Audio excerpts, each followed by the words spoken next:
So now you're here again, knocking at my door. A little too late for, I'm sorry for. The lights went out cause you kept cutting the cord, and I started to fade into your gray. See, I finally opened up my eyes, and I saw me coming back to life. That I'd be better without you inside. It's time to be someone I wanna recognize. The future starts right now. I made a reservation, but you never came, so I'm checking out. The fire you stole away, I know one day we'll come back around. The future is now.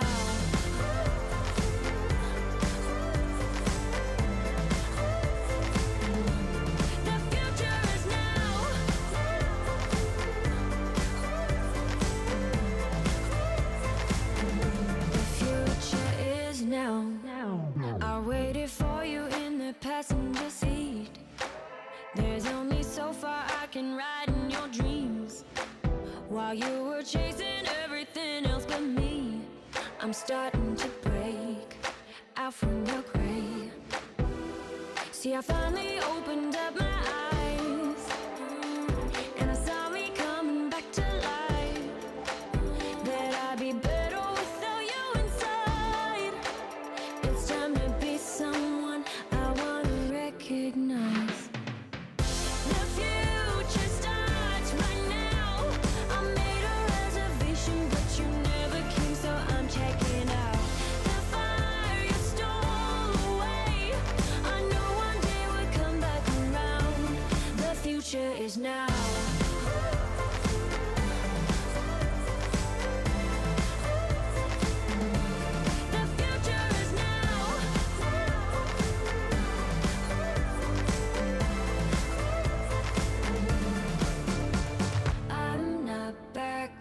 Down, cause the future is now. Not backing down, cause the future is now.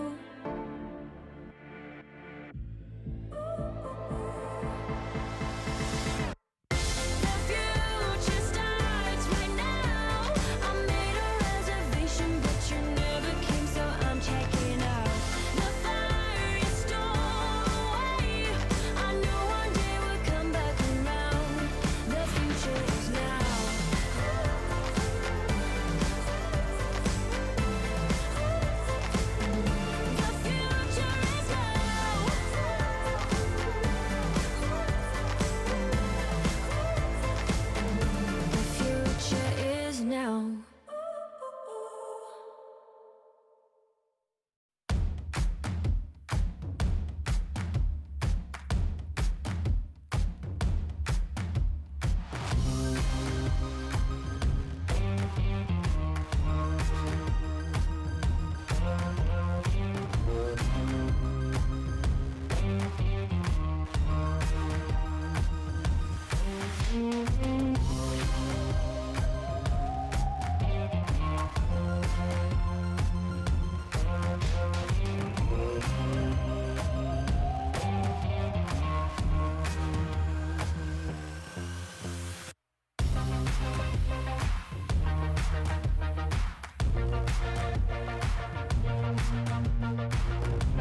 So now you're here again, knocking at my door. A little too late for, I'm sorry for. The lights went out cause you kept cutting the cord, and I started to fade into your gray. See, I finally opened up my eyes, and I saw me coming back to life. That I'd be better without you inside. It's time to be someone I wanna recognize. The future starts right now. I made a reservation, but you never came, so I'm checking out. The fire you stole away, I know one day we'll come back around. The future is now.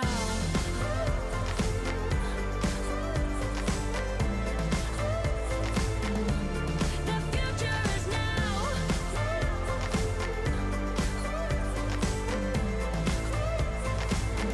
The future is now. I waited for you in the passenger seat.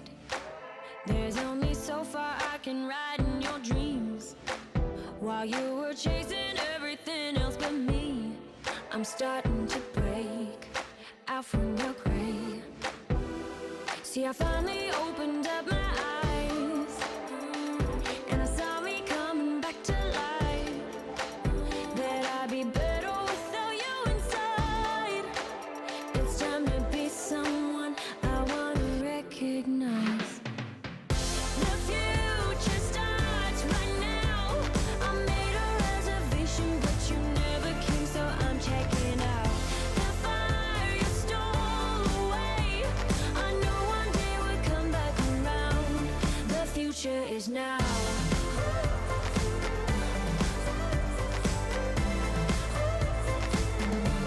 The future is now.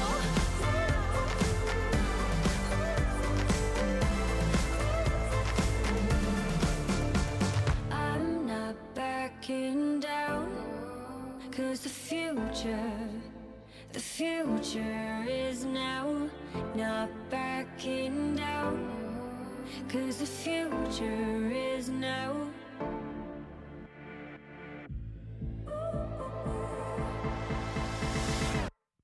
The future starts right now.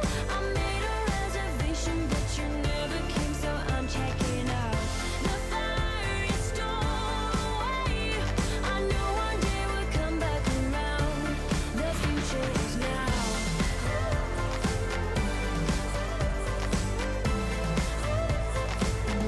The future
ladies and gentlemen. Welcome back to EU Challenger League with Fluke and Hap on the analyst desk to start things off. This is Playday number 5, and this is our last Playday of the regular season of Challenger League.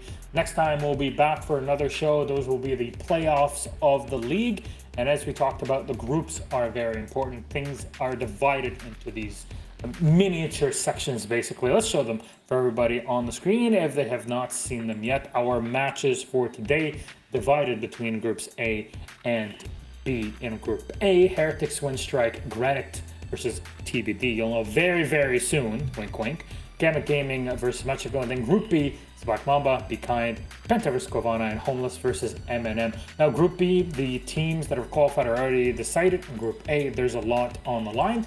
So you know what? Let's have a chat very quickly about Group B before we move it forward to A in our first matchup. So, M.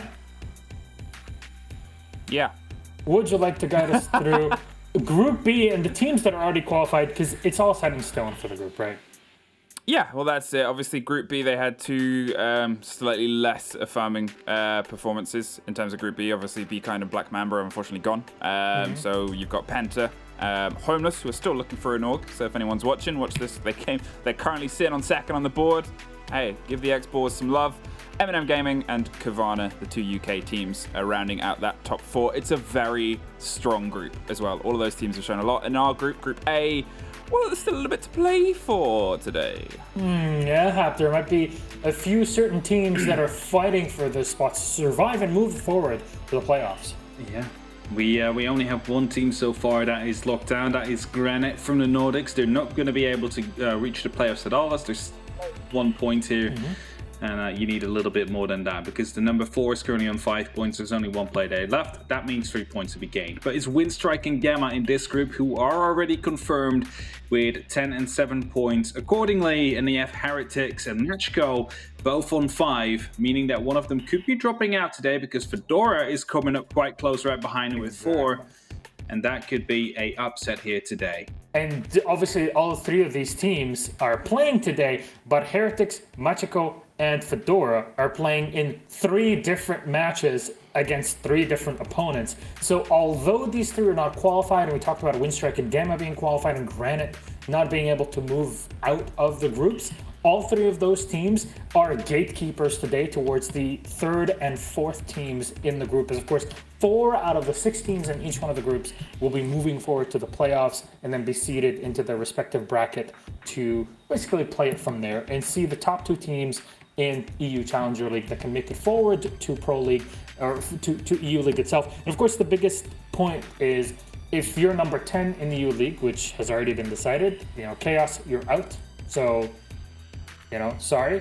But for Rogue, who are number 9, they can at least fight for their spot. They're going to play against the number 2 team in Challenger League. And the winner of the entirety of the Challenger League playoffs just goes into the league after having played the season, the playoffs, groups, etc. So yeah, a lot on the line. A big history is to be made. And this is basically starting from Nationals, going up to Challenger League and into EU League. The phases that we have to go through as players, as teams. You might get picked up as an entire team, as Homeless, for example, that were on the Zaka boards before, or as an individual player or multiple ones that are just proven themselves that they're just really good, because this is how it works. You get the talent from this pool, and who knows, maybe one of you watching right now will be one of the players that we get to cast in Challenger League and later on in the league itself. Though we have our first matchup, Windstrike versus the Heretics, of course, a Russian team versus our Spanish. And how about we just take a quick look at our Spanish team? Heretics look that again today have a shot at the top 4. Yeah, for Heretics, it's one of those days where it's not going to be an easy day. There's no unfortunate 2 ways around that. They're sitting 3rd technically right now because of their positive round difference, but they're up against Windstrike, the Russian region team that has been, well, how most Russian region teams have been recently. 2 of them at the major. Yeah, this one looks like it's trying to join them. Windstrike is in a very good situation right now. So Heretics, although they are sat in 3rd, they, out of everybody, probably have the toughest matchup today against their opponents. Definitely so. Gatekeepers of Windstrike. Man, they've had such a great season so far, Hap. Well, if you indeed look at it, first we started out with Empire, coming up from the Russian scene, busting through CL, going over to Pro League and winning titles there. Now, then you had Fords, now known as Virtus Pro, just surfing through as well, and they made their way, and they're in the major now. Last season of CL had a little bit of a hiccup from the Russian teams with Crowd, wasn't able to make it, but now we have Windstrike, and they seem absolutely unstoppable in this group, at least so far. Managed to catch Gamma of Surprise and many other teams. I really want to see them go up against Penta later on in the playoffs, just to see how good these teams are and how much they'll be able to deliver when they are absolutely pushed to their maximum. I agree, because there's definitely some teams that came in, including Penta, as you were mentioning, that are teams that have so much pedigree in competitive play, either in nationals, in EU League way back in the day, in Pro League with some of these players, and in Challenger League for many seasons in a row, that you really expect them to be performing better than anybody else. And this kind of just goes, as with experience as usual with any other league. Though with just a bit of time left before we launch into game, how about we take a quick look into our map ban first of all. It's going to help us out determine which map we're going to play on. Again, best of 1 series in EU, and it's going to be Oregon. Windstrike removing Villa, Heretics taking away Coastline. Just before that, we're going to go to what a lot of teams in many regions have been calling the most balanced map in the entire pool. Would you guys agree to that? Em, what do you think? Yes, I think it's one of those things where we kind of got a really good taste of it because it was so prevalent in the best of 1 region, where there's the possibility of draws. You don't want to have anything else kind of thrown to the wind here. So it showed up a lot, and it's... I guess for me, the idea of Oregon being this balance across attack and defense is seeing where it goes and seeing where it changes with obviously the meta changes, because it's something where you'll see some maps swing in and some maps will be a little bit shaky and then they kind of find their feet. I think Oregon's a good shout to be a very, very balanced map and good for both teams. And here, especially with the choice between Villa and Oregon, yeah, out of those two, it really shines a light on the possibility of both sides of Oregon. I have to agree with you. The only other map I would put up on the really balanced list is probably going to be Clubhouse, for example. Both give a similar kind of feel to me. They're like, you're strategical, but there's still room for fragging here and there. And it often results in many different strategies to come out. Sometimes it's defender-sided, sometimes it's attack-sided. So the balance is definitely there. Yeah, that's what a lot of coaches have been saying even in our interview. Our lobby is ready, but first of all, I just want to take a quick look at the standings, the rankings for these groups. Of course, we're going through Group A. Just to remind everybody, Windstrike are at the top, Gamma Gaming right under them, but Heretics, Machiko, and Fedora, can all 3 of them really go up into the top 4? Remember, those 4 positions in the rankings are the teams that make it through to the playoffs, but 5 and 6 are not. So it's still a toss-up, whereas in Group B, as you can tell, Be Kind of Black Mama have 0 points, which means that the top 4, Penta, Homeless, Eminem, and Kofana, are already qualified for the playoffs. This is what the big day is for, and Group A is all about it. That said, FluCap, thank you so much for your info, delving a bit deeper into the matchup, though. Let's kick it off to our casters, Desichu and Jess. Please, take it away, Jess. I'm so sorry that he's back, but go ahead. Of course he'd say that. Of course he would. You know what? I could step in here and be really cruel, but I'm going to say nothing. I'm just going to say, Milosh, thank you very much for stepping into my shoe over the last few days. I'll take it from here. We're back for CL. It is the final day of this 5-week sprint that we have been in, going through APAC, through EU, and now closing things off with the best of them all. It's Challenger League, and this group, as we all know, is absolutely anybody's for the taking. There are 3 teams here that can move in and out of those top 4 spots to make it into playoffs, and this game can mean a lot. Windstrike are safe. Heretics, they need a win here to guarantee themselves in. Otherwise, Fedora could be a team that knocked them out of that top 4 later on today. Well, I'm glad to have you back. No matter what Milosh says, I'm very, very happy to have you back. It was good to have Milosh on my side for, a day or 2. But now we're back with serious business. And speaking of serious business, after that map ban, I have a little bit of a theory here, and I'm sure you'll probably back me up on this. Windstrike going to this map is important out of all of the maps purely because Windstrike have played this twice in 4 games. 50% of their maps have been Oregon here for the Challenger League season. The reason that's important is they're going into playoffs. Why go to another map where you have to implement certain strats, certain showings, show certain operators, show certain strengths or weaknesses, when you could just go to a map that already has VODs on it, do the same thing you did in those VODs, win or lose because it's not going to matter, and then all of a sudden you're free to go into playoffs, unimpeded by the last matchup in the VOD that you've produced. The only maps that shown so far have been Cafe, Club, and Oregon here, of course. And I think Hap mentioned it on the desk. He kind of took a point that I wanted to mention, was that both of these teams have played on maps like Oregon and Clubhouse, both quite strategically leaning teams. And I think for Heretics back in week 1 when they went to Consulate, although it was pegged to be one of their stronger maps, they did struggle against Matchco, ran them off the park a couple of times when it came round to the fragging department. So I think here we're down for a real treat between these two teams. Heretics absolutely destroyed Granite here when they played them. C4s galore, shotgun kills for Karibo coming out everywhere. They really knew what they were doing. And I'm wondering here if that's going to be able to withhold against a team like Windstrike starting on the attack that has shown their capability already, being at 10 points in this group, or if they will hold firm against Windstrike and at least take something away from them here and secure that spot in the top 4. Well, they want that top 4, and they've got a few VODs to look at for Windstrike, like we noted before, and the only one they've gotten is on Oregon. So all of this points towards the best chance here for Heretics to be able to zoom themselves, secure that spot so they can go off onto the playoffs. I'm sure all of the Spanish community is sitting there going, this is a must. Our team is going to make it. And of course, there's a couple of other regions that are hosting a couple of their teams throughout Group A and Group B. It's good to go back to Oregon a bit. I think, after we had a bit of a dry spell and we were just consistently seeing either Cafe or Villa over and over again, it's nice to come back to Oregon for a little bit. What do you think about the band so far coming through here, Jess, as well? I'd say there's nothing that really jumps out at me as being too surprising outside of maybe the Ying. And some teams, as we've seen, especially in Europe, do like this operator on this map, given that it brings along the smokes, given that it's excellent for the Candela execution. What's your take on it? I think given that the new update has come out, you want to try and limit the opposition's ability, rather the attacking side's ability, to be able to abuse that. Imagine you've got a Ging, you've got an Ace with smokes, you've got a Glaz as well. All of those things sort of add up, and it's something that is quite oppressive. No matter what setup you do on the defensive side, you could just get overwhelmed by those operators. So now that that new update is in, I think these players are just trying to curb back what could be quite oppressive. See how it shapes up then. One thing to always clock here is that in Challenger League, a few times we've had teams that aren't too great on the drone economy side of things. They'll often lose them quite early on and leave them with very little information coming into the late stages of the round.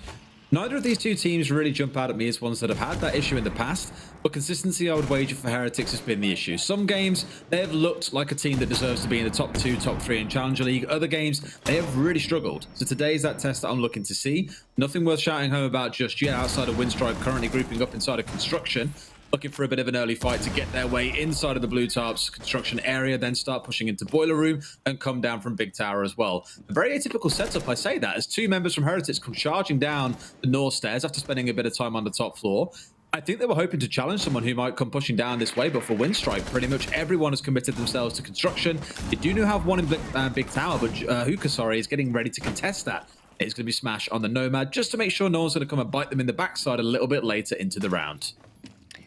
Well, they've been able to get rid of a heck of a lot of that utility that was troubling them. Double shields, there was magnets around. I believe ADSs were just littered throughout there. So they've been able to do that, and they still have an entire half the round left. Yuka's been pushed all the way back. He could have swung and got Exo there. Does Exo know he's closer? Who will know? And now the Maverick will give the line of sight. And wow, this is very overwhelming. We know Windstrike works really well as a team when it comes to it. The big thing now is they need to get rid of this mute jammer, because Kuribo's spot here is going to be key at stopping them. Crazy they've just kind of walked into Boiler here as well without any opposition coming out of Heretics. They've killed one member, everyone else has backed away, not even wanting to get involved in gunfights. So despite the 4 pushing through construction to begin with, clearly for the side of Windstrike, they're saying we don't care if we're limited in options here. We are still going to get the ground we need, and we are going to do it in good time. You've got to worry about these Banshees, and look at this tight angle. They're going to swing round and find Karibo, who really should have found himself potentially a couple of kills lining up there. Rush brings down Baraz. It's a 5 versus 2. Illusionist and Sake left alone to try and make this happen, but they cannot connect a bullet to a head, it would seem. I say that as Illusionist will prove me wrong and find one, but it's a 4 versus 1. The plant is going down. He's got about 25 seconds to try and save this round, and somehow, Jess, something tells me he's not going to be doing that. Could you imagine he hits 4 headshots in the next 20 seconds? That would be absolutely hilarious. I just don't think it's going to happen. And I think for us, it probably gives us a little bit of a good opportunity, and of course, Heretics a good opportunity to chat about what exactly went wrong for them. I think when you focus so much on how oppressive that shield setup is, all of those magnets, those ADSs, you're so used to being able to delay teams, but they kind of remind me of a Team Empire-esque type of team, and they're a Russian team as well. Windstrike don't care. They see a problem and they go, we have the solution to it, whether it be flashes, you've got the Zofia to work with as well, and we'll just keep cooking through it until we can destroy everything. Everything's destroyed. Okay, drones out. They were very methodical with the way that they went about it. And I think for Heretics, that wasn't something that they necessarily thought they would be able to get done in, 1 minute 43 mark I have noted here. And that's pretty damn good. They didn't really seem to care about the utility for the most part. It was just we're inside L. You can't stop us. I guess we'll start mavericking the wall open. Oh, I guess now we're going to come through electric. Oh, you want to contest us? Oh, sorry, we click your head first. And even Hookah, again, by himself, was just there I will contest you in Boiler. I'm not going to win the gunfight. Those first 2 opening kills they came down to, I'd wager maybe slightly unlucky. You would think the Jaeger could maybe find a kill or at least get some damage traded back. And for the player that was in that top left corner of supply, that was a wonderful opportunity for a double kill, but poor Karibo couldn't quite connect those shots. I'll park judgment for another round here and see if Heretics can contest in the gunfights. Okay, apparently Christmas tree. We've got red, we've got blue, we've got something that doesn't really have a color, but it's still going to count because it's an electronic gadget. They're just trying to do what they can here. No grenades, no operators, no drones allowed. The moment I saw them all line up there, it was kind of like they were holding hands and singing Kumbaya there together, which was kind of cute. I love that. But for the most part, I like the placement of that there because it's very hard to displace. You can't go to the attic window and get rid of them. You would need to really expose yourself in a bad angle to even maybe shoot an Ash charge or an impact through there. You obviously got to deal with the fact that there's ADSs, and you look over to Sake and he's got that Banshee ready to go on multiple places now. If you're not aware, though, he doesn't have the T5 anymore. He has the MP5. He's traded, or rather, she's traded with Oryx weapons. Thank you very much for giving me a visual demonstration of that. And well, as a result, not as much firepower as she once had. I actually think the MP5 is quite a horrible gun. Maybe I've just had bad experiences with it, but for the most part, won't be as strong as she once was. And I think for that reason, the big things now are placing Banshees in really key spots so that she becomes much more viable. We've observed quite a few interesting Banshee placements as well over the weeks where some teams place them a little bit too aggressively and players can quite simply walk up, destroy them, and then pull back to safety without being contested. Think of a couple of teams on Tower Stairs on Oregon, funnily enough, where it's placed at the halfway mark down stairs, where it's on the flat surface, rather than halfway down the lower staircase that leads into the basement floor. At least trying to be conservative with those is a key part of this, and here it is going to force them to have to not so much panic, but be very, very cautious of what it is they're trying to do. And there comes the grenade. And hopefully with this fire raining out, that for them is their incentive to push forward and go aggressive. But no, Illusion's going to get tagged down on his way back out. So even with the control held away ever so slightly from Windstrike, they still managed to get the opening down. Either way, Illusionist is down. He's not out. That's why it's called down, but not out. They should be able to get him back up in pretty good time here. Not really what you want to do. Just close him out, mate. Why not? Just lock him behind the wall and let's forget that ever happened. Oh, Flares misses out on 2 free kills there, actually, because, well, when you're reviving someone, you can't shoot back. And now we've gone past the halfway mark, and if I look at the destruction that Windstrike have been able to do, they've done it yet again. They've left a heck of a lot of time. Both sides of the sites are opened up. No impact tricks available now anymore, and that wall across on the pinch will be opened. No C4 below, just the carbine, which actually won't really do much. And now I think for Windstrike, they're going to rotate that bomb over. Do they rotate it to bedroom or double window? Looks like it'll be bedroom. And that plant should go off with a couple of smokes there from Flares. That's why he's positioned in bedroom. And the drones will feed intel. Whether this plant goes off without a hitch is yet to be seen. Oh, what it will do now, I was about to say, Illusionist holding at the top of white was the big benefactor for the team there to say, you know what, no, we win this round, boys. There's no way we lose it. I've got an Alda. I'm sat here ready and waiting. But they're being picked apart from the side angles. That's 2 down, a 5 versus 3, and Plant is now going in. This is just like last round. Windstrike don't panic. They just get themselves in position and go for something as straight and simple as walking into game and putting that diffuser on the ground. Exo finds a double. Hookah's the last guy left alive. He was the first death in the previous round. Here he's been slightly more defensive, but apparently that's still not going to work out. A single kill will come through for the side of Heretics, and Windstrike are making this look easy. Yeah, this looks incredibly easy for them, and a lot of the time teams that make it look easy are the ones that just go in and rip the team apart via elimination and pure mechanical skill. I don't think that's necessarily what it is here for Windstrike. They're just clinical. Open up this wall, open up that wall, drone it out, get rid of utility. Okay, now we have 40 seconds left to either bait a plan or get a plan off, and everyone's holding those perfect execute lines of sight.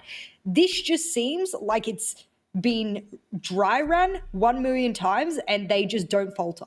There is no time delay. They know how to deal with things. No matter what is thrown at them, easy clap. So it's very interesting because you're going up against Heretics who, I mean, if you haven't been following this, it's not like they've been doing too bad. They're on 5 points, which is half of Windstrike. So if you quantify them and compare them, okay, they're half as good as Windstrike, technically. And the only other team that really holds a candle to them is both Matchco and Gamma, really, if we quantify it. So for me, they're not a horrible team. We've seen some really good things from them. I wonder if they're just faltering here because of the oppressiveness that Windstrike is showing. I will give a big nod to Windstrike 4 there as they got control of downstairs, and although you didn't really see him on site until the dying moments, EXO was downstairs with those breaching charges, destroying the Goyo shields and anything else from below.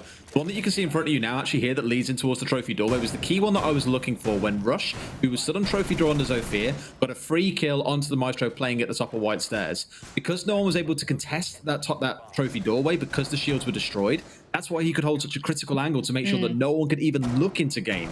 So it's really well played by Windstrike to very quietly and, again, not with any great pace, deal with the utility that's going to really hinder the actual plant itself. They get rid of that, they go in, they get the key kills they need to remove these strong angles, and then go for a push. It's beautiful to see because both on a strategic level and on a fragging level, they are currently far superior to Heretics. And from what we've seen from Heretics in the last couple of weeks, we can see more. We know we can. We've seen them do more. I don't know if it's a few rounds to warm into it, but something has to change going into round number 3. Well, they're going to try it yet again and hope that this time something will change. I think for Windstrike, they're just going to do exactly the same thing. Why change if it ain't broke? And yep, that's exactly why these drones will come zooming through. They already have big tower control, no one contesting it, easy clap. They now have bedroom control and they should be able to open up this wall for the most part. My worry is that Illusionist does get his impacts out a little bit better this time, but he might be a bit afraid. You can hear him prepping it. And for now, they know they can't go off because of this mute jammer. So if someone doesn't go below or goes to that connector window and dispatches it, this might actually delay Windstrike a little bit more. And it's just a simple, mute jammer. You've got EXO and Rush from the Ash and the Zofia, the go-to gadget destroyers in this meta, both currently playing out towards Armory as well, not really concerning themselves with playing down from below. Although EXO now has rotated down. So as mentioned, with those shields, with the jammer, whatever else you need, he'll be down there to deal with that. And there is no one on the side of Heretics yet looking to play downstairs to cause some trouble. Should see the Selma opened up, but it's going to be an instant deny coming out to leave that as a nice little peaky hole to come through. You might see some aggressiveness coming out of the side of Windstrike, but for Heretics, with this now opened up, they can deny it yet again. And if they want to, they could rotate through the impact nades also in the hands of Sake here to deny this wall getting opened up. I hope they do that because this has been the biggest downfall for them is leaving this open. That impact misses somehow, some way, hits the edge of the reinforcement and the edge of the shoulder of Sake as well. This is just going all Windstrike's way. Surely this is 3 rounds in a row. Or does Yuga do something big here? Is it enough? Maybe. It's one for them. It is Smash. Although, just again, the execution set up there from Windstrike, beautiful. Admittedly, the failed impact did mean that Sake had to peek out, but clearly that information was there for Windstrike. They knew where the impacts would be peeking from and brings down the Malusi. 0 and 3 so far for Sake. Not quite the best start. Another kill flies out for Flares, who finds his second in the round. A 4 versus 3. And now we're going to see the execution coming through. Good bite back from Karibo to bring one down. There is some order of control being established here by Heretics. And this will mean that it doesn't get to finish off because Hookah on the downstairs going to find one for himself, leaving things all the way down to Rush. One small detail here was forgotten about. It was about that vertical control, and now they could be about to pay big for it. There's 4 seconds to go. They're going to have to go for the plant here as Barrows comes charging up white stairs. I don't see a world in which Rush gets away with this. Almost does. Barrows shuts him down. Heretics will finally find a round on a good flank coming out of Hookah from below. Yeah, that actually came down to Hookah from below there. They actually didn't open the vertical for that default plan. They actually left it closed, which does give a little bit of a sense of safety to the attackers. Oh, there's no vertical hole here. No one's going to be challenging this from below. Windstrike have been showing, when I say one-dimensional, they're very horizontally based. They don't really go underneath and challenge anyone below. Yuka's played multiple rounds below there where he hasn't particularly been challenged because they feel he's not really a threat. He doesn't have a C4, so why challenge him? Why put that much energy into him? And now that he was able to go below, he knew where the default plan would be going off. That's an easy deny, and that's really what picked up that round there for Heretics. It's a good bit of map manipulation, good bit of map knowledge, but you can't be relying on that every time. What if someone was below? What if he died? Whatever it might have been. There was no real answer to it. And now they're going to get moved down to meeting and kitchen rather than kitchen and dining. And I'll be interested to see if they do a top floor hold or if they just do an on-site turtle. Seen some teams going for the vertical start. Tempera and EU are a team I think of that love to play through the hatch from above and force the attacking team to come up to you inside of attic and assume control of it before you can start looking for a plant, whereas others, Navi always spring to mind in this regard, love playing a little bit further back, holding in split or in towards kitchen and contesting those longer angles. And we've even had some teams go hyper aggressive and park someone prone right in front of the stage and just be like, hey, I know you know that we're here, but you can't kill us because as soon as you step forward to try and contest him, you're getting blasted down by those players holding inside a kitchen or in split. I love to define meeting room as no man's land because trying to take control of it is one hell of a challenge. Looks like it's the ban wave challenge as well. Goodbye, cheaters. We will not miss you in any way, shape, or form. It's good to see him take their leave. And for Heretics here, this next round is super duper important. Just simply because you want to be winning as many defensive rounds as you can. A lot of teams will say it's quite a balanced map, but for the most part, a lot of teams will want to do well on their defensive side on almost every single map outside of maybe Coastline. That's the one where you might be able to get away with not doing so well on your defense and really hitting it on attack. Or you're an APAC team and maybe things change for you there and everyone's just attacker-sided. This aggressive shotgun here can only be played from this angle because there's an air jab present there. So only Kuribo will be able to get a kill if someone swings onto him. And well, I'm not surprised they do a big tower take here, Des, because most teams just end up doing this for this take. You want to try and do a meeting plan, especially when you've got smokes to play with as well. Gotta be careful there, Kriba, buddy. You got 7 shots left in that shotgun, and you're the one holding the doorway. Best player doesn't spend too many more coming out on things like drones, or he could be in trouble. In fact, he gets smoked out by Hookah there and has to back away entirely. Now they have this second line of defense set up, and I was saying that no one really wants to play inside a meeting. Well, clearly, Sake and Barros completely disagree. They're holding pretty aggressive here because Green Corridor is secure. I'd love to know how long they hold on for here. If they do lose control of green, if that shield that the smoke is playing behind is removed, they will lose the ability to hold these more aggressive positions and should have to fall back as a result. I love the fact that we have a Warden still with the shield up. They need to displace the shield because what he'll be able to do is look through the smokes from flares, which is actually probably a key part of their plan here. They won't be able to just run in and plant. They have too many people looking at them. Another shield placed up as well, which will give a better line of sight for the defenders. So with 60 seconds left, their big thing now is can they destroy the shields? Can they get rid of the magnets, which are being deployed ever so slightly by Sake every, 20, 30 seconds now? My big problem now is that they've got to go up against a Warden who can see through their smokes. No plan could go down. They're being delayed now. They've got to very, very smartly make use of these gadgets as well. They've got 2 frag grenades left. They've got the 2 breaching rounds. They've got the 2 impacts as well. And there we go. You can hear them all coming flying out. Sounds like one of those impacts didn't get caught out and the shield will be destroyed. So they've removed one, the one up to the right-hand side, but you've still got this critical one of the Warden in position. And although we had the Maverick going upstairs earlier, well, he's not in a spot to have this hatch open right now. This could be fatal for them unless they can get rid of this next shield. It gets eaten up by the ADS, potentially the final charge coming out. We'll be able to find it down onto Sake, which is something inside a meeting itself. Barros steps up there with a wonderful headshot onto Flares, brings him down. Hookah strikes big with a second, and now the push comes through. Larry straight inside of sight here. Full control is the name of the game for him as a plant now starting to come out. C4 sings through. It's going to catch him and bring him down. It's a 1v1, but there's no time left. They left it a little bit too late. For Karibo, admittedly, a team kill at the end made that a little bit sweatier than maybe it needed to be.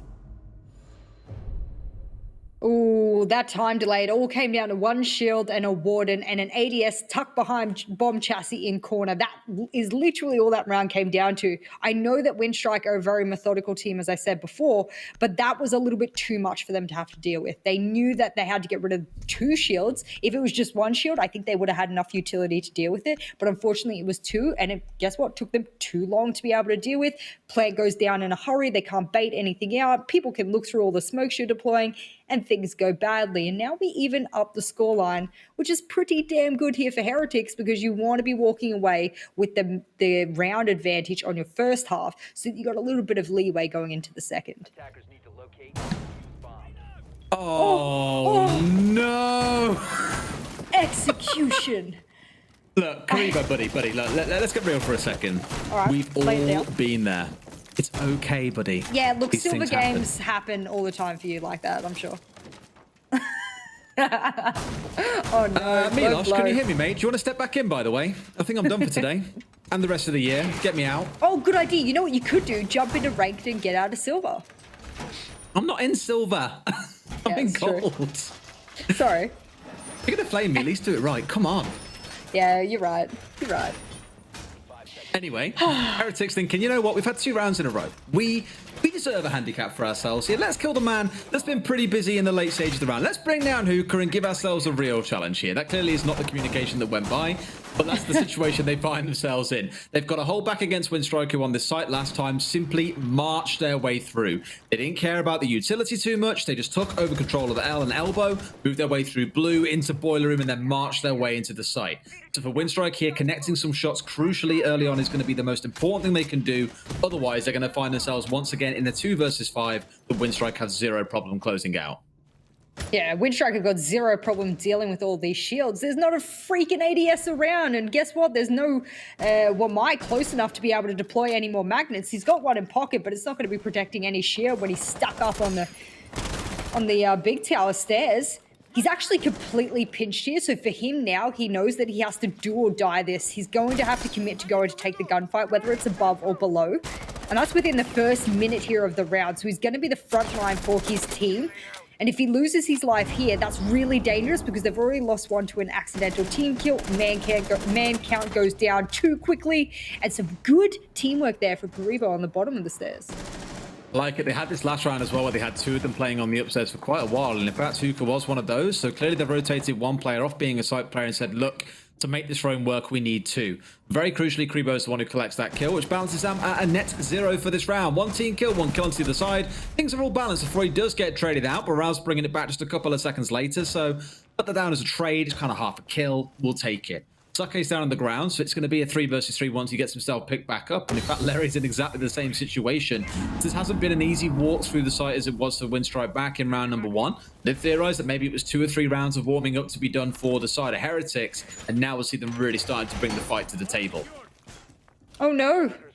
Only 1 reinforcement was done. We can't see the reinforcement pool here, so we don't particularly know if he has another, but he's going to use it as a line of sight instead. Last time the attackers used it as a line of sight against them, and now it will be used straight back onto them. A little bit of revenge there.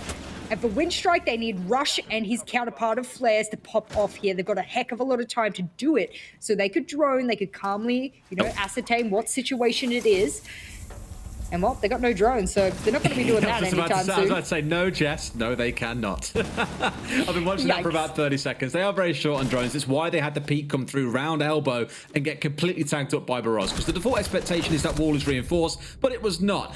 Either way, doing just Windstrike things, Illusionist goes down as Rush takes that challenge onto him. A 2 versus 2, and that time is ticking down. Flair's going to find another. It felt like it was a round they could have won, but Windstrike in a 2 versus 3 with no drones still managed to bring the round to their favor. That's 3 and 2 to them.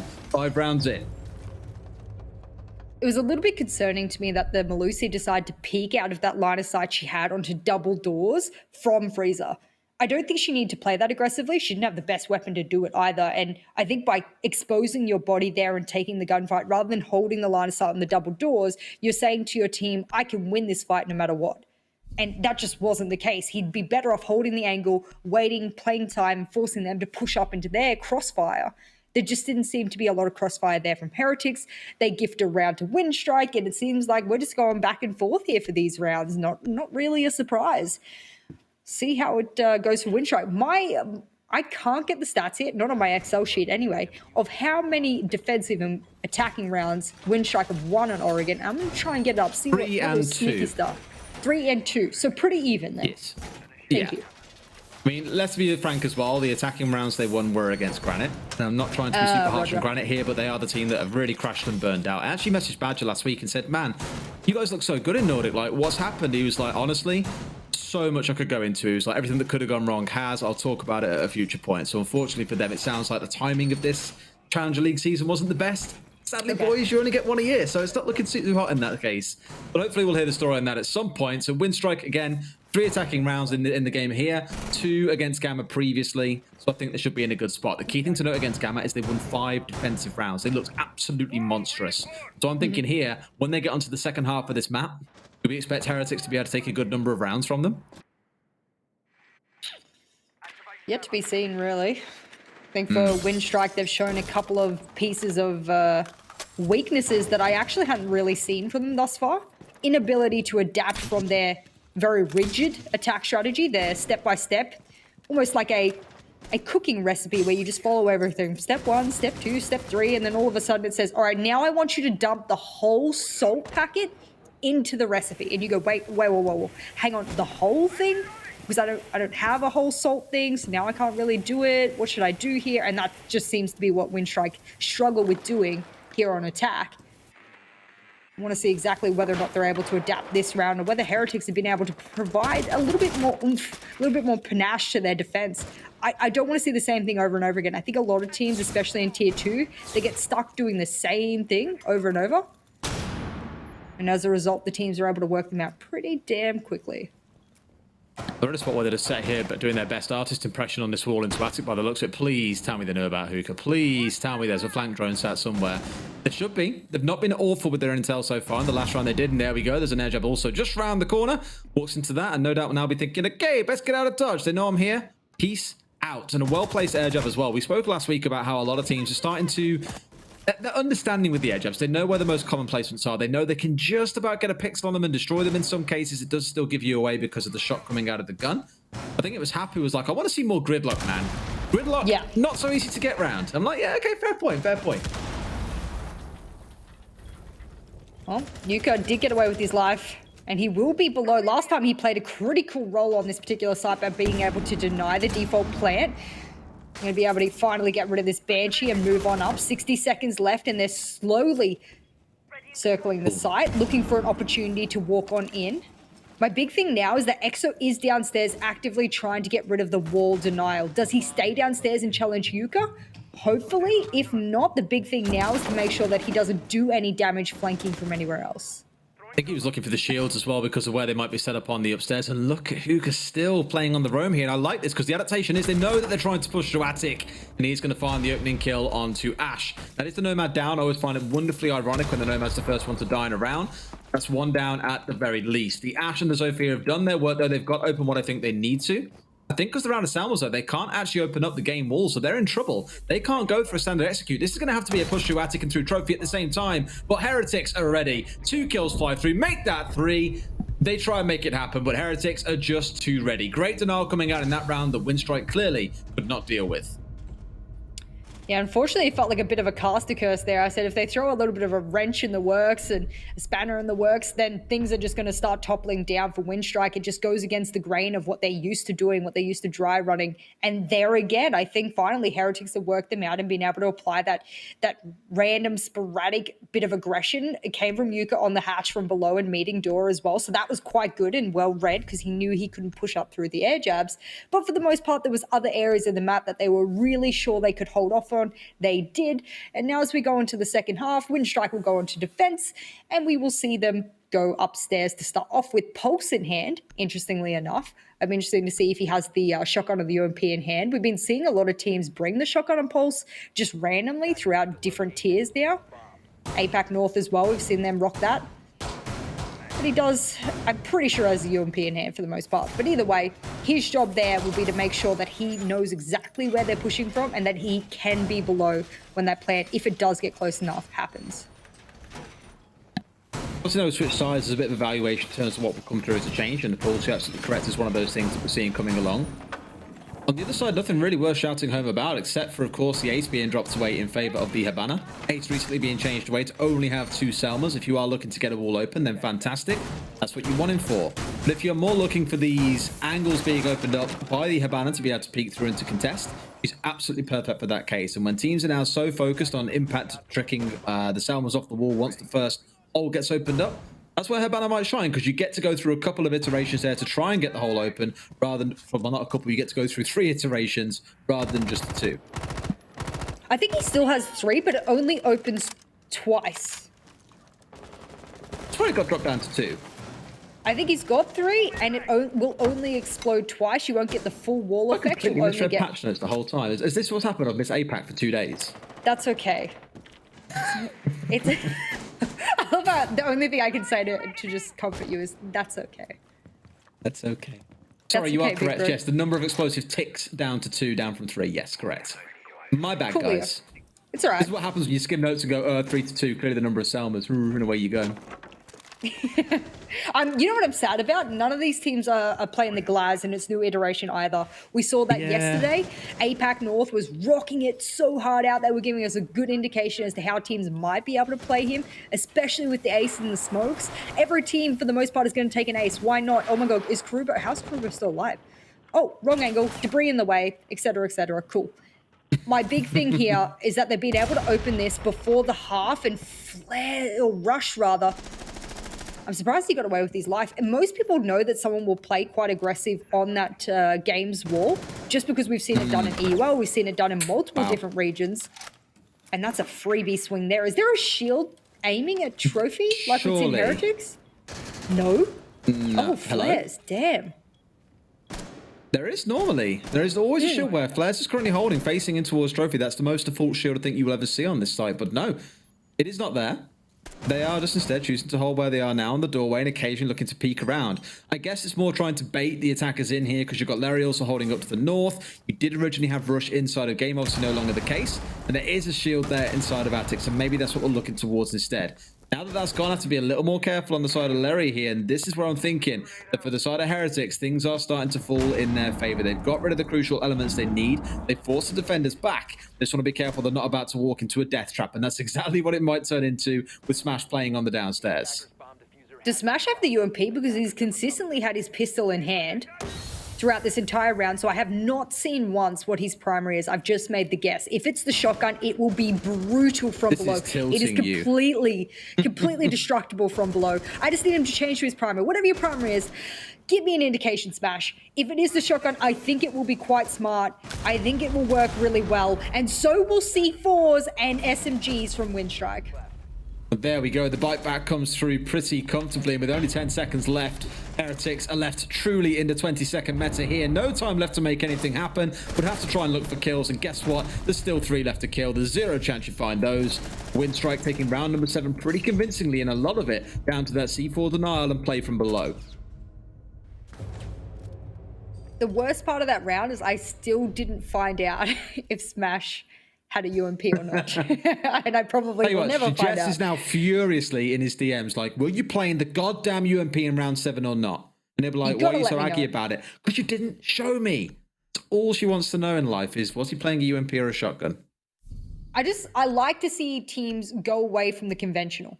If the shotgun in your mind will work better for the job you need to do, and your job is to deny and play below, and you think it will work better than the UMP, which quite frankly has very low damage and won't be able to destroy or get much hit damage through soft breach, then play the shotgun. That's great. We've seen teams take the shotgun on Sledge on attack, for example. I mean, there are ways to do your job, and you have to identify as a player how best to alongside your support staff. And if that's the talk they had and it's been working in their scrims, then that's really cool. I like to see those iterations. Now we get to go downstairs. I'm glad we have a Maestro in tow here, because for the most part, you got a Valkyrie ban. You won't have an opportunity to use her Black Eyes, I should say. And I'm wondering whether or not this will be an elbow hold, or if they do a freezer hold outwards, or both. Time will tell. You see variety. Teams, I think, would generally fail when you're looking towards a freezer and a laundry push. It's what quite a few in EU popularised for a while. The default around the world has always been taking control of the north side and then looking to push down towards the south. And as we saw earlier on for Heretics, defending in that regard is sort of the go-to expectation. But if you don't land those first couple of crucial shots, as soon as you have the control of elbow and you have control of boiler, execution then becomes a lot easier for the attack inside. So aggression out of Windstrike, I think, needs to play into it early in this round. Looking across the changes they brought, nothing really worth shouting about. The one thing I will note is there are 4 frag grenades here, despite no vertical angles being available to play behind. I think the big tower take looks to be the first plan of attack here for Heretics. And as it should be for the most part, you really, one, want to make sure it's clear. Two, want to make sure that no one's pushing up really aggressively on those big tower stairs. I think Barrows was the one that was setting up a drone quite late into that round. Oh, Cheeky. that's nice. I mean, I know it exists, but you don't see a lot of players playing it quite as heavily as we've seen Illusionists sort of jump in and look down at it like that. Like Spider-Man. It was kind of a Spider-Man move. Thing is, you're not really going to spot anyone in that particular position unless they're playing hyper-aggressive, and at that point, you've got a drone, you've got an air jab, you've got something, you'll be able to work it out pretty quick from another angle. With the Habana being brought along, it should make the job a little bit easier to get these hatches open where required. The security one no doubt needs opening up. Might even look towards the one through laundry, but the meeting one for now at least is definitely opened up. And that's where often we'll see the drop come through a little bit later on, going for that plan inside of the default position inside of laundry, or inside supply, I suppose I should say. Now you've got to worry about where these defenders are holding, though, in the more aggressive positions they're taking. You can even see with the Maestro still being alive here, there is still work to do for Heretics. We are about 90 seconds in. This is where you start asking the questions of when does the pace come out. That's the pace we're looking for. This is almost reminiscent of round number 1 when Windstrike did exactly the same thing to Heretics. 2 quick kills come out. It's going to be the Jaeger left alive, and Larry's going to at least find 1 back for the side onto Illusionist. But you're looking towards the timing here. Again, down to nearly 60 seconds. 4 versus 3. Small advantage with Heretics. I really want to praise their second Maestro cam, their Evil Eyes, actually looking through a huge line of sight towards, it's right on the wall, thank you, and it's looking towards elbow rotate. So it can actually see through closet door and all the way over there if anyone pushes. I really like that. I actually haven't really particularly seen it used as heavily as we're seeing Windstrike use it now. And for Flares, well, he's not able to win out against the R4C and the plant begins. Should be winning those kind of situations when it's into a quite comfortable spot. Sake's down on the ground, and there he goes, and one coming back. But Heretics are just better in this round, Jess. Connecting those crucial shots, bringing down members of Windstrike, forcing their way through Electric into supply. No C4 denial coming out of the defensive side. That leaves things still all square at 4 rounds apiece, and it's getting harder and harder to see which way this game goes. The back and forthness of it, especially after the first couple of very comfortable rounds, it's almost like Heretics warmed up and was like, yeah, no, sorry guys. We were cold. We were just warming up our hands, getting ready to work out exactly what our opponent was going to throw at us. And now we're back. And I mean, it's not particularly a surprise either, because we spoke about how they absolutely smashed Granite on Oregon 7-2. Well, you look over at Windstrike, they also fought Granite on this exact map as well, and they 7-4'd it. So if Heretics can 7-2 Granite, and Windstrike can only 7-4, and again, how much stock do you really put in that on the day? But that goes to show that both of these teams are able to put up a heck of a good fight against, yes, a pretty weak team, of course. No wins in this particular group whatsoever, and they will be unable to get up to the playoffs. But it does show that both these teams like this map. They are quite good at it. And for the most part, I've seen Heretics after the first 2 rounds show their capability. More capability for Heretics to drag them through, and I mentioned already about the balance for this game. Given that Windstrike are on 10 points, they cannot be locked out of their spot to make it into playoffs. I think there is a world in which they get unseated as number 1. They are second place team is currently 7 points. It's Gamma. I think if Windstrike get hammered here to a certain extent and Gamma win by a considerable margin in their game, Gamma could take first seed away from them. Now, being dead honest with you, I don't think it matters if you finish in first or second in this group, because looking at the teams on the other side, you're looking towards teams like Eminem, Kavana, Homeless have really impressed us, even Penta. Like, I don't really fancy facing any of those 4 teams in their current iteration. That's exactly right. I'm not sure if head-to-head or round diff work first here in CL. I know in EUL it's some multiple different versions of it, with head-to-head counting as well. So I have to get a confirmation of that from the rule book, and I'm sure the admins can let me know exactly which one would be counted first. Is it round diff? Is it head-to-head? Because if it's head-to-head, Gamma can't overtake them. But if it's round diff, well, if Gamma have a smashing game, then might look the other way and put them into first place. Seeding is the only thing it's going to affect, like you said. That's a good little thing to kick things off. Is that a garage peek attempted from EXO there? Oh, yeah, you didn't do too well. Yeah, I think he tried to get a little bit cheeky. We've had Lesto coming with the big info drop right here. Total points, then a head-to-head tiebreaker. Percentage of matches won, and then percentage of rounds won. So you're looking at that head-to-head as the tiebreaker to begin with. Okay, so no way that Gamma can get into first place, but they also don't want to be knocked out. I mean, can they be knocked out? I have to look. Gamma. No, they're safe. No.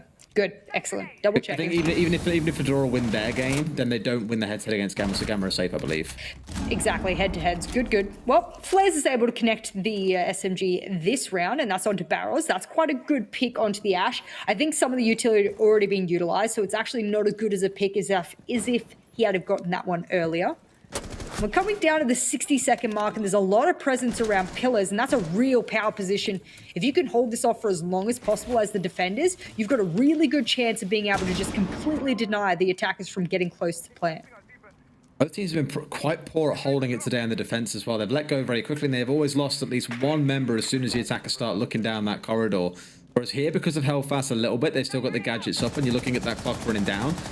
The scary thing is, I said exactly this in the last round when there was about 1 minute and 20 left. All the Evil Eye's still there. They've still got control of the pillars. It's the same sort of story right here. And look at that illusionist looking down corridor, as I always say, has walked his way in, got 2 kills, and given a massive swing over to the side of Heretics in this round.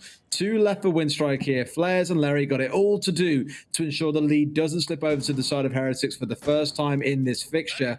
But they've got 20 seconds to play with. We know what happens when teams get to this sort of stage in a round. Mistakes can be made that can cost you rounds. Flair's going hyper-aggressive here, looking to hold nice and close. And I don't think with any time left for drones here. In fact, there are none left. They're just going to have to go for it. 10 seconds, and there comes the swing. Illusion is collecting with a crucial kill. 1 versus 2. Can he deny? Must have an idea of where he is. There's one playing through the rotate, who I believe is holding the cross angle. This should go through nice and comfortable. And this is all down to Larry to now swing this one back. The Aldo might fire a lot of bullets, but not enough to win a 2 versus 1. Heretics pull themselves into the lead, 5-4. Well, I caught most of what you said there. I'm not sure if you lagged out or I did, but either way. I'm hoping I'm okay. You're good now. You sounded fresh, crisp, nice, and however many ping it is me. from Australia. Oh, that's all right. Sad. I'm sure the intent was there, you know what I mean? I had the best intentions the whole way through, trust me. This back and forth worries me a little bit because Heretics, let's say they get to the 6th round and things have been going back and forth. Statistically, they're very likely to go to a draw. How many points does a draw put them on? It puts us on 6, and that's not a good spot to be in. It's just not a good spot, I think, in the whole scheme of things to be in. I think a win would just really push themselves up, and they'd feel very confident that there's no possibility, because there would be none. I think looking at it, the only draw or the only tiebreaker that really is going to matter all that much, if results go, if this carries on this way and Heretics win here, they jump to 8 points. They go ahead of Gamma Gaming, who are currently on 7 points, who play against Matchco later on. Assuming Matchco win that game, Heretics and Matchco are absolutely 2 teams that stay, but both will be on 8 points. Yep. And I think that means the head-to-head stays the same. Gamma could draw, like, I don't know. There's a couple of situations here we'll need to look at, such as like Heretics versus Gamma for 2nd place, but we'll get more information on that as the day progresses. The night is still young, Jess. It's still only the first game, let's not forget. Well, it's 2:40 a.m. for me. My night should be ending by this point, so Well, I'm Jess, you know what? impatient. You are in EU Challenger League, and here, we don't care. Yeah, fair enough. I'm going to take that. Here we go. You know what we call that time where you are, by the way?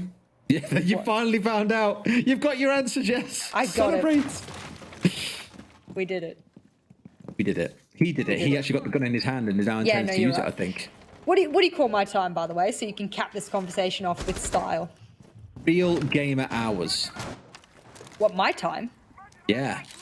Damn. Everyone real knows the gamer sweatiest and hours. most the sweatiest and most intense rank sessions happen at the early hours of the morning.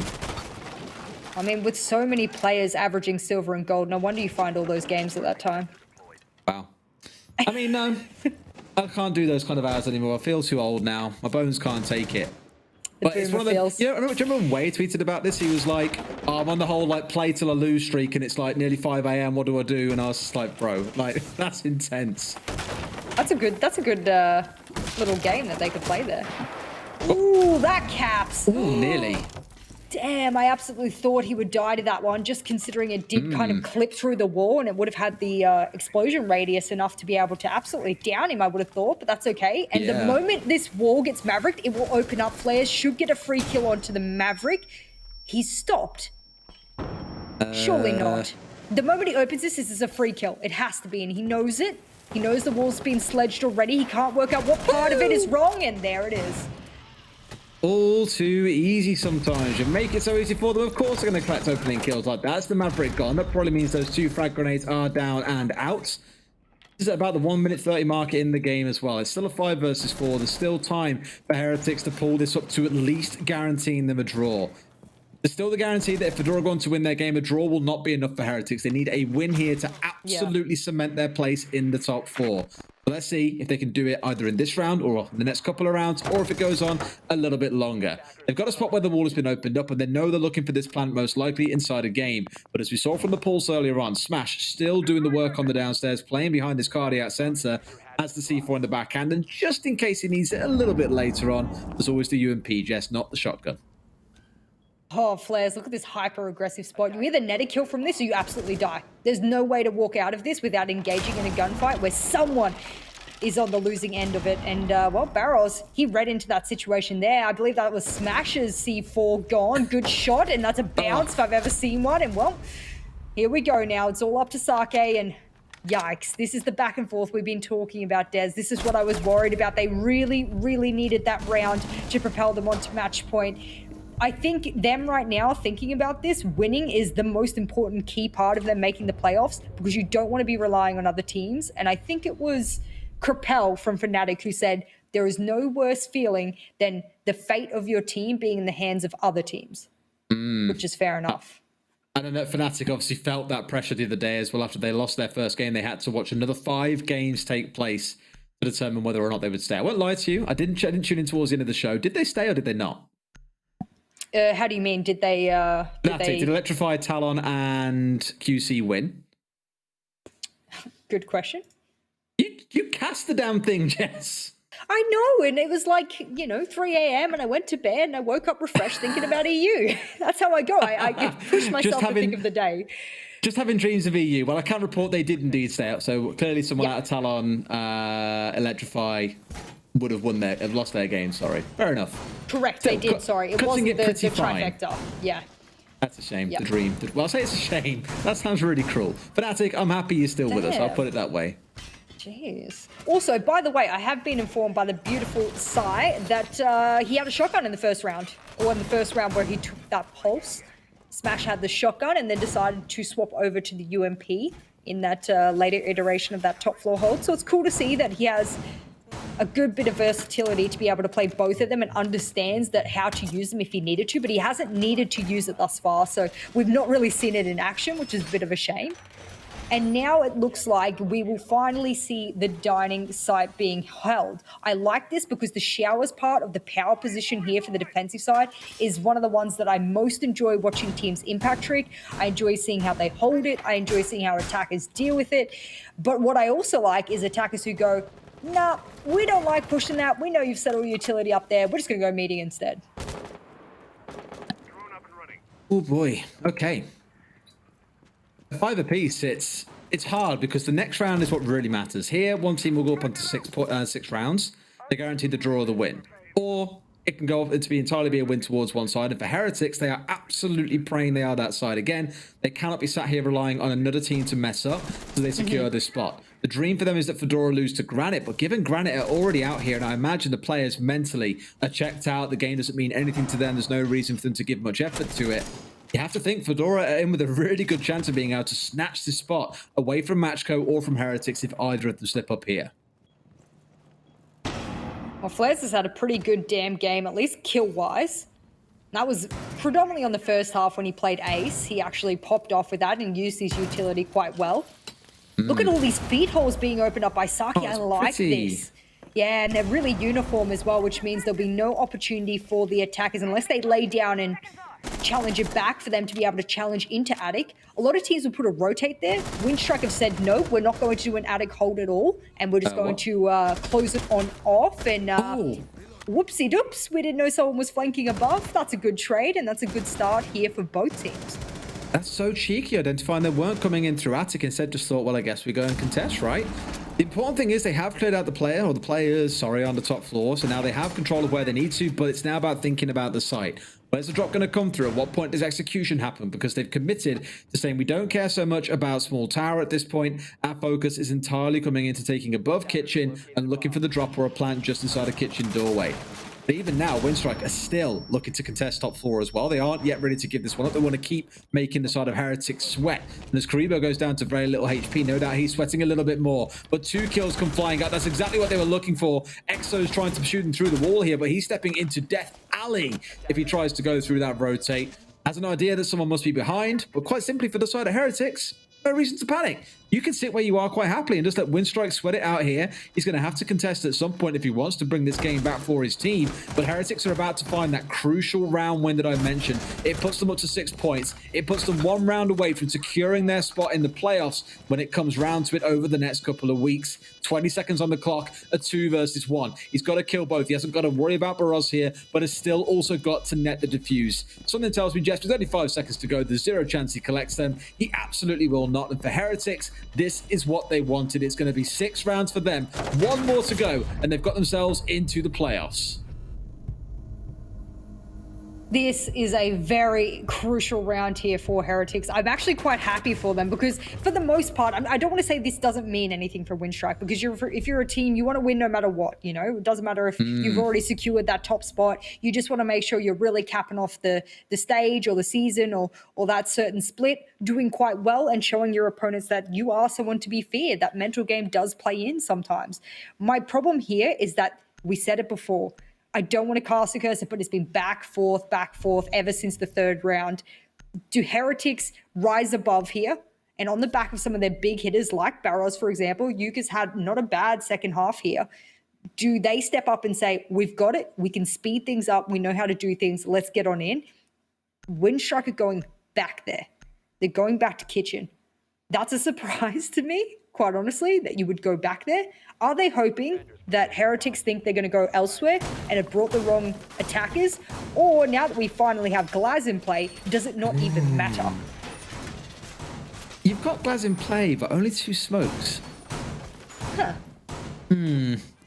I almost would have preferred to see the ace in this position. Like, I know they've been really relying on making use of the Havana, but bring those smokes, man. Like, they are disgusting in the post plan. If you get that diffuser down, you've got 2, 3, 4 smokes to rotate through. Good luck even getting near the site without being shot to hell by the glass.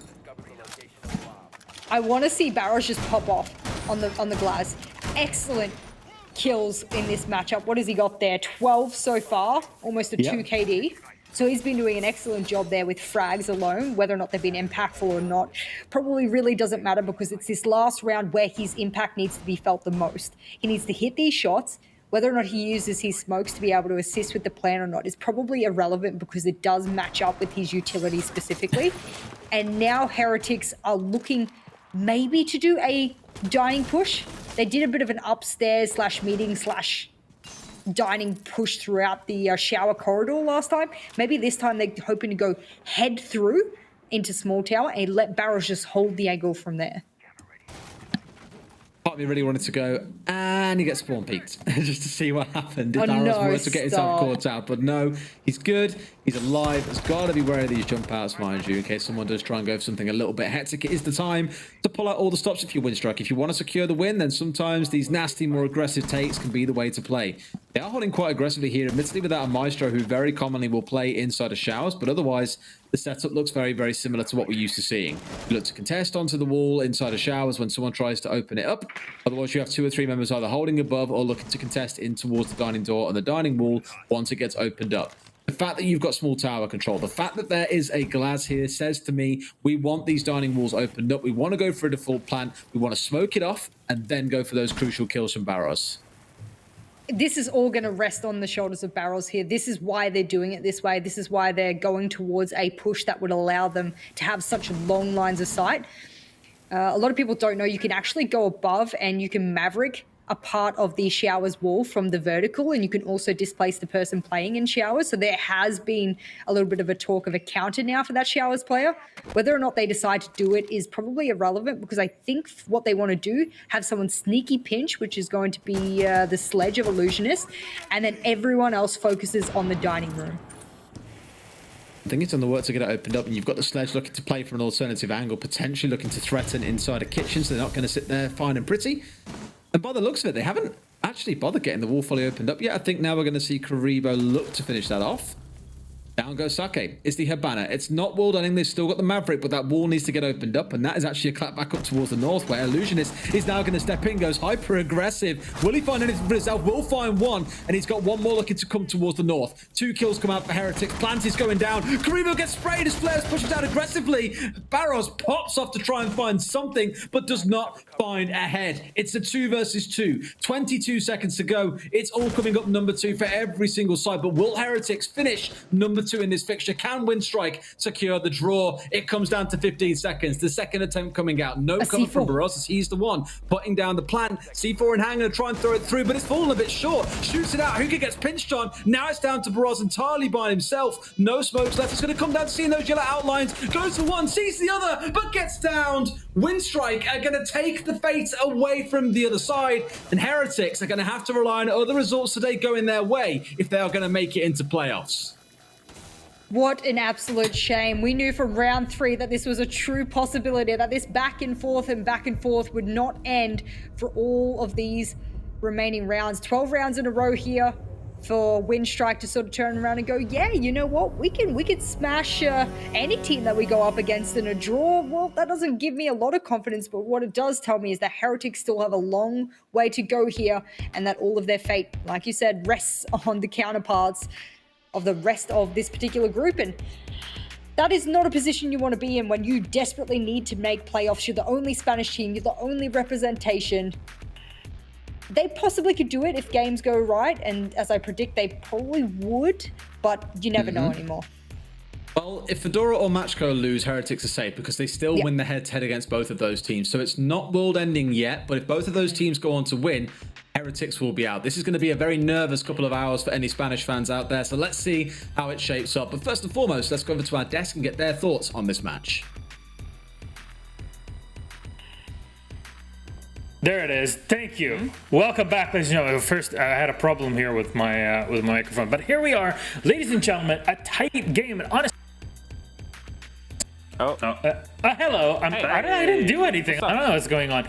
Anyways, we knew that this game was going to be very, very important because a win for Heretics today would propel them very much forward and pretty much cement their position. However, ended up in a tie, and there's just so much still up in the air. Now, before I toss it to that part, let's have a quick chat about the match itself between these two, because I firmly believe Heretics really gave it all they got today. Did. There's no denying it. They obviously put up a really good fight. As we said, coming into this, Windstrike were the toughest team out of this to be able to pull a point. Earlier on a play day, that would be like, yeah, we did it. Sweet, we're sorted. Now it's a situation where it's like, that doesn't confirm anything. And it's the way it's kind of worked now. They've got a lot of sitting and kind of wringing their hands and watching the rest of the play day today, unfortunately, Heretics, for what was a great game from them. Yep. On the other side, Windstrike, I mean, they're very comfortable, but it's not like they were playing any softer than the usual, pretty much. They weren't really playing softer than the usual, no. There was, of course, a little bit of a slip up here and there, and, you know, like, it wasn't a flawless game we've seen from them before, but, you know, they were already confirmed first seed anyway, so for them, matchup doesn't really matter too much. It's more so that, you know, you have an opportunity to either gatekeep a team like Heretics or you know, like choose who basically goes through. Like you win from them, then the 2 other teams potentially go through. If you lose from them, then, you know, it's like they had a luxury position here, and you know, of course they will not go 100%, but they definitely went like 90, maybe even 80% here. So yeah, still Heretics with 1 point in the day. They end up with 6 points. Machiko and Fedora, just a reminder for everybody at home, is that Machiko have 5 points in total and Fedora have 4. They still have yet to play, and a victory for both Machiko and Fedora means that Heretics cannot make it into the top 4. That's it, right, with only 6 points. But should there be a tie and Machiko, you know, wins only 1 point when in their game against Gamma, which definitely is a possibility, we'll have to look at the tiebreaker between them. There you go. You see the points all on the board. But the big question is, how do things tie up between Machiko and Heretics? And currently they are tied 6-6. So we're going to have to go deeper into the tiebreak rules. And for that, we're going to wait until then, a little bit later on in the day. So we can just give you all the details in the way they're supposed to be given. But that is game number 1 out of the 6 we have scheduled today. Granite versus our next team, TBD. You'll hear it soon in just a bit.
Welcome back, ladies and gentlemen. Gio and Dev join me on the analyst desk for our second matchup. Let's very quickly go through the scheduling for today. Again, 2 groups, Group A and B, 6 matches in total, and 3 in each one of these 2 groups. Group B has already been decided in terms of the top 4 that make it forward into the playoffs, the Challenger League, and our final play day of the regular season.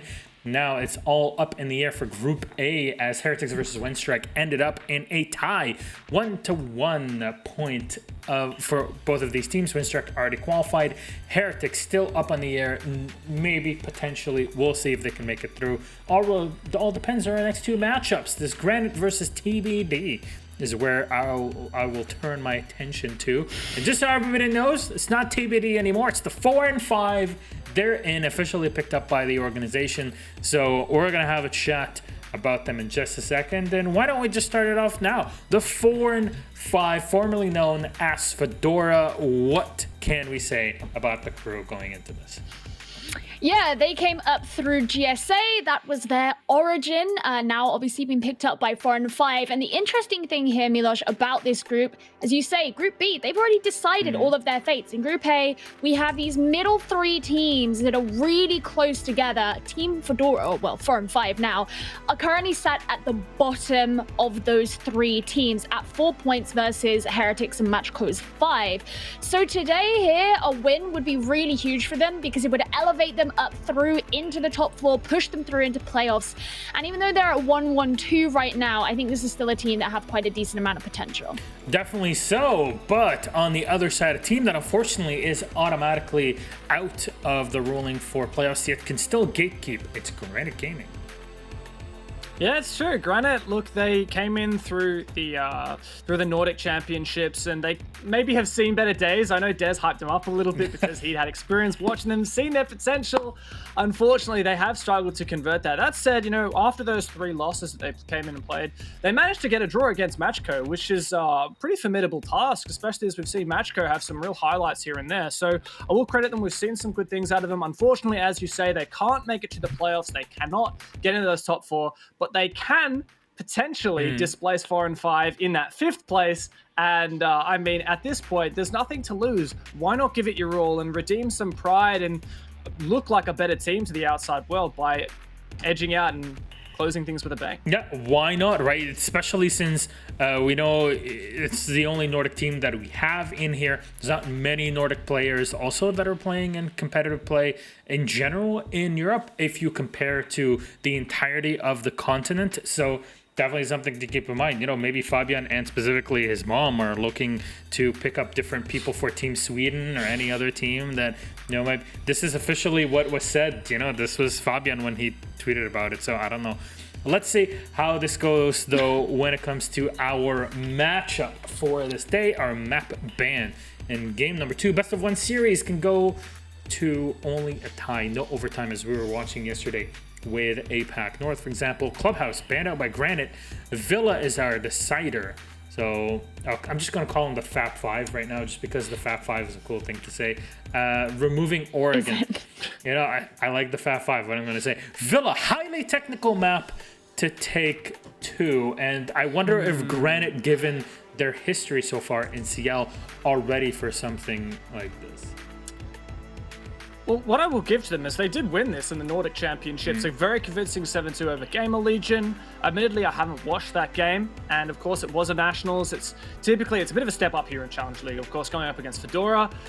But, I mean, that's better than Fedora's results, which so far I've got 3 losses and no wins. So I will say there's something here for Granite. And to me, I think it's going to be a game of, can they deal with the roamers and prevent those flanks? Because that's what they really struggle to do against Matchco, typically quite an aggressive team. I think if Granite can just hold that down, yeah, I can totally see them getting their first win on the board and edging out 5th place. Yeah, I mean, Team Fedora, I keep saying it, 4 and 5. 4 and 5. It's because everything online still says Team Fedora and I have all my tabs up, so that's what it all says. They came to Villa on week 2 here in EU Challenge League. They lost it to Matchco. It wasn't a particularly dominating win, I don't think. No, it was a 7-5. So there's still potential. They've only banned it once in Challenger League so far. I think there's still a chance for them. And I think overall, they probably are the better and favored team in this matchup anyway. All right, let's see how this goes. The 4 and 5, we're just gonna call them the Fab 5. The Granite, how rock solid will they be today? Happen Fluke, take it away. Well, I guess the big question, it's towards Granite, because they're a team that we saw with some expectation and some skill in the local league, in obviously the R6 Red Bull challenges as well, every single month that Jess and I got to do, and they didn't quite show up here, unfortunately. Yeah, Granite not really showing up as they might have expected, as Des might have expected, and many in the Nordics as well, because they showed a lot of promise. They were able to, well, put the fight up to Chaos. However, Chaos now got auto-relegated as well, so they will be in Challenger League next season. Now you're thinking, Granite, what else are you going to be able to make out of this? And they're going up against 4 and 5 or F5. The question is, how refreshing will that org change be? I'm glad. Apparently the org was maybe announced late yesterday. I maybe tweeted it earlier today, and a couple of people said, "Have you just leaked this?" And I was told, Are you the 4 and 5 account? Am I sus here? No, I'm not sus. I was doing the task in electrical, and the admin told me that it had been announced. So I tweeted earlier today. I deleted my tweet because they wanted a bit of a surprise on the stream, I guess, as well. Hey, these things happen. 4 and 5, you're here. Let's see if you can kind of make some moves and make some magic today, Granite. You are the tough opponent that you got to face. You're on Villa. Granite is starting on attack as well, so it's not going to be an easy opener for this team, as it could have otherwise potentially been on other maps and other places and playstyles. So, hey, with a Thatcher and a Maverick gone, this is a pretty standard go at these walls. Now, remember, for 4 and 5, a win means playoffs. That's all that matters for them. That is all they will be aiming for. Heretics will be hoping they will lose, because that would confirm their own spot, and so would Matchco be confirmed in that case. But hey, it is up to see in these next 12 rounds, as it is a best of 1. It is without overtime, to see whether or not we get to see a draw or a win for either of these two teams. Well, with the Falcon Mirror rounding it out and rounding us off, let's get into it. As I said before, Granite, They're a good team. They just obviously don't really have technically anything to play for other than being a gatekeeper, other than stopping it. But you know, you want to give it your all, you want to give it your game, and you want to see if you grow, because if this is your last stint on the big screen, at least until you loop your way back around after potentially doing your locals again, depending on how the system changes, well, we'll see where we find ourselves at a little bit later. Either way, this is it. This is your time on the big stage, big screen. Try and end it with a positive and try and put your names in the mouths of a couple of people as they see you, unfortunately, walk back off into the distance, listening to that very slow Hulk song, AVG. Is where we start ourselves off. Clash on the board, so this is going to be 6th pick in, brought with a bit of surprise and obviously a bit of a bait and play there with the Maestro cams too, but, you know, the main swing is here where we're going to see. Fratelli is probably going to play in one of... Oh, I was going to say 2, but it sometimes can be 3. We've seen aggressive clashes on the top of Brown Stairs. We've seen a lot of clashes round on Pillar, and then we've seen clashes on Study Door. Study Door has become less popular because a lot of teams like to pinch onto landing at the same time, which means your clash is almost instantly caught out. So you'll often see they start potentially where Hayes is, and they pull their way back along this long, beautiful classical corridor. Thank you, by the way, medics, for this wonderful camera work. You've got the Goyos there, adds some possibility of destruction, or they can dig themselves in on the top left of your screens around pillars. You put them with an ADS there, you keep them a little bit secure, and you swing stuff over. Otherwise, this is... No, you go. I was going to say a very long... I was going to say... There's many places the Clash can play here. The question is, you got to make sure that the back is actually secure, because you're saying it like you can play it on 90, you can play it in the top of the Brown Stairs, you can play it in landing, but there's always going to be places where potentially the back might be the vulnerable spot. So that is something they have to keep in mind here as we are starting off from Villa. The action phase has started. We're 30 seconds in, and it will be a north to south clear, as it looks like the bathroom, the master bedroom, and the astronomy will be taken first to continue into statuary and, of course, trophy. Now, as they instantly start making their way across, Granita wasting no time in getting clarity over the angles that they want to lock down on. Madman is a very sharp, aggressive player, was a recent addition to this roster as they brought themselves into the potential of CL, and has been able to make big moves on other rosters. Is a familiar face across the age and days of Siege, and Granite unfortunately hasn't really been the best place for them to get himself sharpened, as we've seen on other certain rosters. Here, though, there is a lot of pace coming, and there is the clash on that current pillar side and on this long corridor I talked about before. That's exactly what he has to be afraid of. Potentially a player being near that window, so he has to make sure that he's not overextending. As an impact will shortly take care of the second charge of the Selma. Opening has been made. JDC will be taken down by Capkin, who's going for an aggressive peek into the second player. That is getting out a grenade right now just to toss it in, take care of that shield. But my disc will be picking up that grenade and making it explode in a safe distance. I mean, the shield will stay safe for now. 70 seconds left. Granite, they need to find an entry soon. And the pressure's going to start to cook here. As I said, landing has very quickly fallen under their hands in terms of getting eyes on it. But as you said, getting the pressure and being able to apply it directly is the second step, and it's not proving so intently easy. They have the watch on the stairs, and they obviously have Madman putting pressure on Brown from beneath, but they don't quite have the straight route in that they were hoping for. So it's going to take some frag grenades, some utility, and some possibility of pushing people further and further back, clear themselves that default plant spot they seem so eager to get themselves onto. There's a smoke canister to cover the approach and the destruction here of Vault. There's the second one that goes in deep to make sure it doesn't get impact trickle swung out on. Now they're going to put the pressure on, and Eastwood is going to suffer it at the hands of Capcan, who ducks beneath the smoke, but somehow gets caught in amongst the trade there. Oscar is so close to the default and holding himself pressed against the wall so he doesn't get caught by that smoke canister, but Fratelli might not know Eastwood is only a couple of zaps away. He's going to put the damage in and gets the drop too. There goes Ace. What a missed moment there, but the cover's going down on default, as is. Long firefight all the way across, but the C4 loops over, doesn't quite get all of Oscar, and he somehow gets the diffuser down in 3 versus 3. Nore gets one, and Oscar gets one more. 3 versus 2. Now it's down to the Clash and the Jaeger, and they somehow find 2 very quick kills almost instantly. It's all just down to Madman, the player I talked about before, hasn't had the biggest impact. There's Clash almost having an impact of her own, doesn't quite get the lock off, but there's a body over the shoulder. There's a body in front of the shoulder. There is the diffuser, and there is a very sketchy 4 and 5 first round. All that matters is that they actually managed to win it. They got the retake down. The C4 somehow not able to blow up the planter, to blow up that Nomad. But, you know, chipped away enough of the HP to allow for Telly to get the final shots in with the SPSMG. As soon as the Nomad rotated out. And as we're going over to the second round now, Trophy Statuary seems to be picked. Hayes was hovering over the Kavera for a little bit. I doubt that's actually going to be an operator we see, but often when a 6-pick is coming, they shortly show it to us beforehand already. It was scuffed, I think it's fair to say. I've got to give credit to Granite. They were able to obviously get the diffuser in. They knew what they wanted, and it was that default hold.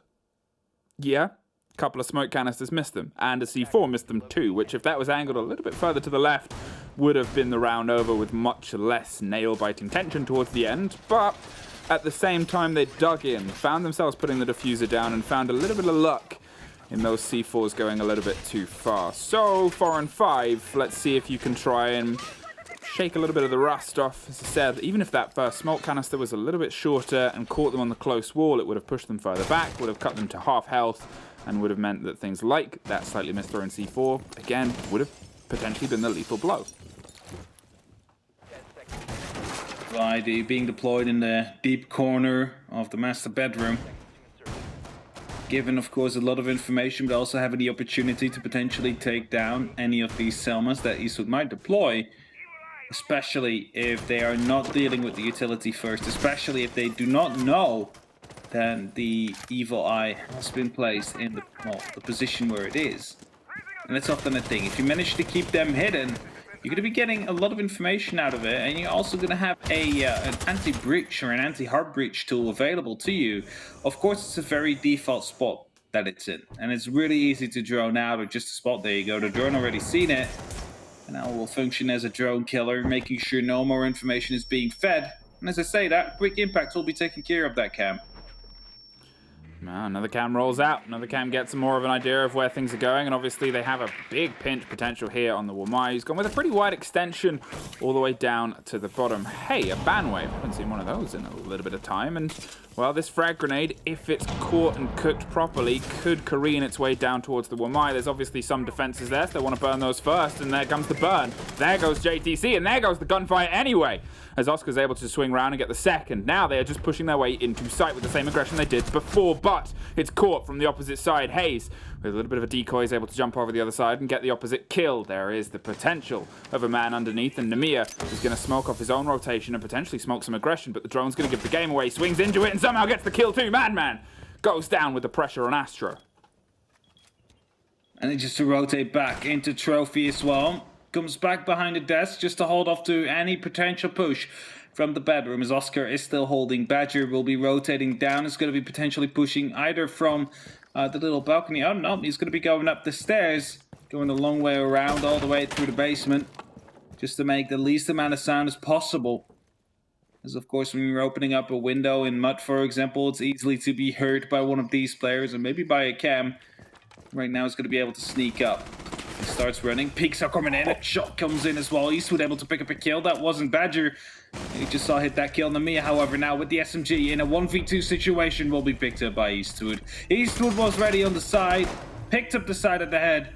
And Granite will be able to win their first round as well. We're all drawn up. Granite. They saw some possibilities, saw some attention they could give to the site, and they took it. They were full aggro, and it was, in a way, a step up from what they did before. They were, in a way, full aggro before, when they put the diffuser down. They threw themselves in towards the default plant, had one body on the cover, even though they'd obviously just lost control elsewhere. They went, we're losing everything, so let us try. And it almost worked.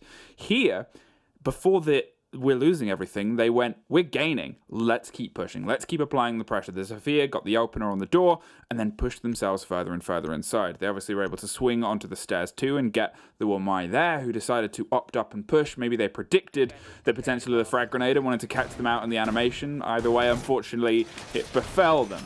We find ourselves back onto the same site, and 4 and 5 back with a similar loadout as to before. Means that they are confident in their strategy. but just the execution went a bit wrong. Might be a little bit of a, replacement of some of the utility depending on how the push came in the last time, which was very bedroom focused. That might, for example, this Evil Eye is a different one that we've seen before. Maybe a second one will be placed towards the bedroom, bathroom side as well.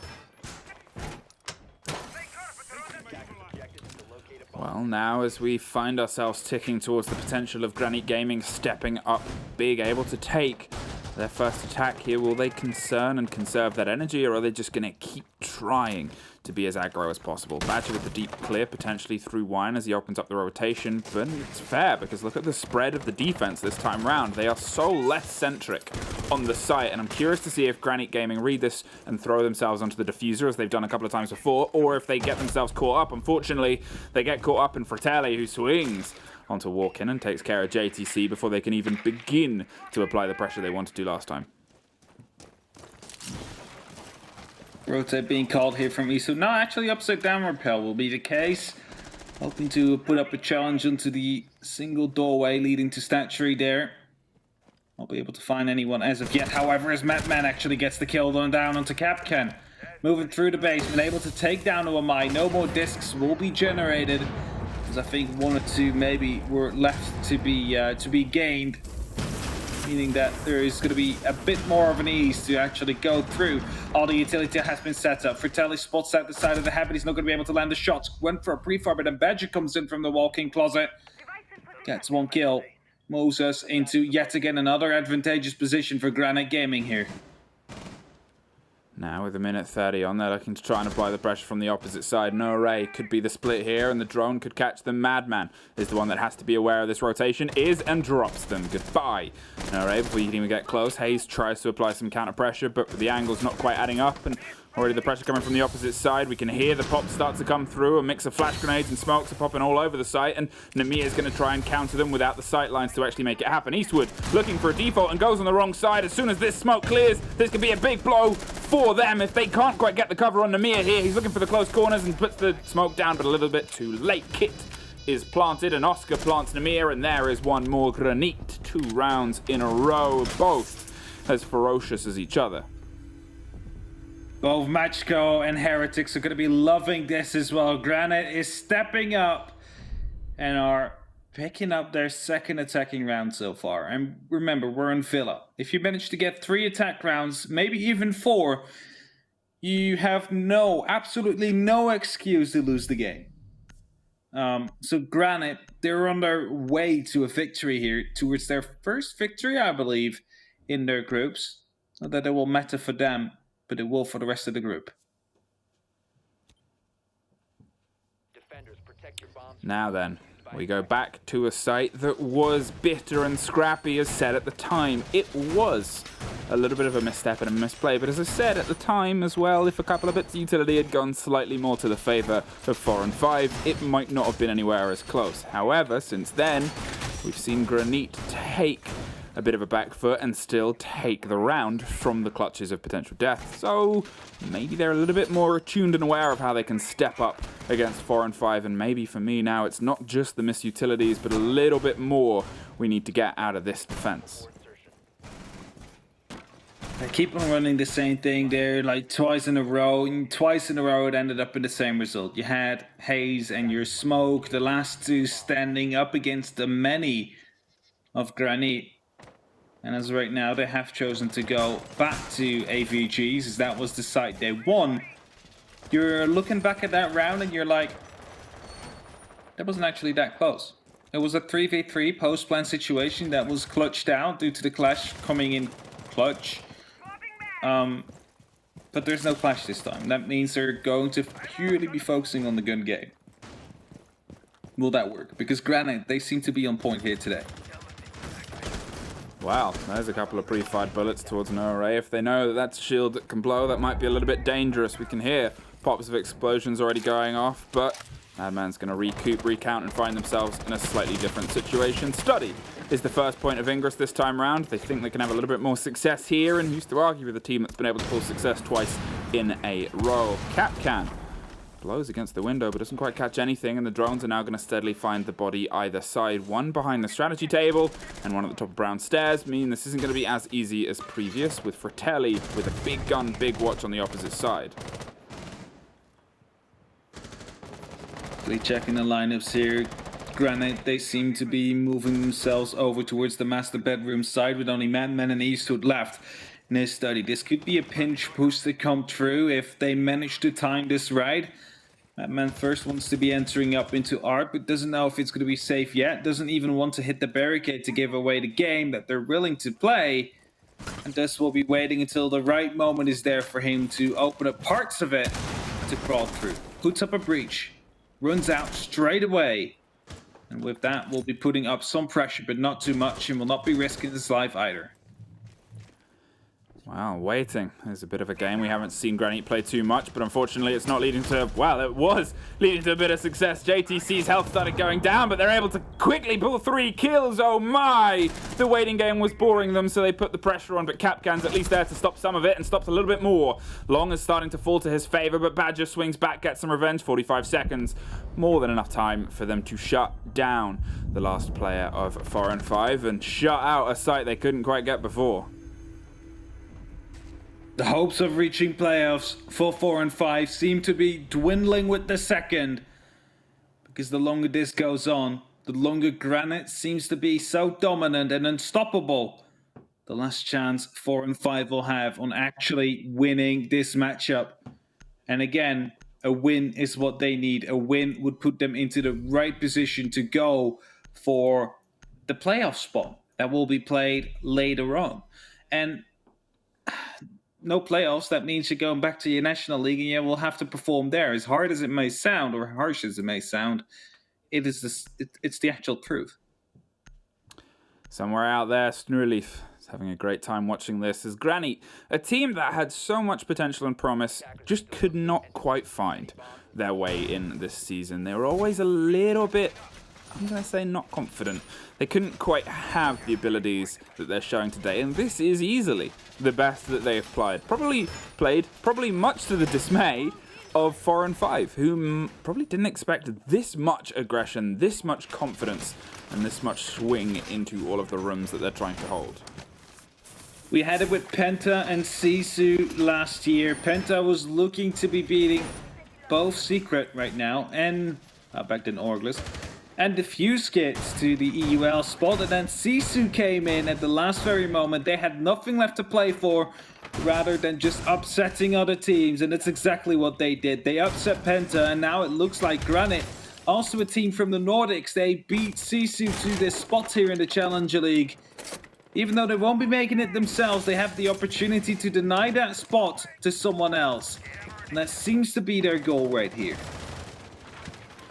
Now, as they try and apply themselves to another site and a new location, I think it's a fair decision of 4 and 5 to opt for a slightly different beat on the rhythm that they're trying to put down here on this game, because seemingly Granny are getting better and better on those top 2, those default takes. So take them tertiary, take them to a third situation, take them to a place where they haven't been taken yet. You might be able to surprise not only them but yourselves with some much needed confidence. Maybe 4 and 5 have been a little bit slower to react today because of the pressures of this game. As we said before and at the start, they were one of those teams with the potential to make their way through and make their way guaranteed if they got the win. And here, well, it seems like that's potentially impacted them like an impact on a C4 from underneath. The first goes Badger off the board. A sledge on a vertical take like this is a very great take.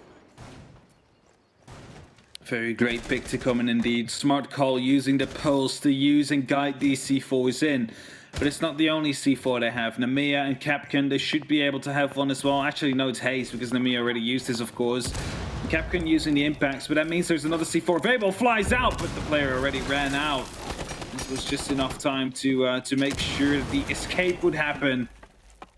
And now at 90 seconds left, the pressure is still here from Granite. They're not slowing down, even though they lost a member early on. Because now they can, even though they lost out on the sledge, have some opportunities to open up vertically with the breach in charge of JTC and potentially the impacts of both him and Madman as well.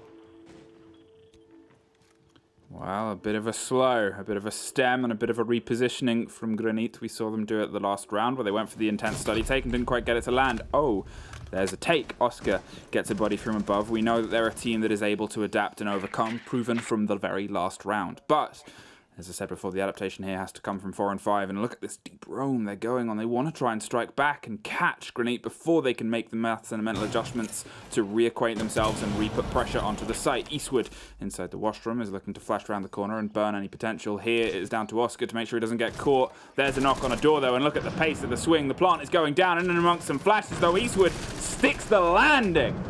And somehow they find themselves in a 4-4, but the shotgun starts to lock things out. They're just going to potentially go for a long arm, swings around the corner, but the body is on the door, at the door on the other side, and there it is, no more. No array gets one. JTC, however, is screaming his way back through. They're trying to stick it, trying to find it, can't quite find the body behind. There is another one. It's cat and mouse here, and the snake is seemingly not ending as everybody is biting everybody's tail. No array wants the long arm it. Oscar is above. Can he hear this? Can he swing on this? Can he react on this? Can he drop in time? He knows.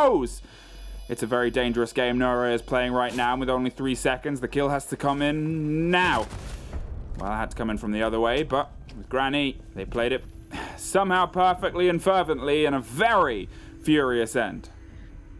And that's the thing, when you start defusing with about 12 to 13 seconds left, and you know the other person is upstairs, all he has to do is wait until that 8-second, 7-second mark. You then jump in, you get that kill, and you're guaranteed to win it afterwards. As 4-1 is the current score, Granite are absolutely on a tear right now. Oscar on 7 kills is the one leading the charge. As the Kali and the Amaru are being brought from Granite Gaming. Seeing a bit of question whether or not the rehost will be coming through or not. Ace coming in, 6th pick. There we have it. All right, back to our beautiful faces, that means. I just assumed that for the both of us. You know, you don't have to think. I mean, I'm happy that you're building up my confidence. It's like what Milosh says. Milosh always makes me confident. I've accidentally set my camera up wrong today. So if I sit properly, it cuts my head off. So I gotta sit like this. But hey, I'm slouching. Granite sure aren't. What a performance that they've put in so far. Definitely stepping up huge right here. They're able to pick up 4 attacking rounds so far, even though they managed to, lose their first player a couple of times. They're able to strike back, and they strike back definitely really hard. Because 4 and 5 now under that new org, X-Fedora. Sounds weird to say, because X Division, X-Fedora, now 4 and 5. Yes. They have a shot at making the the playoffs rather. But for that, they need to win. A draw, not enough. A loss, definitely not enough. A win is all they can hope for. But currently, you're 4-1 behind on your defensive side, and that's not looking too bright for you. That's actually looking pretty grim. Yeah, and it just seems like, as I said before, they're a little bit in their own heads. Obviously, there was a lot of weight and pressure on them for this game, and none on Granny. And any competition, any competitive anything, your mental game is very important. And how you're in the mindset and what you're applying of yourself towards the game is something that you can physically see it in action in a game. You can tell when a team is a little bit lacking in the confidence that they've shown before, and it's boiled down to little moments. And some of the most obvious there are they never quite have the solidity. So, for an example, the diffuser was down in the door. They went for a long arm, discovered where a body is, and all of them pushed towards getting that body and trying to keep control on there, which allowed JTC to come up from behind and start putting pressure on, get the, obviously, person going for the kill and get the person going for the planter. And from this situation, you've still got another body coming from behind. You still know that you've got a body that has the potential of locking this off, and getting things threaded and making these kind of risky moments, it's always tough anyway, but it's so much tougher when you feel that pressure. And that is, for me, what is leading to these little missed moments, these little miscounts of throwing utility or positioning themselves or waiting until they have this support to come round and get that lock off before they then go for the phase 2. It's tough. When you're talking about pressure, then I'm looking at the current rankings and I see Granite is at the bottom. They have nothing left to play for, meaning they play without pressure. And you said it before, and it was said before on the desk as well, if you're not making it as a team, you still have the opportunity to make it as an individual. And right now I'm seeing 5 individuals on the side of Granite playing out of their minds, able to work all together quite well And if they manage to keep that up, I wouldn't be surprised to see one or two of these players show up on other teams, either in CL next year or maybe even EUL. Like you never know when for example changes need to be made and you're starting to trial out on T2. These are the players you would be coming up with, the players that don't have anything to actually play for, because transfer season is coming up again near the major, right after the major. That means there is some time to get used to it, for example, for a relegation battle or anything like that. You never know if teams want to make some changes last second. That's it. And obviously, when you're looking at how you view the other groups as well, obviously this is a 2-group system with the playoffs across the both. So they're in a team where they're trying to learn each other and they're trying to learn what their strengths and weaknesses are and the changes that they might be able to make. But then you're also looking at potentially enemies that you haven't had all eyes on. You hear that the other teams are locked. You hear that the other games are set up, and in a weird way that gives you a little bit of fear, because they are able to mark their names down with exceptionally dominant performances. Penta, Kavana, obviously Homeless, and M&M. They're 4 big teams, 4 big worries, 4 more potentials. Worry, stress. What do we change? What do we do? Oh no, things have started to fall a bit apart. Well, I believe we are able to get back into the matchup soon, and that means we're getting to see that last round of that first half, where either we see Granite walk away with yet another win, or we see 4 and 5 pulling in that second round win that they do kind of desperately need, because you do not want to be going over to your defense or your attacking half being 5-1 behind. That is not a sight that anybody would like to see. But 4-1, can you get a second on your split? Can you find something else? As we said, if you're heading onto this in a 5-1 deficit, going to your attacks on Villa, apart from very particular outliers, because I'm not going to say, it doesn't happen, because it has happened once or twice. But that's once or twice. That's, one of those stats where it's not just tough, not just taking on the big possible enemy, not just a boss fight, but yeah, it's a couple of boss fights in one. So 4 and 5, mental reset, a moment, take a breath, take a breather. You know that you can play better than what you're playing at. You know you can be a little bit more solid at certain moments, and you know that you might be able to pull more against Granite. Goodbye, cheaters. Get out of here. Yeah, have fun. Get out of here. Somewhere else. We don't need you. I thought they... Yeah, in the words of Medic... Give me my elo back. Medics just said yeet. No, I don't think... No, I was going to make a joke there, but I'm not going to. It's a little bit mean. I'm higher elo than you, Fluke. I know, that's mainly why I didn't. Alright. 4-1. We are 30 seconds into the action phase. Granite or 4 and 5 neither have made a kill yet, as Badger is... Well, he wanted to do a bit of an Assassin's Creed and he's a bit upset he fell off the actual fence, meaning you will have to find a different way to actually look through that window properly. Now then, as Eastwood sets themselves up with Ace, one of those operators that is actually quite often banned as you go into a Villa match, because it can offer that ranged power against the hard walls that obviously Hibana could before, but slightly less so now, but it opens up close to them. It gives you the double charge with a freer cost. Fratelli is the eyes, though. He was going to want to try and zap any of those canisters that get popped on, so it's going to be up to this Madman opening up the angle, looking for the window, and caught out by the Wamai. The disc gets the first. The second is taken over, though. I was going to say, what just caught it? Because it's like, the hatch just opened up. Yeah, at first I didn't hear it caught, and then I heard the pop, and I was like, there it is. There it is. There is still one of those Selmas deployed on the wall, I believe. That hasn't been taken out yet. However, the issue now is, how do you get rid of the gemmer right behind it? Because you cannot really shoot your lance at it, because that would destroy the... Don't do it. No. Badge. He wants to do it. Don't do it, because you could destroy the Selma as well. It's basically counterintuitive here. You need to go for below and then pop in one of those lances. There's no other way you can do it. Or the ace needs to run and then pick it up. It's like, that's the only two options you have as a few kills come in. Nami and Capcan both able to pick up 1 kill. Shot from the sniper will be missing or all hitting, but in the arm. Namiya will live. as 3 members are active on the top of those brown stairs. Yeah, I was wondering if that was caught in the middle of a rotation. 3 bodies active on the top of brown was a bit peculiar if they're all watching towards the one site, but as we move away from the Happy Fox, it's going to be the pressure that moves through onto the site. JTC's seen, well, they're all there, and there's one in the vault that gets dropped. There's another man inside study. Who cares what room they're in? I'm going to try and swing on all of them. There is still one above brown, and obviously with the diffuser out on the balcony, that's a problem, but Oscar puts us into a 2 versus 1. Fratelli is on the ground. Well, not for any longer. Granite. Excuse me? 5-1. Grenade? 5-1. On 5-1 on their attacks on Villa. Yes, I'm sorry. I'm just really confused that I still managed to win that round in a 2-5 situation, 2-4 situation rather. Just swing? Where was this the rest of the season? The rest of the group stage? Why are you suddenly doing this? 4-4-5, absolutely getting slaughtered.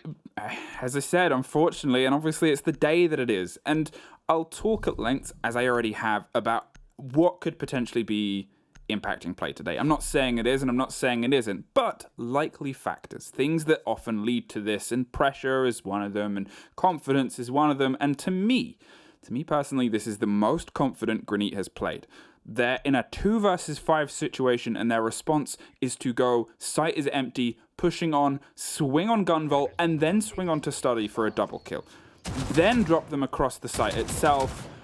That's confidence from Granite, a confidence we haven't seen throughout this. 4 and 5, they're getting these opener from positions, and then things start to fall apart when the pressure's applied. Things start to drift away. They're consistently locking themselves in unfortunate 1 versus 1 versus 1 situations because they can't quite keep a handle on Granite. Granite is super confident, sure, but 4 and 5, they're playing maybe the most timid and unfortunately mistake-laden that they have all season.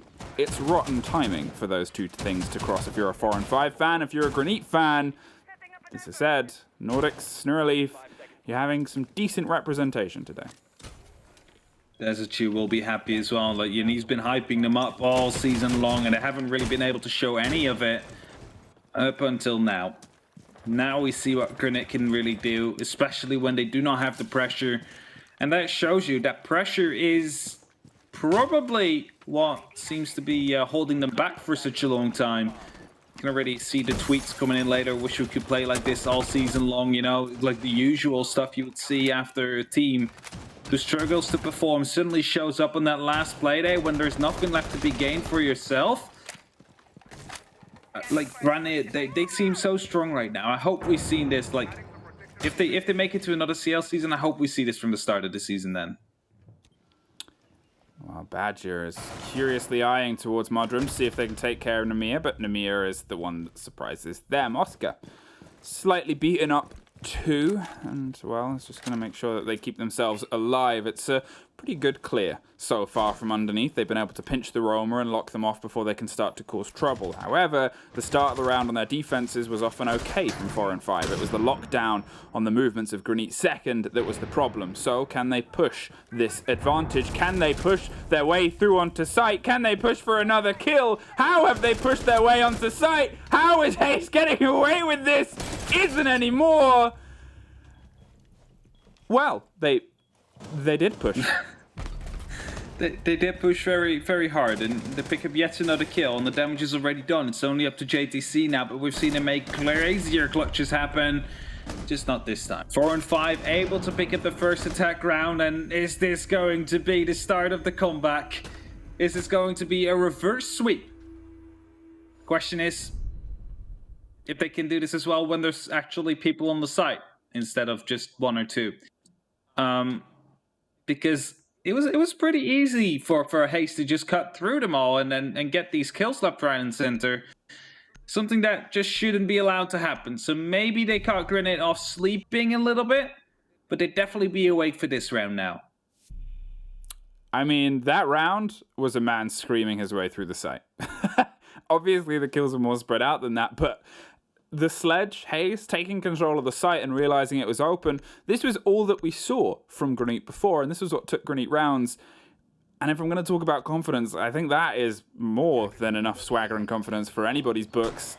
Learn a lesson. learned the lesson a little bit potentially too late, I guess, is the story that we might be looking at now as we see them able to clutch their second round of the day and their first attack, but they still have a pretty monolithic task ahead of them looming over them, as well as the board that they know they desperately need to climb for the hope of not being relegated. That's it, 4 and 5. They want to be able to make it to the playoffs. They want to be able to have their shot at this elimination bracket. We can potentially make it up to the finals in December, where the spots for EUL are given away. And for those of you that don't know how it works, you basically play until we have 2 teams left. Those 2 teams, under normal circumstances, would be going to the December LAN finals to play up against one another. The winner would be auto-promoted. The loser will be going up against Rogue.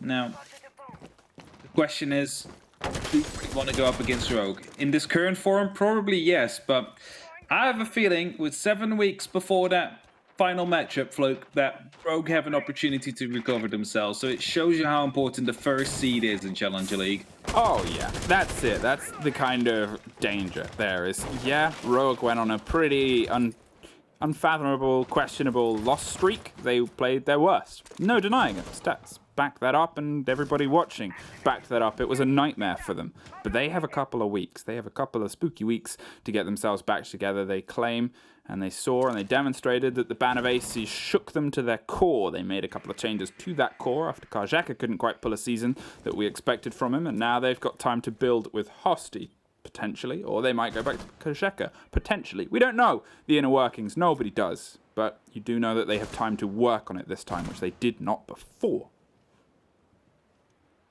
And that's it, that's the key change here. The work is already done for one of these teams. Granite have no more room to improve for upcoming matches, as the next matches they will be playing are probably going to be the Nordics, where they will try and re-qualify for CL. As they are out, of course, this is their last match here on the main stage for now. And 4 and 5, well, they are still fighting for survival. A win would mean qualification for the playoffs. That would mean at least one more matchup to be played. The question is, can they pull out a win here? It's Madman to pick up the first kills. Granite Gaming started strong, a bit of a pre-fire to come in from the AUG. There is cover as well. I believe his Madman is close.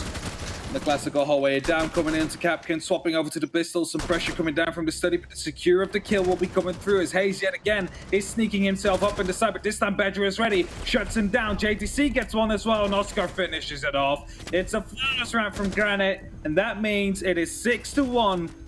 Also means that the dreams of 4 and 5 to reach the playoffs are absolutely dead.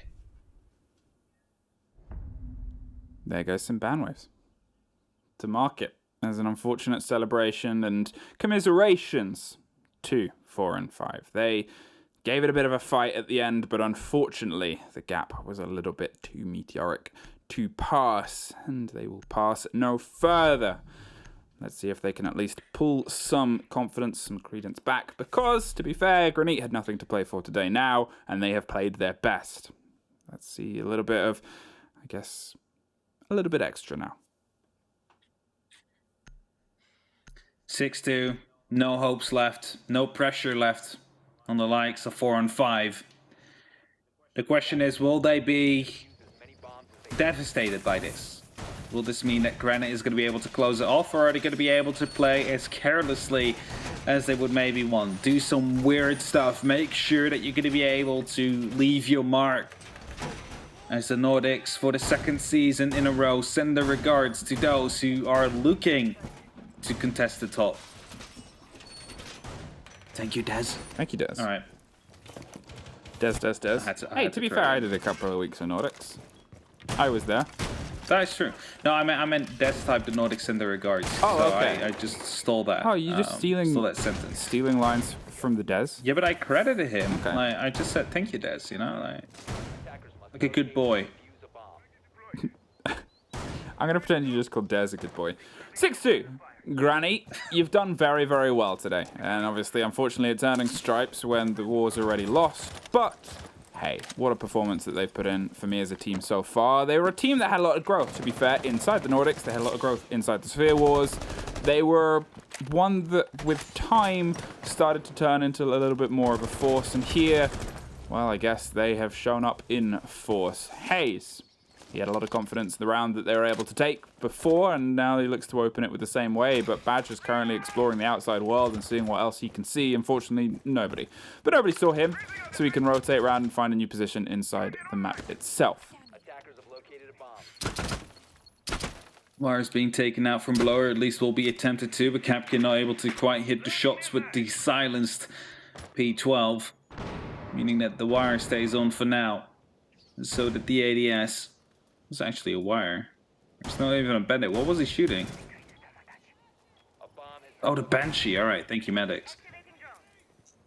Always our, the man that will help us when we're in need. Out of portraying what we were looking at. Just whispering it into our ears like a good old ASMR stream. Maddox is so great. Now, then, as we start to look towards locking themselves in and locking themselves off, it's going to be Eastwood that locks in another kill against Hayes. As I said, he was a bit of a force before, but 4 and 5, with a roster that hasn't quite found themselves today, is going to try and rebuild and reconvene on the pressure towards the site itself. Eastwood is hyper-aggressively holding this door in this position, making sure that nobody can get close. And to be fair, no one is trying to right now. They're playing a slow and steady drone game onto Astro, seeing if they can lock down the body behind the slight barricades that are on the back of the room. No Array wants to try and catch them from underneath before they go for the rotate, but Madman, living up to his name, digs in further and closer towards the pressure, hides in and amongst the quick corner here. They're still pinging and looking for angles and still trying to get a handle on him. But Badger, in the meantime, drops Kapkan on the opposite side of the site. I believe that happened. Yeah, indeed, and right now Flashbang's being tossed in, but Madman has a really good angle here to potentially pick up the kill. Up onto Nora, as Nora is getting closer and closer. The gun starts showing, a bit of a shot coming in as well. The swing comes there, but it's failing to actually get a Claymore kill to come in as well. Badger will respond. Nora then picks him up and leaves it all up to Oscar, who gets taken down by Fratelli. 4 and 5, able to pick up another round. 6-3 is the current score. All they can fight for here is the draw. Will not be enough for the playoffs, but it will be enough for their honor, for the dignity, for well, what else? Bragging rights? Not really, right? If you draw. So Dev has now asked if he can steal that line from Dez, and instantly Medics Already stole it. Yeah, Medics stole it. Already gone. I hope Dev says it, and then we could be like, stole it. 6-3. Recycled content. Yeah, recycled content. Old me. 6-3. Granite, you have 3 more chances to be able to lock this off and pull some points and put them onto the board next to your name. Something that you probably desperately wanted to do throughout this entire season and only really now found the ability to. Is the tiebreaker one where it goes by round difference first, or who won what game? AKA, would a win for Granite here push them above 4 and 5? Yeah, it's head-to-head first. Head-to-head first, okay. So it's points, head-to-head, round differential, if I recall correctly. So if you're playing a single round robin, that means that your matches are ever so more important than they otherwise would be. As that would automatically put you ahead of any opponent that you would maybe tie up with if you won from them. But it doesn't really matter because both of them will be, relegated down to their nationals again, having to play through it to make sure they could go for a qualification rather than, potentially playing playoffs, having a shot at that top 2 spot where both groups combine, the best of the both groups, the top 4 of each. Currently, neither of these 2 teams will be there. Well, Granite can play to pull themselves off the bottom of the board, at least, and what a time to do it at the very end. Doesn't, as you said, get you anywhere further, but it does at least give you some slight bragging rights and some momentum to carry through, because at the time where, in a way, you could still perform, you did. They've decided to try and take Trophy and Statuary. I don't know who Sophie is, but I don't think she owns any of the trophies or the statuary building. Maybe she is the realtor of Villa. Either way, she's not quite here, and there's a lot of gunfight going on, so she's probably going to have a lot of remodeling to do on the house after this. Sophie is nowhere to be seen. Instead, they are just trying to take over Trophy and Statuary. Now, they're looking for the angles that are playing underneath and curious about the rotation on the bottom of the stairs, which cost them before. All eyes are attentive towards the potential rotation around Astro and the pressure that the Ash applied there before. We are now hoping to put some pressure down here from the bathroom. Finds a Banshee. Will be finding a shield as well. It's Madman that is playing close, is on that rotation, peeking a bit aggressively every now and then. He's hoping to be able to get the drop down onto Namiya, because if he manages to do so, as Nora gets dropped by Oscar, who rotates back into the basement, so is asking to be hunted.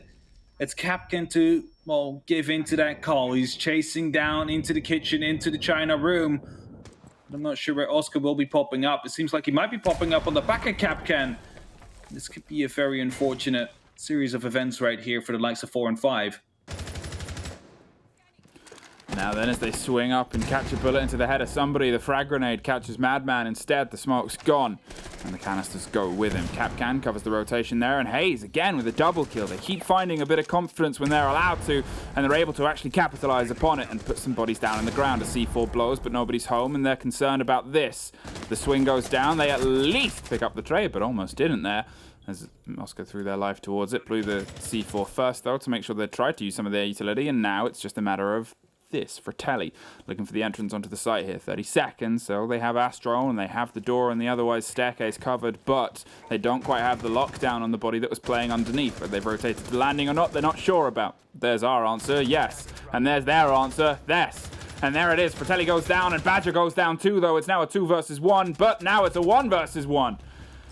It's just down to Hayes, a player who's been able to step up before, to step up one more time. Confirms a kill, gives the game away, and looking for the quad to lock it off. 10 seconds. They know they've got to push for this kill, and they know that they're going to match them here on this side, and they do! Hayes!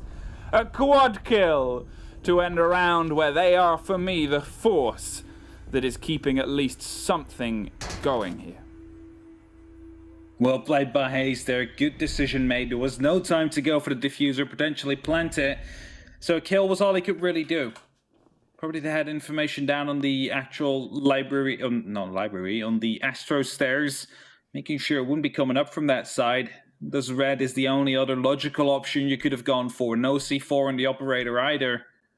There's right call to be made to go for an aggressive push. Leaves us with 2 match points left here for Granite. 2 rounds left where they could be pulling themselves off of the bottom of the scoreboard. They do need to get that 1 extra round in. So far, really attack-sided Villa. We've seen 8 rounds in total being won on the onto the attack, which is uncommon. Yeah, that's definitely a way of putting it. As I said before, I didn't want to go far enough and say it's an impossible task, because it's not. We've seen impossible tasks, or seemingly impossible tasks, be done before. We've seen 6-0 reverses on this map before. Okay, they were in a kind of similar situation because they needed it not to get to a draw, and when you're in a 5-1, 1 round is the mistake that could cost you. They lost that, unfortunately, but at the same time, still, with that statistic out the side, if we go 5-1, 5-1, attacker halves on Villa, yeah, that joins a very select club. 10 seconds to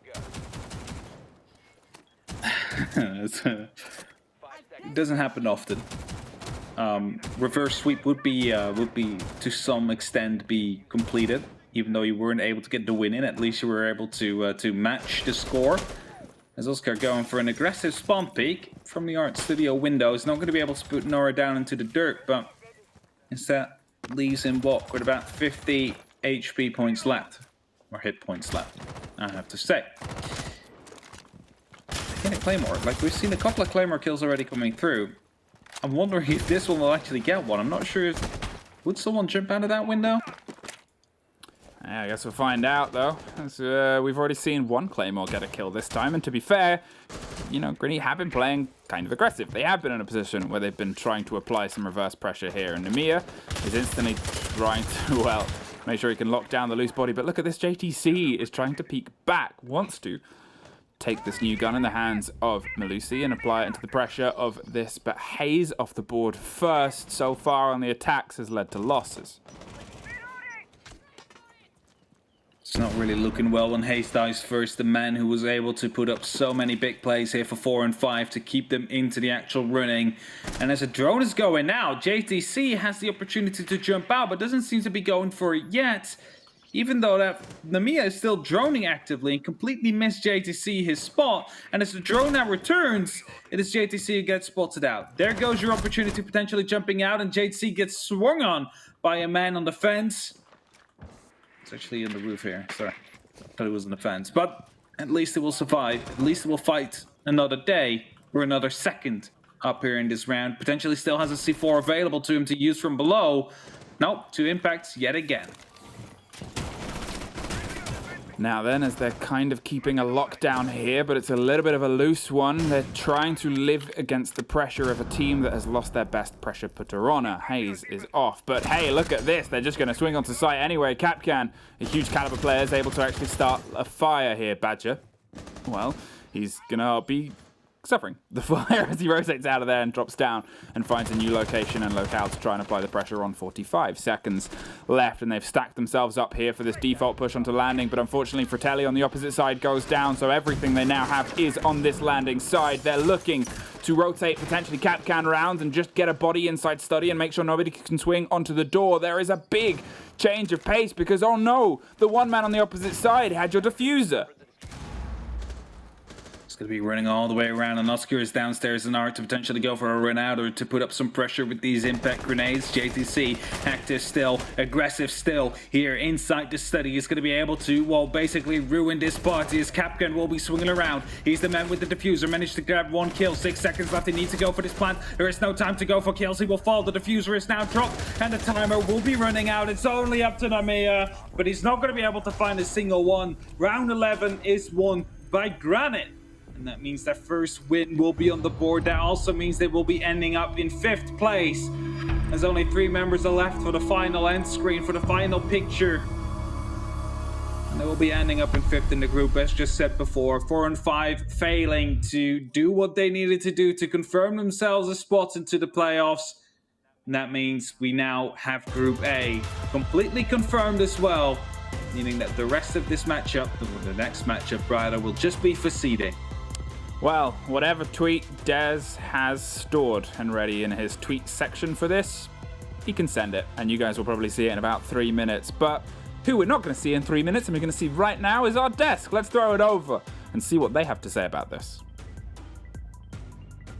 Honestly, yeah, Daz is going to be smug about it, and I think we all could be very much behind this. What a performance from Granite, despite the fact that that's a bit too late here in the season to save themselves. But to be honest, both of you, Gio and James, said the numbers all pointed to one thing, and it's just Granite winning. Yeah, I don't know. It was hard to call it either way, to be honest, like just in terms of in a vacuum as teams. 4 and 5, of course, they're the only of these 2 teams that actually had a victory before today. But Granite had a much better record on Villa. Admittedly, that was dating way back to June and pretty limited source material, pretty limited info overall. So it's hard to make like a statistical inference out of such a limited amount of data. But yeah, Granite popped off. Really good individual performances. Huge rounds from JTC. There was one particular where they were trying to plant in a 4v4. In a post plant, it looked like defenders were going to be able to retake. This was on Dining. JTC finds a 3K. So yeah, huge rounds. A lot of big hit players on both teams. Hayes also had a couple good rounds, including that clutch in the penultimate round there for 4 and 5. But Granite, they do come out on top at the end of it.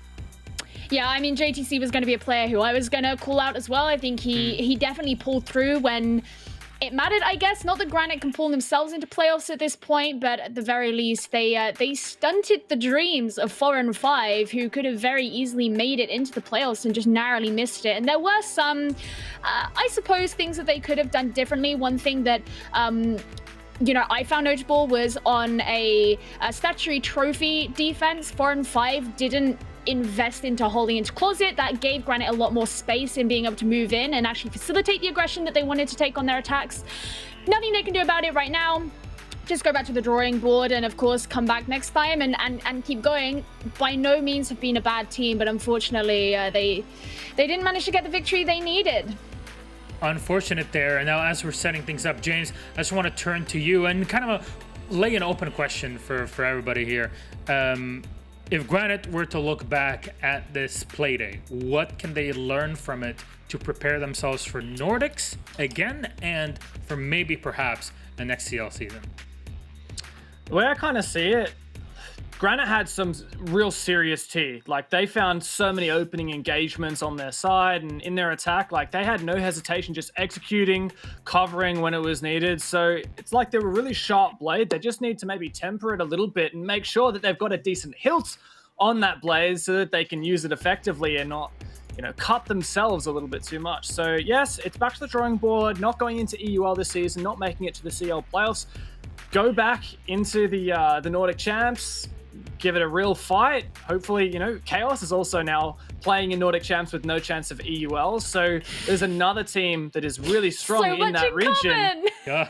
There you go. There's another team in that region that, I mean, previously in the past, people would say, like, well, Chaos don't need to try in the Nordic champs. They're saving their strats for EUL. But now both of these teams are in the same position where the whole next year is only one of them is going to qualify for CL 2021. And it may well be Granite. Who knows? We'll have to keep an eye on their progress. So I think Nordic Championship as a region, as a tournament, has actually just gotten a lot more exciting. Gio, final takes before we toss it in?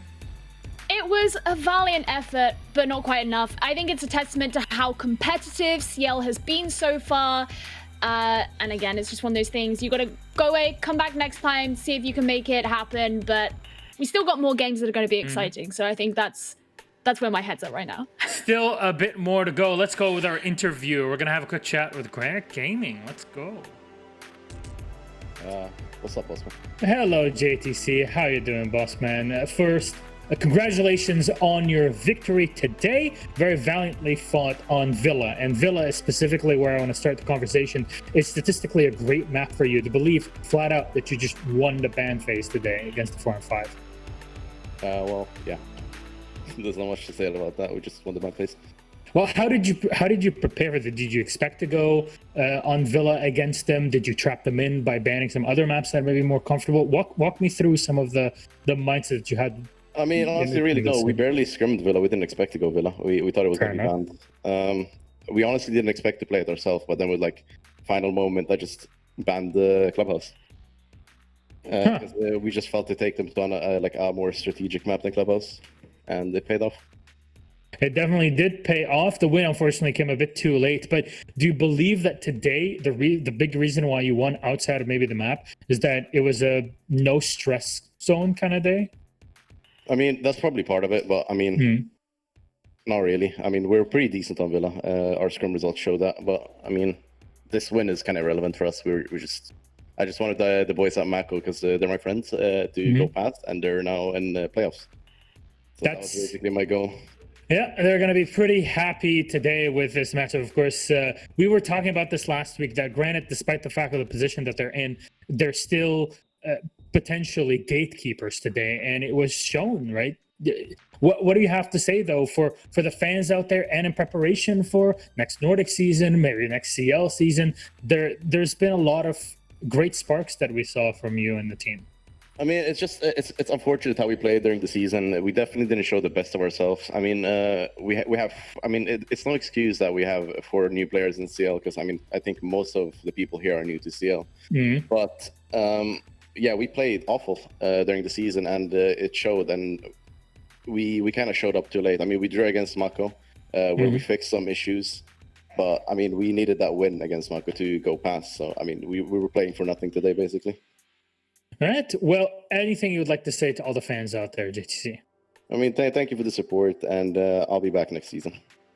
Hopefully so. Maybe more Villa, right? You got it banned every Playday, and last time you played it was in June. So there it is. The key to victory, though. Thank you so much, and we hope to see you very soon back in competition, JTC. Good night. Adieu. Bye-bye. Thank you. Goodbye. There it is, quick words, and all it took was our friend Machiko were, ready to go through. We wanted to just help him out with it. And you know what? Fair enough. It seems like Nordic teams are great at just body blocking for some others. They're good at facilitating others' success. Yeah, we would like to look at Sisu in the past CL season against Penta Sports. Well, we'll see how all that actually translates later on. We still have one more matchup to go in the top, or at least the top of the Group A here. Gamma Gaming versus Machiko is coming up in just a bit.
Welcome back, ladies and gentlemen. Jess and Daz on the analyst desk. Gamma vs. Machiko is the game that we have coming up in just a moment. Dez, you were being smug about something with Granite a bit before. So congratulations and thank you very much. I know there were very big shoes for me to fill in the time that you were away for the past couple of days, but I had a lot of fun casting with Jess and it was very cool to get through this. It's okay, mate. They're only size 10 shoes. It's okay. I don't know what that means in European. I'm like 45 and a quarter. I don't know how that translates. Yeah, it's about that, mate. I don't know. You guys use a weird system over there. I ain't got a clue. Okay, you know what? Fair enough. We're not gonna get into these rules and regulations. Honestly, it's always with feet, Jess. What's going on here? Though, Gamma versus Machiko is where we turn our attention to. First of all, our scheduling. We've already gone through 2 of the matches. 1 more to go in Group A, and we'll be halfway done for our Playday, our final one in Challenger League. So if you want to support the players that are up and coming in all these teams, this is the moment to do so before we transition on to our playoffs later. So let's have a quick chat about our teams. Machiko first. Jess, I have been told that you know a thing or two about this squad. Oh, look, I've been really impressed and then also kind of really disappointed. A couple of those draws that they netted, I think probably could have been transitioned into wins rather than those draws, and they've held them back point-wise. They've got only 1 win, 2 draws, and 1 loss, and the only team they won against was 4-5, who you just saw lost to Granite Gaming, who Granite Gaming is essentially on the bottom of the leaderboard, so that probably doesn't say a whole lot about Machiko, but when they have gotten those draws, they've been quite impressive with some of them. I'm thinking back to the Consulate game, for example. If you haven't watched it, go back. I believe that was week 1 or 2, and that was a great game to watch from them. I think today they know now after that game that they're securely in for the playoffs. They're very happy. They know that 4-5, you know, by not winning, have just secured themselves that spot. But I wouldn't like to see them play any less aggressive, any less with, you know, as oomph as we do see them play, because you want to walk away with a better score regardless. All right, Dez, of course, their opponents today, Gamma Gaming, our Dutch team, or Benelux team, basically, that are coming in. A lot of support behind them. This is a team that almost brought it forward into the league in the last CL season. Yeah, I know, like, Hap is probably dying to jump through my window right now, take over my seat in the chair to start talking around these boys, but generally, this hasn't been the shiny season that it was for them back in CLXI. Of course, they lost next one and crying both to Chaos. And I think since then, we've kind of seen them not take off in the same way that they used to before, not performing quite at the same level. No doubt with these 2 roster changes coming in, it does take a little bit of time. Been played by draws and close games so far. That loss to Winstrike isn't really a good sign for them. They have secured their spot in playoffs, but today we've really got to see them taking shape and seeing some form to them if they're going to deliver it for us in playoffs. All right, let's see which map we're going to be playing on. Give it to me, production. Let's go. 7 map pool, 6 out, 1 is left, and Gamma Gaming are going to ban or going to take us to Consulate for this one. Yeah, Jess? I'm Week 1 vibes. Yeah, look, I'm kind of happy that Machiko have been able to get it to Consulate in the end, because they've already showed this map. They're in playoffs territory. The thing that people need to understand is that we're in playoffs territory now. In this matchup, there is nothing new you should show. It's the same that I said about Winstrike during their game today. Do not show anything crazy, extra pocket. No one cares about it. But even if you win or lose this one, try your best, but do it on just default stuff. Just do things you did last time you played Consulate. Then you look towards Gamma, and I'm looking through all of their matchups here, and I don't believe they've played it against anyone but Fedora. Both of these 2. Yeah, they played both of these maps, so I'm like, well, neither team showing anything super brand new, I guess. So, comfort for both sides, I think. Nothing new to show. Just play the game you played before. Basically, you just need to... I mean, you know what? Maybe there's somebody from G2 watching right now, and, you know, I know they've been saving strats for the past 2.5 years. This is the moment to do your best G2 impression for both of these squads, and that's all we'll need to say to put the idea in everybody's heads. Let's toss it over to our casters. Who would have thought Stein Happers is not there, actually? Haha. Somebody stole it from right under him, ladies and gentlemen. It's Geo and Dev that will bring us the matchup. All yours, my friends. Dev, if you and I were Fluke and Hap, who would be who? Do I have glasses somewhere? Okay. Give me a second. Because I think like the luscious blonde. It's not quite thing. what we were looking for, but can this be Hap? Does or I- is this too stylish for Hap? Okay. We'll make we'll make it I work. thought this is more of a Fluke kind of move, eh? Hey, no. Fluke is mine. She is my twin, and I love her. I love Hap too. Well, Love you, Hap. I'm actually going to rock these now. I'm down. Let's go. Final day of the stage. It is Challenger League, where we like to have a bit of fun. I'm really keen for this game. I cannot read my notes while wearing these sunglasses, but it is Gamma Gaming versus Matchco. And look, we might not have Hap, but I know there's still a lot of fans out there really keen to see Gamma Gaming succeed after their unsuccessful run through Challenger League in Season 11 as Diffuse Kids. It all comes down to here. Obviously not right now, this game doesn't matter as much, but coming into playoffs, that's really where they need to put their focus. As Jess was saying, don't reveal your hand, but show that you're strong here and lock out Matchco as well if you can. Yeah, I mean, neither of these teams secured a win last week. Gamma Gaming lost 4-7 to Windstrike on Oregon, whereas Matchco drew with Granite 6-6, as opposed to another kind of draw, on Clubhouse. So I think for a pride sense, being able to show your strength and kind of scare your enemies, knowing you're all going ahead into playoffs, you want to be acquiring the win this time. But just to repeat what you and Jess said, don't give away anything new. You would be shooting yourself in the foot. So to start things off with the bans, there's going to be a Capitan. What we'd like to see, really, really powerful operator here on Consulate. So many ways that you can fire people out of little corners, smoke for executes, especially if you're going to end up banning that Wamai. Capital is such a good ban, because if you ban Wamai, Capital, well, he's basically unstoppable. There's nothing that can prevent his util from going down. Thatcher banned as well means that we've still got the option for hard-holding yellow stairs, as has been meta for the last year or so, with lots of ADSs, and the Thatcher can't just destroy all those.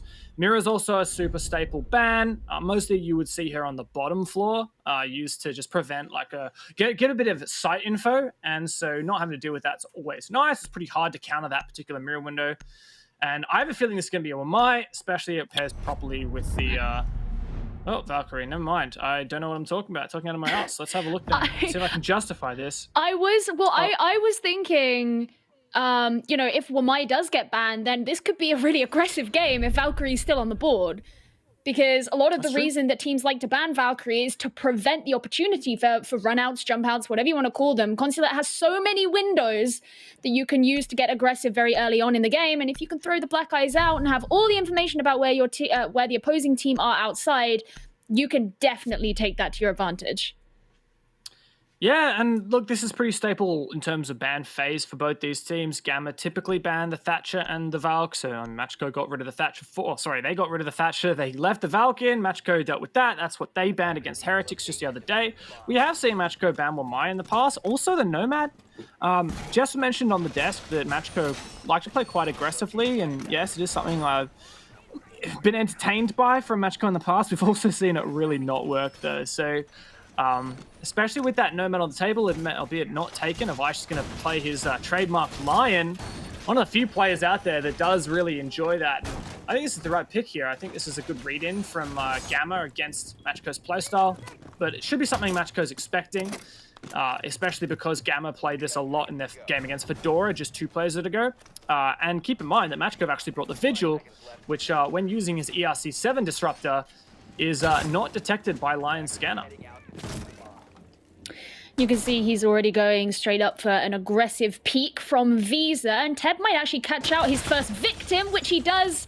So not only does he get a nice early kill, but it is Avish on Lion.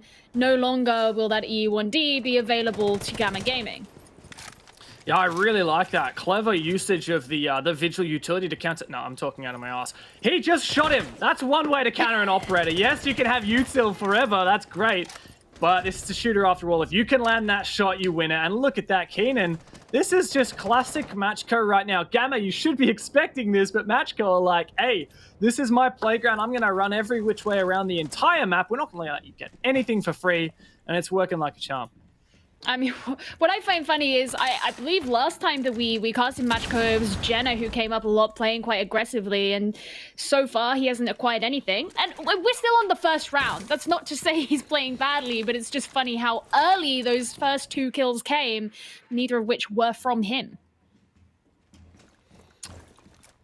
So, a map clear is a good move here for Gamma, but Matchco can kind of just chill out a little bit. I like this from Ted. Not shooting that drone means it's not seen him, of course.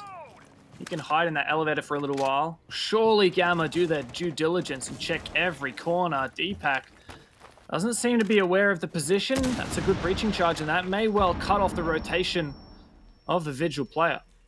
Well, Teb's going to be rotating back downstairs, so it looks like that's not actually going to be the case. And that means that Matchco have quite a strong presence down in the basement, which is where the site is.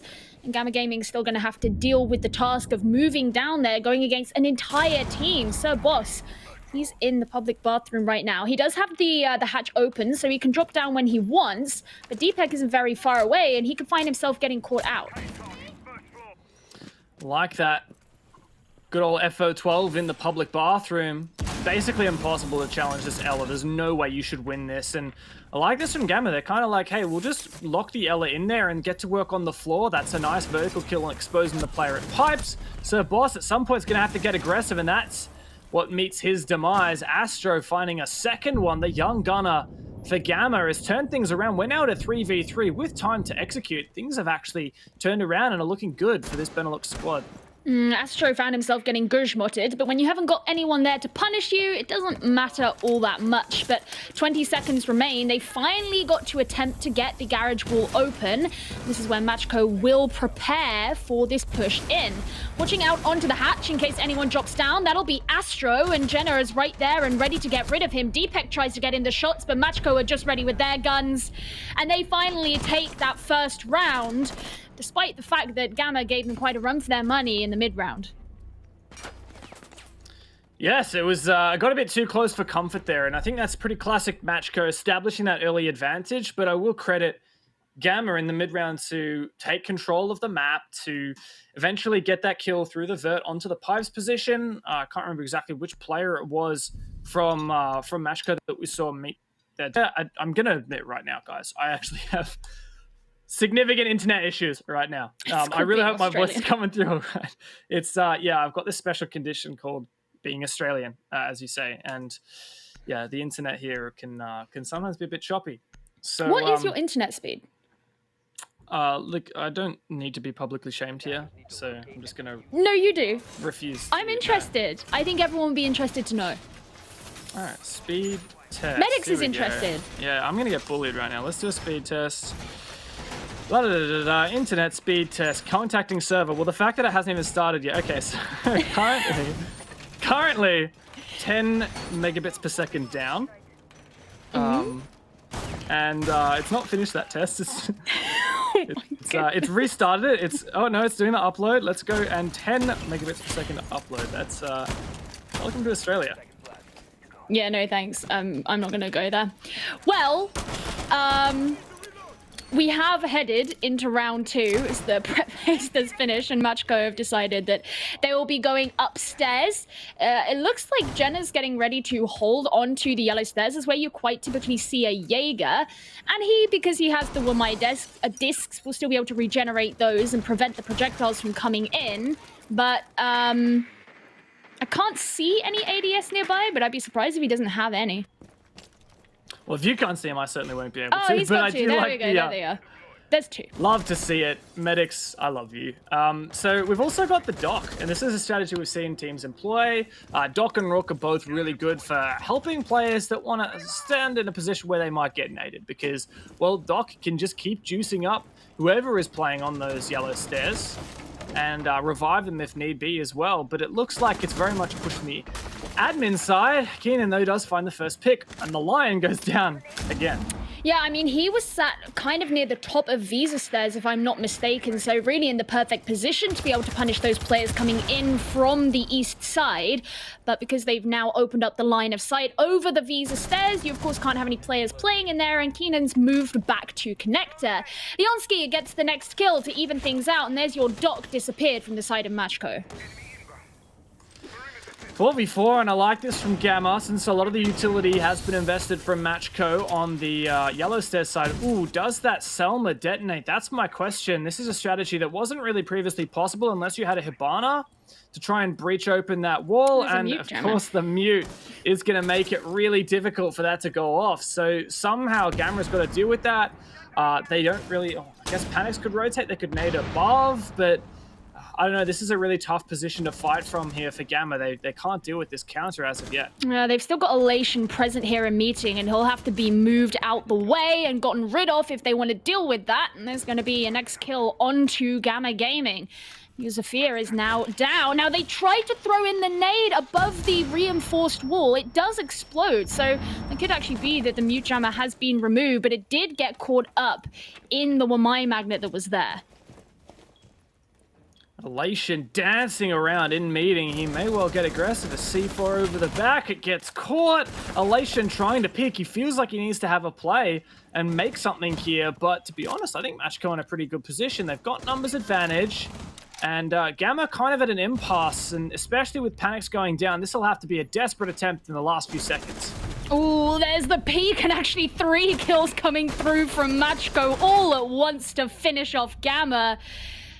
Very difficult there, and I think especially once Gamma Gaming Zafir went down, you didn't really have a player who you could put on the meeting window, so you couldn't be pressuring Elation from the other side. So while, yeah, they could get rid of the mute jammer, they'd already had one of their Selmas swallowed up by the magnet itself. They didn't finish getting that wall opened up, and so you were still trying to push from behind with no pressure from in front, i.e. from the meeting window, from one of those other angles. The C4 could be thrown out. You had other players who could pressure down kind of the long desk area. There really wasn't an advantageous positional situation for Gamma in that round there. That's why you breach or open a wall. It's why you start to push from multiple directions. But when you start the round with a numbers deficit, thanks to Keenan finding the opening pick, and when you can't get that main wall breach, then you're really just tunneling, like funneling down one angle. And Matchco want gunfights, especially if they know where you're coming from. If you're just going to funnel up long desk, they'll clean those up happily and readily. It's exactly the game that Matchco wants to play. But where they want to play right now is on Teller's Archives, a fairly, pardon me, unusual pick. Not never seen before, but definitely the least chosen of these 4 bomb sites here on Consulate. And personally, my favorite. I think it provides a really interesting, especially for retake scenario, very strategy heavy, this bomb site. So let's see how the attack goes to deal with this. And in particular, often we get to a point in the round on attacks of this bomb site where the attackers have control of tellers. That's the middle floor bomb site. And the defenders are all sitting downstairs. And it's a game of plant denial. Can the defenders deny the plant in tellers? What kind of info do they have? How many C4s do they have? Potentially even an impact from Keenan could help out. But with 2 C4s on the board, the Pulse and the Maestro for info, it looks pretty good for Matchco. But if those C4s start to miss, if maybe Gamma dispatch with some of those Evil Eyes, things might look a bit different. I think one of the more recent changes to this game that have definitely helped as well with this site is the introduction of the proximity alarms, which you can see Jenna has brought along on the castle, because as well as the cardiac sensor and as well as the Evil Eyes that you can use for gathering the information, you can also have the auditory clue giving that you gain from being within the vicinity of the proximity alarms. And that just gives away so much more information about the presence of the attackers, and it makes it a lot harder for them to be able to get away without their position known.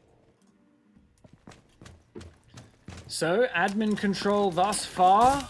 Trying to breach this admin hatch does really just solidify the attacker's control of Visa. And look, it might not be long now before Gamma have control of that Teller's bomb site, but of course it will come down to whether the Plantadile comes through from Matchco. I like the pick from Avish onto that Nomad. We've talked about how Matchco have banned it in the past. We talked about how Matchco are quite an aggressive team, and that may well lock them out of those retakes. Yeah, I think that's really worthwhile. And one of the things that you said, of course, was that sometimes you find yourself going into a post-plant situation here because of the nature of it being on split floors. Not being able to make those rotations could be really detrimental for the defenders if that's denied to them. So Boss is still going to be passing on the information about those players that are just above, and you can see they're trying to shoot through the ceiling. He's just guiding along Elation, who's present on the mute. There's a nice kill from Avish. He catches Jenna out, who was looking for a late flank onto him. Won't be able to get away with it. There you go, the Nomad. It might not necessarily have been the air jab, but it helps out for sure. And that's why it really does come down to this flank watch Like this from Gamma, that is spotting out the util. That's the information gathering on site. Someone with explosives got to rotate down and destroy that. Deepak still has some explosives. I think Panic's just, okay, that's one way to use your explosives. I don't know whether that was through the floor. Keenan's like, what just happened? And Gamma, they're in a great position, but the time is against them. Oh, okay, there's a nice 2k with a C4. That's one way to make life very hard for the attackers. And now just 10 seconds remaining. Deepak's got to try and take things into his own hands. He gets killed for the effort, though. Astro has to go in for the plant. There's still a C4 in Sir Boss's hands. Can he deny it? He can't. Now the diffuser has gone down. He throws the C4 anyway, but it's really just a Hail Mary. He can find out the location of this player for himself, but he's going to have to make the rotate up himself as well, being the last player. There's the air jab. His position will be known, and of course the castle barricade still stands all the way upstairs to try and rotate all around using the cardiac sensor for guidance. The holes in the floor could give it away, and he manages to get the shot at the end. Take him much by surprise, I suspect, but he has enough time to be able to get the disable going, and Matchco take their third round.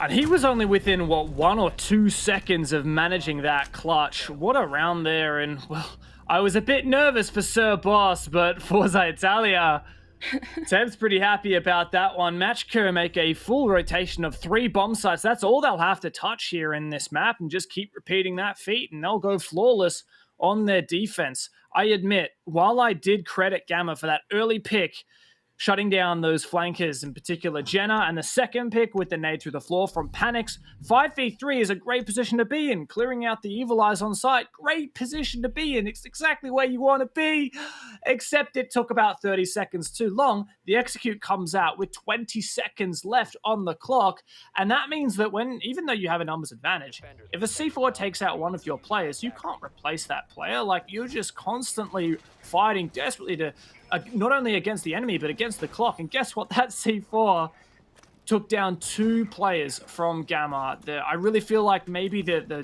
it was a hasty plant that really should have gone out on the desk, which is where eventually Astro planted. Instead, Leonski decided to just plant in a more unusual position in the corner of the room. But of course, the Pulse can call out that position, and his teammate can get the C4.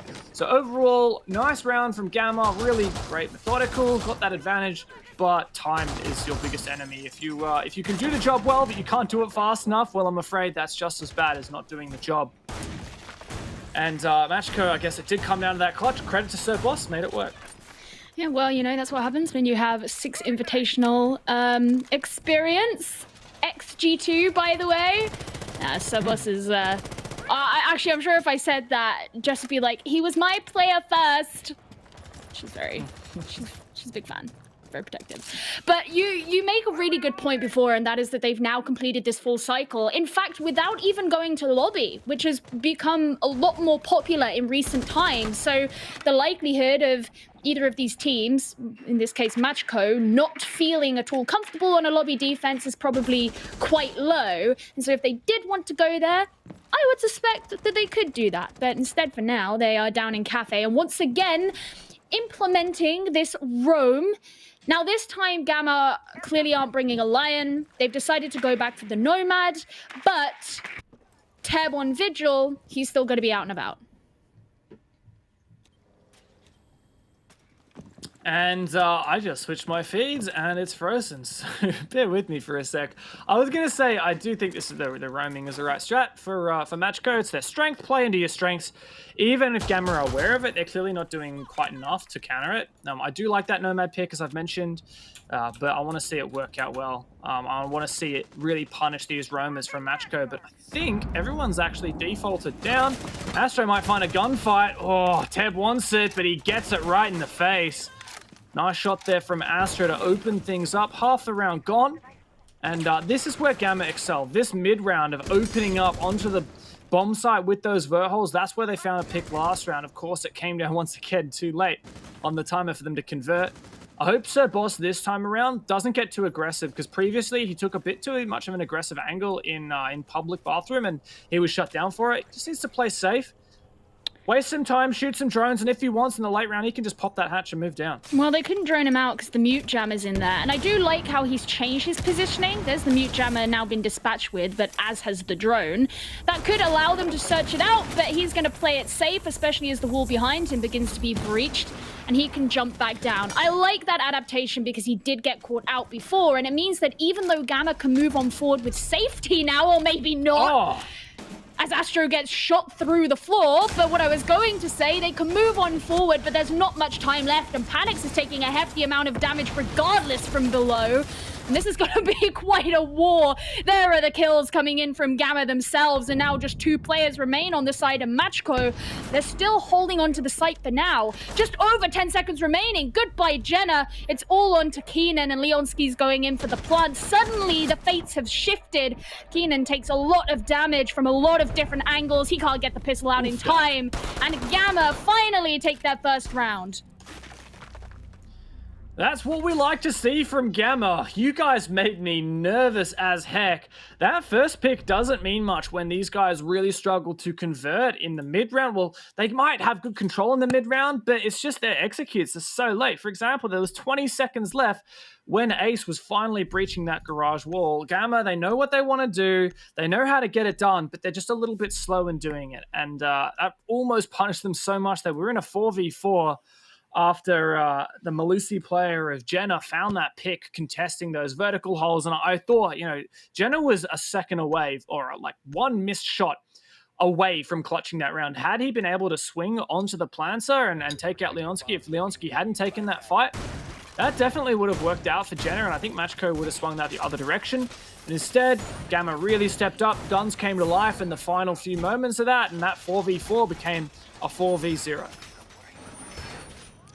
It's nice that they were able to swing the momentum, because that's a really important thing to be able to do. By the time the public bathroom got cleared, they knew not much time was on their side. And then you had, I believe it was Astro, who got straight shot through the floor of antechambers. They tried to run through. They still wanted to try and continue to open up the piano floor while knowing they had to move down. At that point, you're probably thinking, oh man, pressure is building.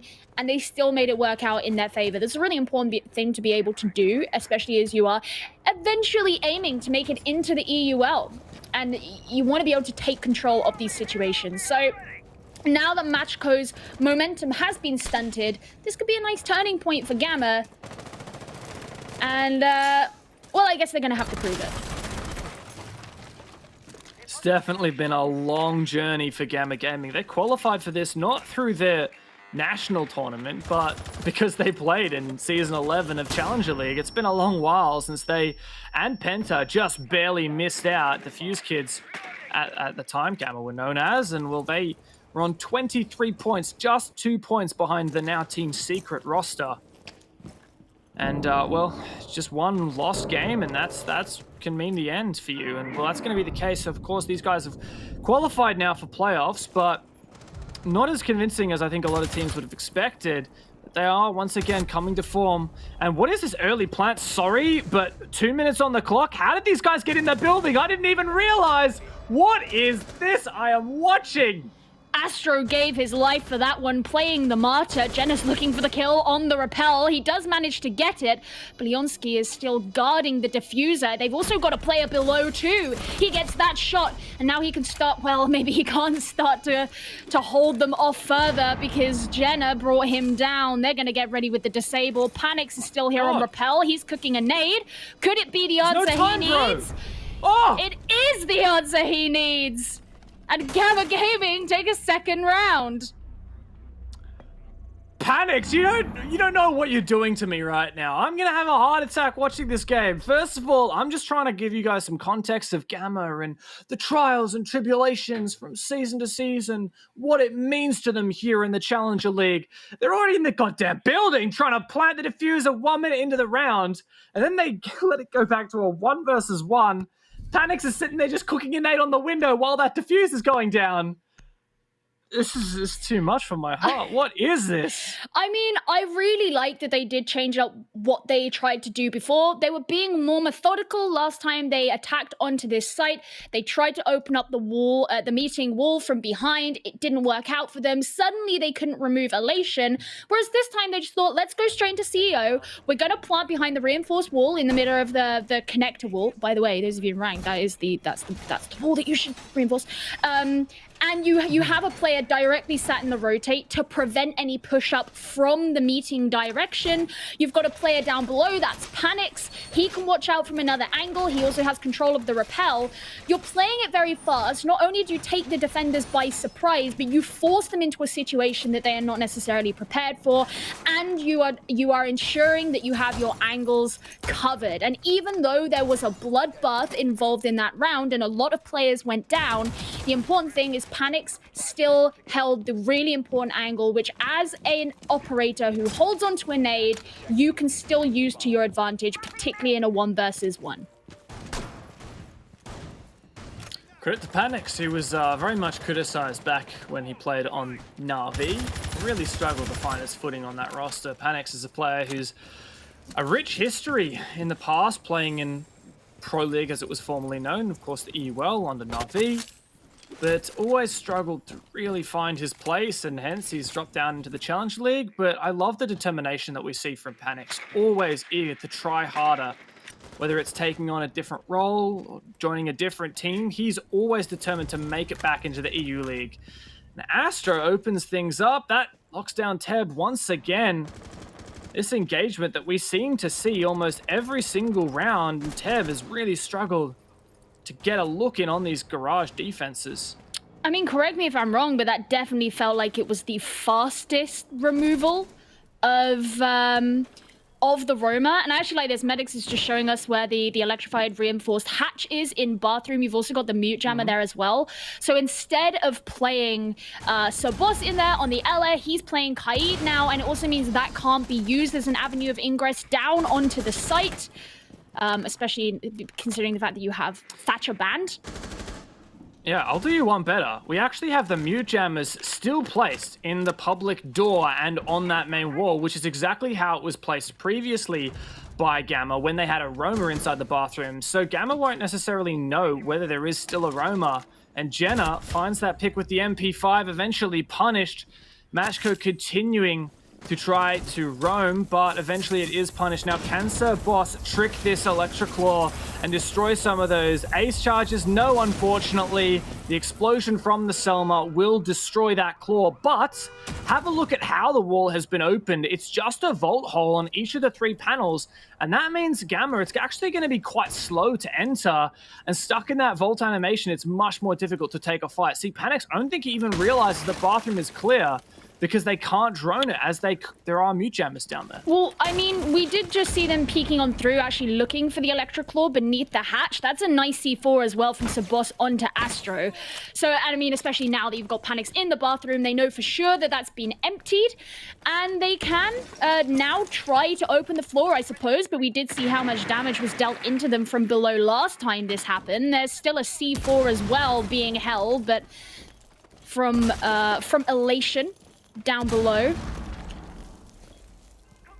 Elation, got to get some elevation with the C4 and hopefully deny that plant. Has he got the possible angle there? Sir Boss pushing aggressive, eager to find a clutch, but Deepak's going large. The C4 in the wrong place. But now the retake is on, and it's all on Deepak upstairs. He'll have to try and do it from above. As the planter was taken out, there's the first kill. Oh, can he find Keenan as well? Yes, he can. Wow. I was about to say, he hasn't quite got sights on him, and just as he did, he found him. A nice 2K at the end, which means that we finished the first half in a 3-3. What a comeback for Gamma, and not only have they won 3 rounds in a row and they were at a deficit, but to be frank, Gamma looked lost in the first 3 rounds. They looked like they had absolutely no idea how to attack Matchco, and well, yes, that 3rd round was very close, came down to a 1v1, but having quite a few of these rounds now, I believe that's the 3rd round this map that has come down to a 1 versus 1. This scoreline, 3-3 even split, definitely I think does represent how close this match has been. as a whole. And in those final moments there, Gamma Gaming, couple things that really spelled the round for them in that late execute. Firstly, good plant spot in a bit of an unorthodox position just in front of the black car. Typically, teams, the old school plant spot was in front of the white van, just as close to the breach as possible, and that's actually where the C4 ended up detonating from Elation, and of course, missed, because, Matchco didn't have info on where the plant was going down, so good read from Gamma to plant in the unorthodox spot with cover of smoke, meant that it couldn't be denied from that C4, also couldn't be denied from Sir Boss, who pushed up aggressively. And in the retake as well, I think Deepak played it really well. Deepak. But conversely, I think Matchco actually played it really poorly. I hate to kind of have a go at him, but I think it was Sir Boss and Keenan, or Elation and Keenan it was. They pushed separately. Keenan was going to go for the defuse while Elation distracted, and I really feel like if they had just peeked both up yellow at the same time, potentially they would have at least found at best found a refrag, right, and still had time to go back downstairs and defuse, but nonetheless, that's a round in the past, and Matchco now switch on to their attacking half, and I feel like they're punching above their weight. We've hyped up Gamma so much, Haps hyped up Gamma so much, anyone who was watching Challenge League Season 11 has hyped up Gamma so much. This is a team that's been around for a while, so much long-term talent on this roster. Panix has seen many a Pro League, and they're just going up against some PG Nationals team that's never seen Pro League before. Ouch, just some PG Nationals team. They have also qualified for Challenger League playoffs, I'll have you know. I don't think it's necessarily... I'm saying that as a compliment to them. I'm saying I think they're outperforming expectations. Okay. I think a lot of the reason why the latter half of that half went the way that it did is because Gamma proved that they could adapt and they could improvise and overcome, if you will. So all right, there goes. They could... Thanks. They could change the way that they were going about things. This is Matchco's opportunity to prove that they can do the same thing. If, of course, it transpires that Gamma are going to be the ones getting advantages, and they are going to be so far in this round as Deepak gets the opening kill onto Sir Boss. No more Nomad. Hopefully, did he place all of his air jets?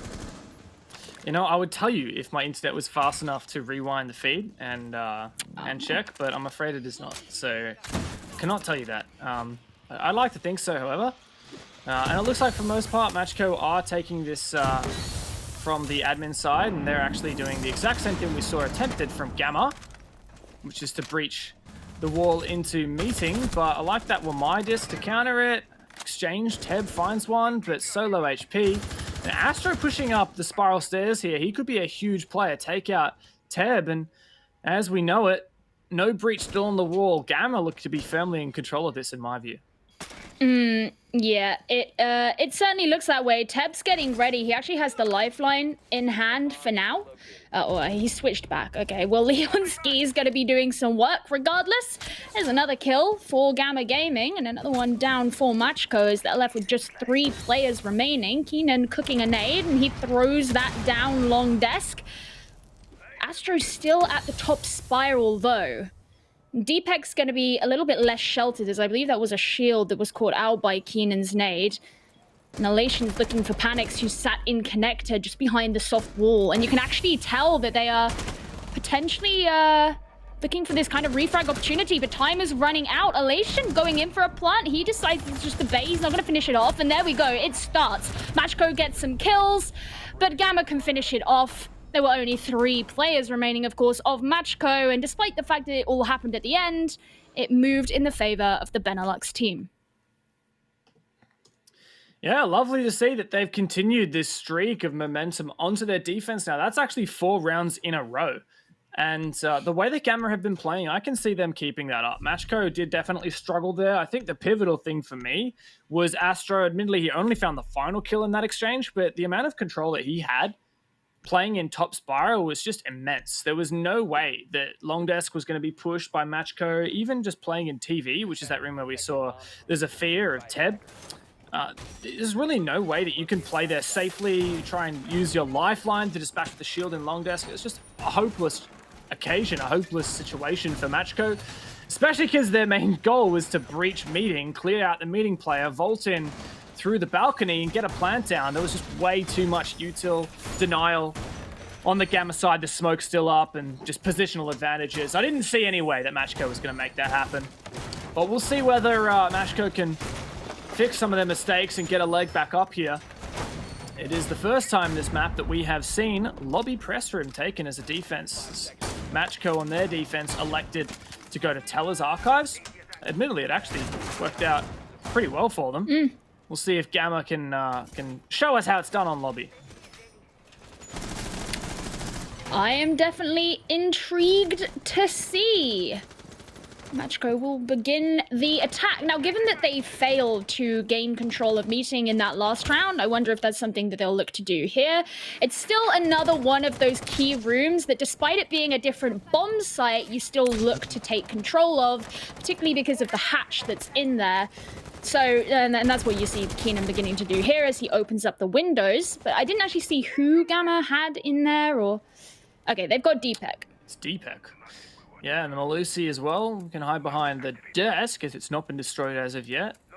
Doesn't look like Drone it's comes through. Now, the thing here for the attacking lobby press room, you don't actually have to take control of this meeting room in terms of like actually enter and play inside there. You just have to deny the defenders from using it because, as you said, there's the hatch. There's also angles through the floor that can be generated to deny default lobby plans. And that's really the main place you're at risk from, aside from actually inside the circle desk itself or potentially antechamber. If Matchco can clear this out, they could actually potentially go for an execute. They've got the smoke grenades in the ace, and that's definitely would help enable that. But Gamma have brought a lot of util plantanol to the table. In particular, I'm looking at Panix's gas, and if he can deny the plant in the late round, it's going to be very difficult for Matchco to pull forth and execute.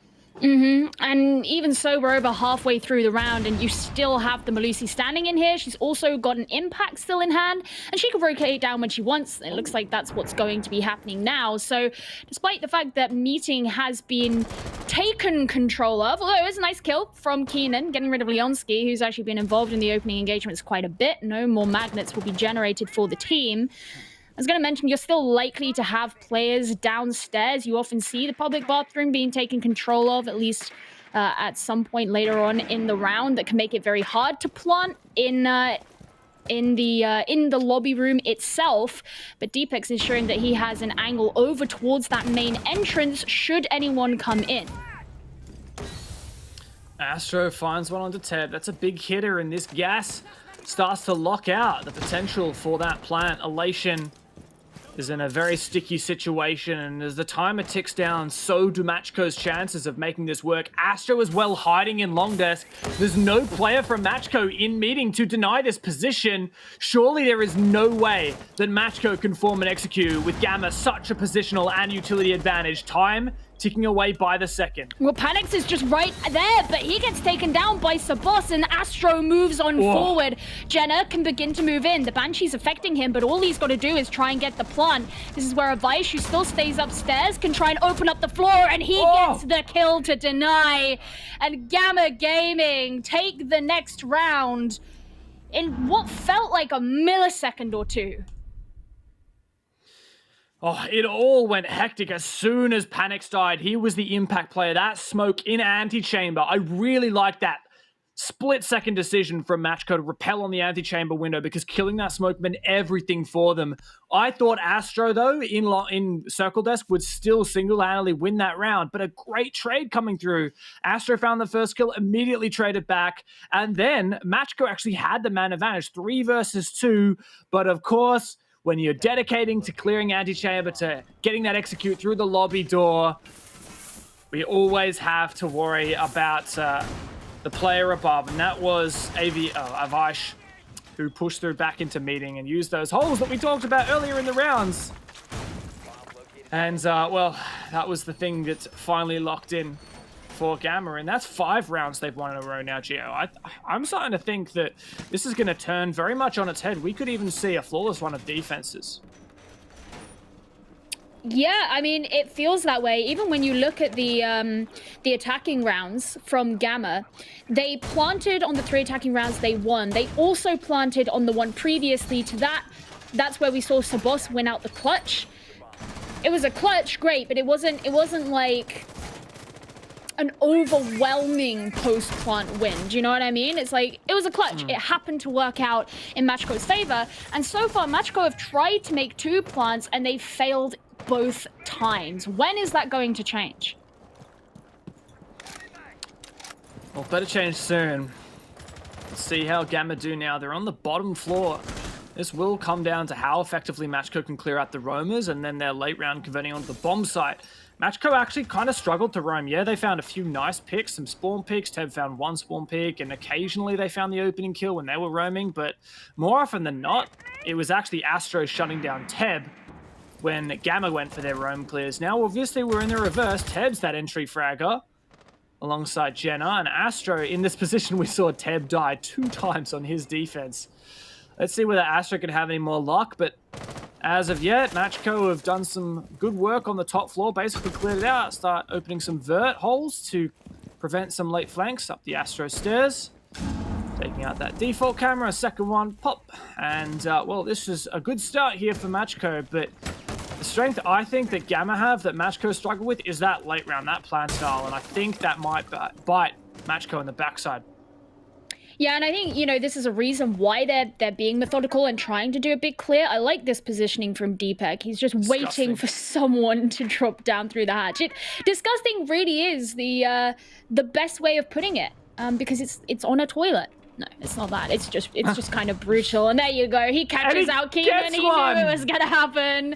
And you've got the Sophia not far away too. But do they know that there's 2 players present here in the bathroom? It looks like one's getting ready to drop down the hatch. That's what happens. But Deepak is still present in the stall. And guess what? That is your sledge gone down. So much less vertical potential now for Matchco.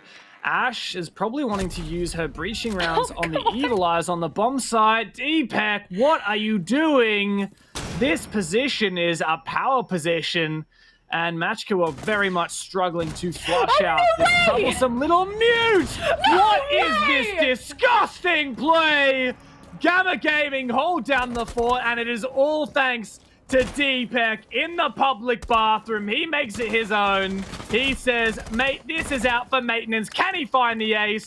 He's looking for it. He's hungry. He gets injured, but elation, there is no chance he makes this one happen. And Matchco can say goodnight for any chance of winning this round as Gamma Gaming put themselves with the flawless rounds onto match points. Not quite an ace as Vaish takes the last bite of that meal, but wow, Deepak had no right to be taking those kills. I sacrificed my life for Deepak. It definitely feels like that way. I mean, Matchco were trying to do everything right. They came in through the top floor. They wanted to ensure there was no chance of being caught out by a late flank, by a roamer who still remained. But it wasn't even that. It was the guy who was hiding out in the bathroom. They knew where he was after that first kill, and they still couldn't deal with him. Disgusting round from Deepak. Absolutely filthy. You love to see it. You absolutely love to see it. And that's that round. 4 kills, 13 and 5 right now. That is quite the scoreline. And not only is that match point for Gamma Gaming, but 6 rounds in a row. If they win this one, you can write off those first 3 rounds and just say, yeah, we 7-0'd them. And it makes me wonder, what would the scoreline be looking like had Gamma Gaming started on their defense? Matchco are really struggling on their attack, yet to find one, and Gamma Gaming, they struggled on their attack, but only for the first 3 tries. Then they started to adapt. Matchco, you've got to do the same here. You need to adapt right now. Best you can hope for is yet another draw on your standings, but it's points that you want to take away from Gamma, points that you want on the board, points for your pride. Matchco have not quite looked in form, and Gamma in the reverse have looked on fire. Gamma Gaming have had the ups and downs of any team in this competition so far. Prior to this, they were at 2-1-1, so they'd experienced a draw and they'd experienced a loss. They knew what that felt like, and it looks like they're coming back all the way from that. Not only did they take the momentum from Matchco, but they have completely swung it so far in their favor that the pendulum has still not begun to come down. And this could be it for this game. They are, of course, on match point, and right now it looks like there's nothing stopping this team. Matchco could be the force that prevents them from continuing on, but they've got to get it right in this round to prove that. This is such good control, though, for Teb here on the yellow stairs. What can he do with it? If he gets picked off early, it may mean death for Matchco. There's a long angle, beautiful shot there, great recall control, and he finds Leonski's head, takes down that pivotal player, the Wamai, in long desk behind that deployable shield. Gamma actually starting to feel the heat now. They've forfeited so much ground here. Remember, the top floor is the bomb site. Deepek really needs to find a flank here, but Teb is very much aware thanks to his teammate's drone. Yeah, you can tell that they're concerned about it, and there's the kill onto Teb from Deepek. That means that Panix now no longer has to worry so much. He was present in Cubby, and you could tell that he was just trying to look one way and the other because he knew of that player on the yellow stairs. So Boss also around. He could be looking to place the air jabs in there, and that's exactly what it sounds like to potentially prevent that from happening again. Panix is still playing patiently. He knows that there's a player on the CEO rappel, and there's the long angle from Elation, but could he get caught out by the smoke? Instead, he will move on up to the roof. This continues in a 4 versus 4 as we head into the final minute of this round. Matchco, what are you going to do? You lost that yellow stairs control. That was so early and so powerful to have, but a great retake from Deepak. Now eventually traded. Jenna is in such a good position. Panix is in CEO. I love the way he's just playing ultra passive. But Matchco have the numbers advantage. This could get sloppy though. And Panix is starting to go down on HP. Avaish finds Elation. Jenna has to go massive here on the entry. No, he can't. He's taken down, and so that's going to prevent him from pushing forward. Everything is on Keenan here. He has to go up against 3 players of Gamma if he wants to keep his team's hopes alive, but he can't do it. He falls down on the balcony, and Gamma Gaming, after a wonderful shift in the forces and in the tides, they take that round or that game definitively and give themselves the higher seed.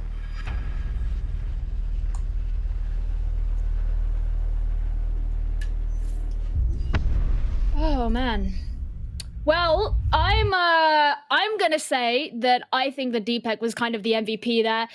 Dev has kind of died a bit, so luckily he was here where everything was working and all of the good stuff and for the important part. But the important part now is that Gamma Gaming sorted themselves out of victory despite the fact that we thought the Matchco could provide a quite competitive force. Can you hear me, Dev? You can't hear me. Okay, let's just send it back to the test. Have fun. Smile on the way. And It's falling apart, Jess. We're all screwed. what? It's the last day of the regular What is games going and on? Oh, it's this is falling it now, apart. right? All the nuts and bolts are falling off. Like cameras are The falling sticky tape's apart. just slowly coming off. It's just like, Oh yeah. my Jess's god. curtains is going to collapse soon. That's it. We're all screwed. Good point though. Now that Dev is back, actually physically there, but we don't know if he can speak or can hear us. Whatever. You know what? Dev is there. That's what matters. Gio did a great job of passing it over. So here we are. Jess, Dez. What a game, I gotta say. It got a bit too tight, but that's what we expected out of it. Anyway, it's just Gamma Gaming taking it. Dez, can you please take it first to finish it quickly?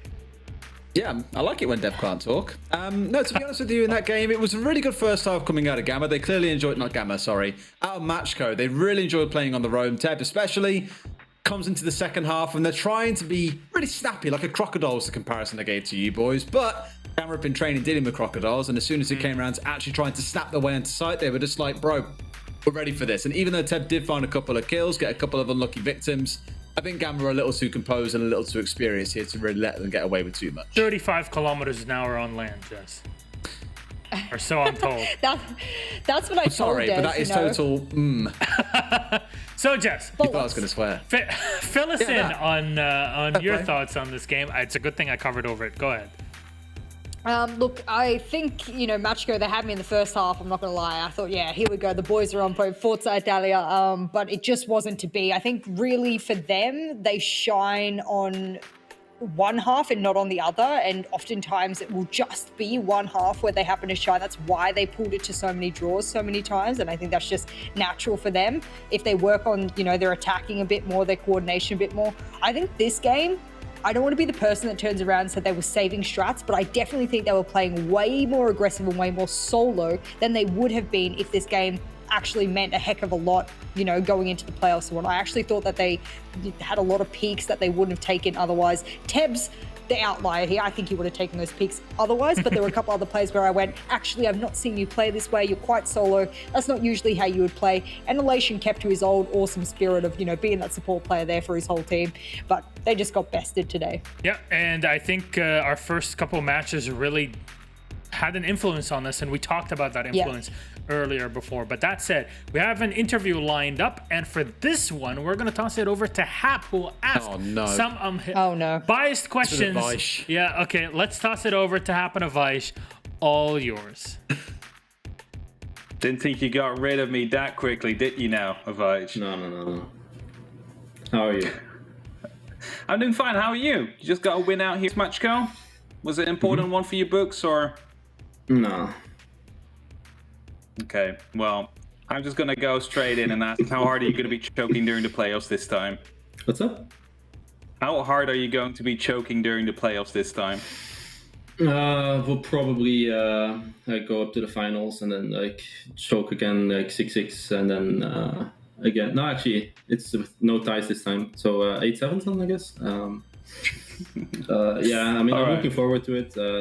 It's happened before, so probably happen again. Any opponent you're looking out for to facing your first matchup in the playoffs? Because Group B still has to play for seeding, so there's still a lot possible. Not even sure what seed we are in. I think 2 or 3. So I'm expecting. You're second seed. Second, okay. And I think it's probably going to be third seed of the enemy group then, I guess. So I don't know who's going to be that. It should be the third place. I think it's Polish people, but to be honest, I don't really care because it's single elimination anyway. You have to beat anyone, so it doesn't really matter who we play first. So just beat anyone who comes against our path or fucking choke. It's either one. It's either one of the two, as usual. Let's bring it back to our matchup real quickly. It was 0-3 at some point, I believe, and then suddenly you guys, what was the turning point that suddenly everything went right? Because in those first 3 rounds, we see a lot of utility basically being misused and not really working out that well. And then after that point, everything just seems to be on point. What was the between those rounds? The difference is that for one end, that your flank watcher doesn't die within the first 10 seconds, and then me, and then as well, they just did some really nice shots in the beginning, and got caught by surprise. They're pretty good on their gun skill, but again, we just keep our heads cool, just keep playing like we practice, and then if that doesn't work, we just choke. But it worked, so we take the win. All right, well, congratulations, and let's see how you guys will be doing during the playoffs this time. Not the first seed, but the second one's win strike was just a little bit better. And, good luck to those playoffs. Thank you very much. There it is. Good luck in the playoffs, as they would say. I don't remember who used to say that, but you really got to win those. So let's see how it works out in that situation. Jess, thanks so much for joining me here on the Analyst Desk. And thank you, Hap, for a wonderful interview there with our good friend Dankuvel. Let's bring it over to our overall graphic here. We were showing the 2 of these groups, and we went through one of them, Group A first. There's Winstrike, Granite 4 and 5, Gamma Machiko. That was our first set of matches, and there's the end of it. Fedora, by the way, known now as the 4 and 5. Windstrike, Gamma, Heretics, and Machiko. All 4 of these teams will make it forward to the playoffs representing Group A. And of course, now we turn our attention to Group B that has already been decided for the top 4. And we talked about this earlier today. Penta, M&M, Kovana, and Homeless. Well, Penta, Homeless, M&M, and Kovana if you look at the seeding. So the matches today really determine the seeding for these teams. And all 4 of them are playing against one another, as Black Mamba could not really get anything out of their matches. Same goes for Be Kind. We will be back after the break for more games in Group B. See you in a moment.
Welcome back, ladies and gentlemen. Oh my good lord. Dev? Why is he doing his Hap cosplay again? Why does he want to be Hap really bad? This is not... Okay, let's be honest. Okay, He's probably the only person on Earth. the games can wait, but Hap does not look like this, and he definitely is not someone I would consider as cool. There we go. I'm just auditioning for Just Dance. I've decided to make a pivot. After Rainbow Six season is done, I'm gonna see if I can do some Just Dance casting. All right, Dev. Honestly, it has been a wonder having you here, but you know what? I'm glad you can move on to something else. So bye-bye. Gia, I'm gonna turn to you as the one and only expert for this matchup. Be Kind versus Black Mamba. First of all, let's take a very quick look again at our groups. We already went through A. We're gonna go through B today, and it's all about the seeding. Black Mamba versus Be Kind, however, literally determines nothing. Yeah, the really important thing about the seeding here is that it does absolutely blank all for the overall thing. In fact, I believe that. No, actually, never mind. I was going to say something that's not true at all. But they're both in the red. Like, neither are going forward. This is just for funsies. It's a show match. Yeah. Well, I don't know. I wouldn't go that far. Like, yes, this technically doesn't affect. Yeah, James. Please try to dig yourself out of this hole. Both of these teams currently sitting at 0 points. 0-0-4. One of these teams gonna get some points today. One of them's gonna do it. Be Kind, Black Mamba. You guys have showed just about jack all this season so far. This is gonna be your easiest game by far of the season. Are we gonna have the first win for one of these teams? Or kind of ironically, I would like to see a draw so that neither can get wins. You know what? Whatever happens, this is going to be unprecedented. It's either the first draw for one of these teams, both these teams, or the first win for one. You just lost all the sympathy points, I gotta say, there at the end. But how many pairs of glasses? I love it. You know, glasses are a statement, not just something that you use to see. Well, no, these are prescription glasses. Like, yeah. I do actually have to use them to see. These are, there we go. Here's 2 of my pairs of glasses. I have 3, but the other one I think is falling down the side of my bed. So okay, we'll just go with this. I will take mine later then. I'll join the crew. So let's have a quick chat though about these 2 teams before we toss it to game. Be Kind, our French team. Keep going. You're good. Can we shed a few eyes on Be Kind and kind of explain things about him? Yeah, Be Kind. They came in through the this is my serious look. The more pairs of glasses the wear, the smarter you are.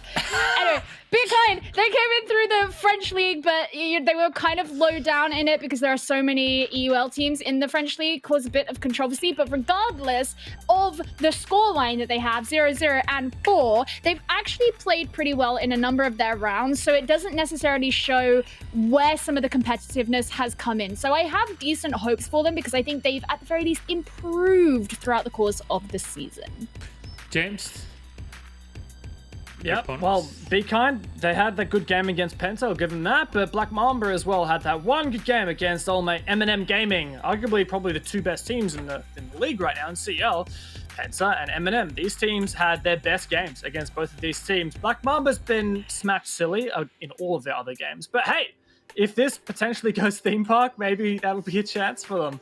So, I don't know, Black Mamba, show me what you got. All right, you know what? Let's see which map we're going to be playing on in this series very, very quickly here before we toss it into game. Theme Park will be our map. Be Kind Removing Villa. Very technical map. This is... yeah. Yes, James? It's literally what I just said. If it goes to theme park, maybe Black Mamba will have a shot. So I mean, like, Be Kind have lost it a couple of times, but I'm looking at the people they lost it to, and that's Penta and Vitality. So they were probably going to lose it to them regardless of what the map was anyway. They've tied it once. They have never won it, though. So there is that. Final thoughts, James? You still think Black Mamba are going to take this? yeah, Or hope so. you going for that or a tie? Be Kind, yeah. Well, Be Kind have drawn on this map before against Maestria. They got smacked 7-0 by Penta on this map. Black Mamba, unlike Be Kind, has actually won it before in the Benelux. And yeah, they did get destroyed by Gamma in the Benelux, but they also went really close against M&M. Black Mamba, it's your shot. Show 'em what you got. Well, for people that don't know, Black Mamba is a reference to a basketball player, one of the best in the world. The best, Really? actually. Who? Shot. I've never heard that. Oh my good lord. You know what? Let's toss it to the game. Take us away on Theme Park. This is a hell of a roller coaster of a ride. So let's toss it over to our casters. Think too much glasses today, Fluke. It's a lot of glasses. We're going without. I mean, We're going without. It's a lot of glasses. Can you see, man? Can you see? I can see. Oh, okay. Just raise fingers. I can tell you how many you're holding How up. many fingers am I holding up? That's 5. Wow, he's good. Let's see if either of these teams are as well as we get ready to go into a showdown that, you know, if we're going to talk about the weight and the importance, this is unfortunately one without. These are two teams that did okay in the regional leagues. Okay in the performance, but they had quite a lot of competition, respectively, in terms of the tier 1 teams that they had to go through to get here.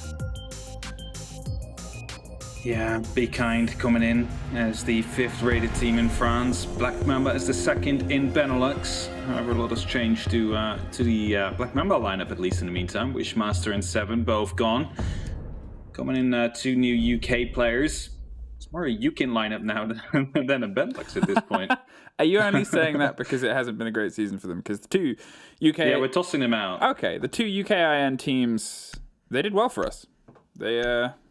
They've stepped up, stepped in, and you know, even though we had very high expectations for M&M and Kavana, and they maybe didn't quite meet them as much as we thought. They're in a group with Penta, and to me, the surprise of everybody so far has been currently Homeless, their team, who just really performed well.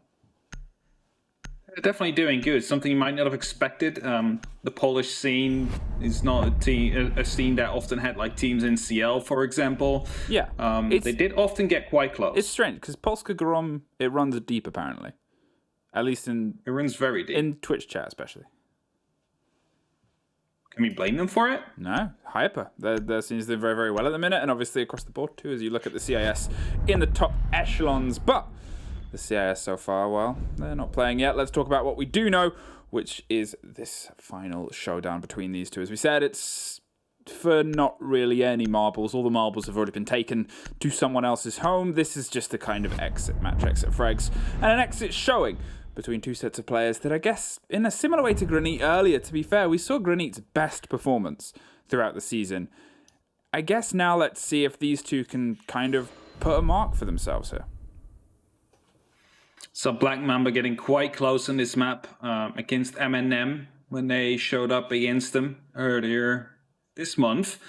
They also started out on the defense there, and this might be what they need. They're starting out on the defense again, and that might mean they're going to be able to get quite some good rounds in. And then they will be facing against a team that is not as good as MNM is, I dare to say, which means they have opportunity to actually close it out this time.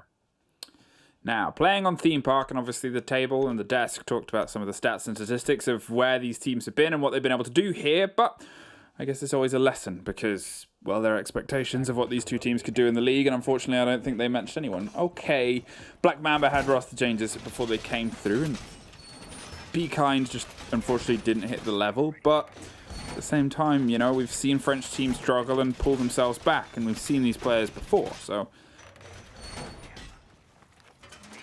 Right. Looking at the setup here, we are seeing the mute coming out and the bandit, so those will be used to keep the walls closed. Of course, the Thatcher has been banned, and then you're looking at the Maverick ban as well, which is going to be making it quite hard to open up. Of course, you have the opportunity to use a grenade over the top of these walls when you open up with either gunfire or Buck, but Buck, of course, not being there. So there is still opportunity to open up the walls. You just have to use a little bit of different utility you would normally use to get to that goal, which in itself doesn't have to be a bad thing. Now then, as they start their approach and steadily lock their way forward into this game, it's, I guess, the aggression that Bashed is leaning to. Bashed is a player who we've talked about. I know you said this is a team that is, in a way, in an effect, a UKIN team too. And Bashed is a player, he's not from the UK, but he did perform in our leagues, and he played very well. And this was unfortunately a place where he hasn't really been able to lock themselves in. So let's see if he can step up on a game where there's less on the line, more just trying to put big numbers in. Doesn't, unfortunately, get the opener there. It's El Chico who puts his mark down first as the French invasion starts on the second floor balcony. First kill on the board. It is a second one to follow. However, this one going into the favor of Black Mamba. With Duco trying to respond onto Rivers as well, who's going aggressive on the top here of Dragon. Taking out a bit of utility. Actually, Suppressor being used on that T5 SMG here. Something you do not often see. As suppressors are quite rare, but it suits certain playstyles. So let's see if we will actually see more of that as Josh peeks aggressively. Was to pick up El Chico, and that means Black Mamba have the advantage back in their hands. Yeah, Skeptic finding one on the opposite side as well. It started to fall a little bit apart, and this is one of the things about this roster. They are so aggressive when they want to be. They're happy to take this lone gunman position and just strike when they find an opportunity. We saw Bash was the first to kind of hit heads, and unfortunately unsuccessful for them. But since then, there's another 2 or 3 bodies in different, slightly kind of solo locations. They don't really set themselves up for trades too much. They instead more kind of play themselves on this hyper-aggressive play. Obviously, that's a kind of big general statement to make, and, you know, you just can kind of have a look at how they're holding it here, where they had the 3 bodies on the second story, all in different locations. They're not reacting to the failures or successes of each other. They're just causing problems on their own. Well, another kill coming inside and able to pick up a double kill of himself, and suddenly we're finding him into a 1v2 situation, which he turned back from a 1v4. Wanted to throw out a Selma there, however found that the wall was electrified, so it doesn't really have that much use to it, as Mickey is the only member standing on the actual site. We have one more still above, or might be rotating down yellow, not quite sure. Inside and taking a little bit of damage. Josh still from above, but he has the opportunity to play the hatch as soon as this play will be coming through. Smoke canister coming in, but will be taken by the ADS. Last smoke canister will be used by Smoke right now, as Zayden is going to be aware of the fact that one is above, but there's a shield. Mickey going for the peak and will be able to get that kill, but it was a 1v4 situation, almost turned around into a win. Well, that was a bit of a surprise strike there, I think, for the Black Mamba team, as they were suddenly falling apart. Hey, what did I say? They often don't really set themselves up truly for trades. Okay, it was a player playing very well. He was striking and pulling back against Black Mamba, but at the same time, when you don't have yourself set up in that situation, and when you're kind of trusting the idea of rotation to be how you pinch people rather than covers and movement, as a team like Be Kind tries to on their defense, well, that's sometimes what happens. You break it up into 1v1s, that solo player can get close to what is otherwise impossible. Now, the one time they seemed to have a body either side, it was still technically 1v1, 1v1, but the window was much shorter. It was shorter than any of the other single showdowns throughout the entire round. It led to a result for Black Mamba, but it almost didn't. It almost went away with Be Kind, and you really have to turn that back into that 1v2, as you did not really need to go for a peek there. You could have just, you know, after you first got engaged, you fall back, you wait till he steps inside split, you drop on top of him, and that is when you win. Like, it's a safer approach. Of course, there's nothing left on the line for either of these two teams, so they will not really care about these little mistakes that will be coming through every now and then. But still, take your lessons, make sure you learn from it, and move on from there.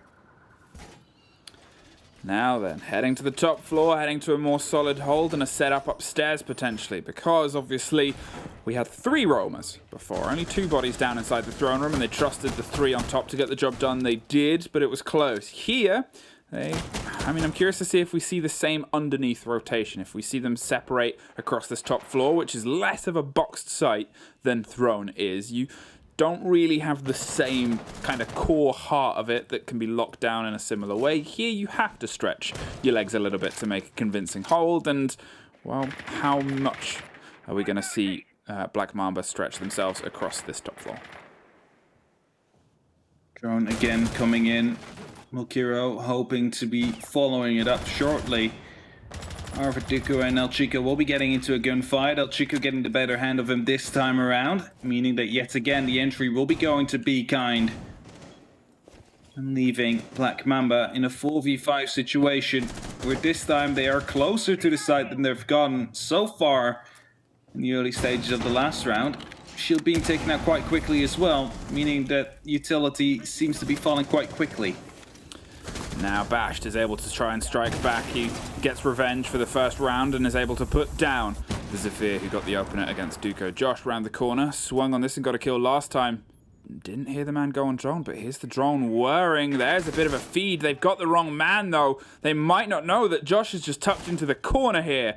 And if Zayden swings onto this with the confidence to go for Bash, this could be a very quick pickup. He goes wide, but no! Not wide enough. Falls straight into the sightlines of Zayden, and there's the second locked off on the other side. Now it's a 4 versus 2. The C4 doesn't catch anybody, but is able to make them drift off to a little bit more safety inside and less ostracized and cut off from Be Kind, but doesn't matter. If you swing back into it, Legends is able to lock you down and put us into a 4 versus 1. Mickey, unfortunately, can't quite do it this time round, and Rivers puts Be Kind on their first round. Very quick, very good round coming in here from Be Kind under attack, able to put up a very solid take, where they managed to get multiple entries. Something that is necessary in a map like this if you want to be winning your attacking rounds. You need to win your entries. That is basically it. You need to get those first picks. That is how you put yourself in the best possible way of taking a win in there. There's only 1 kill came through from Black Mamba that round. Not really ideal. You want to make sure that you're going to be able to up that. And as they go for Bunk Daycare this time around, they are probably going to be trying to hold them back in cash again. That's it. And I think one of the things to look towards there on the round again, as I said it in the first, is Black Mamba weren't fully looking or divulging themselves into trades. They had obviously bodies in positions where they could strike. As we saw, Josh was dug in on the corner and the attention wasn't bashed, but when he swung it, he kind of swung himself right into the gunfight. Okay, it was successful the first round. It was able to swing around and get a kill in exactly the same room, just a couple of feet to the side. This time, however, didn't quite work, but because of that, there wasn't a reaction, really, from Bash. There wasn't the ability to try and double down.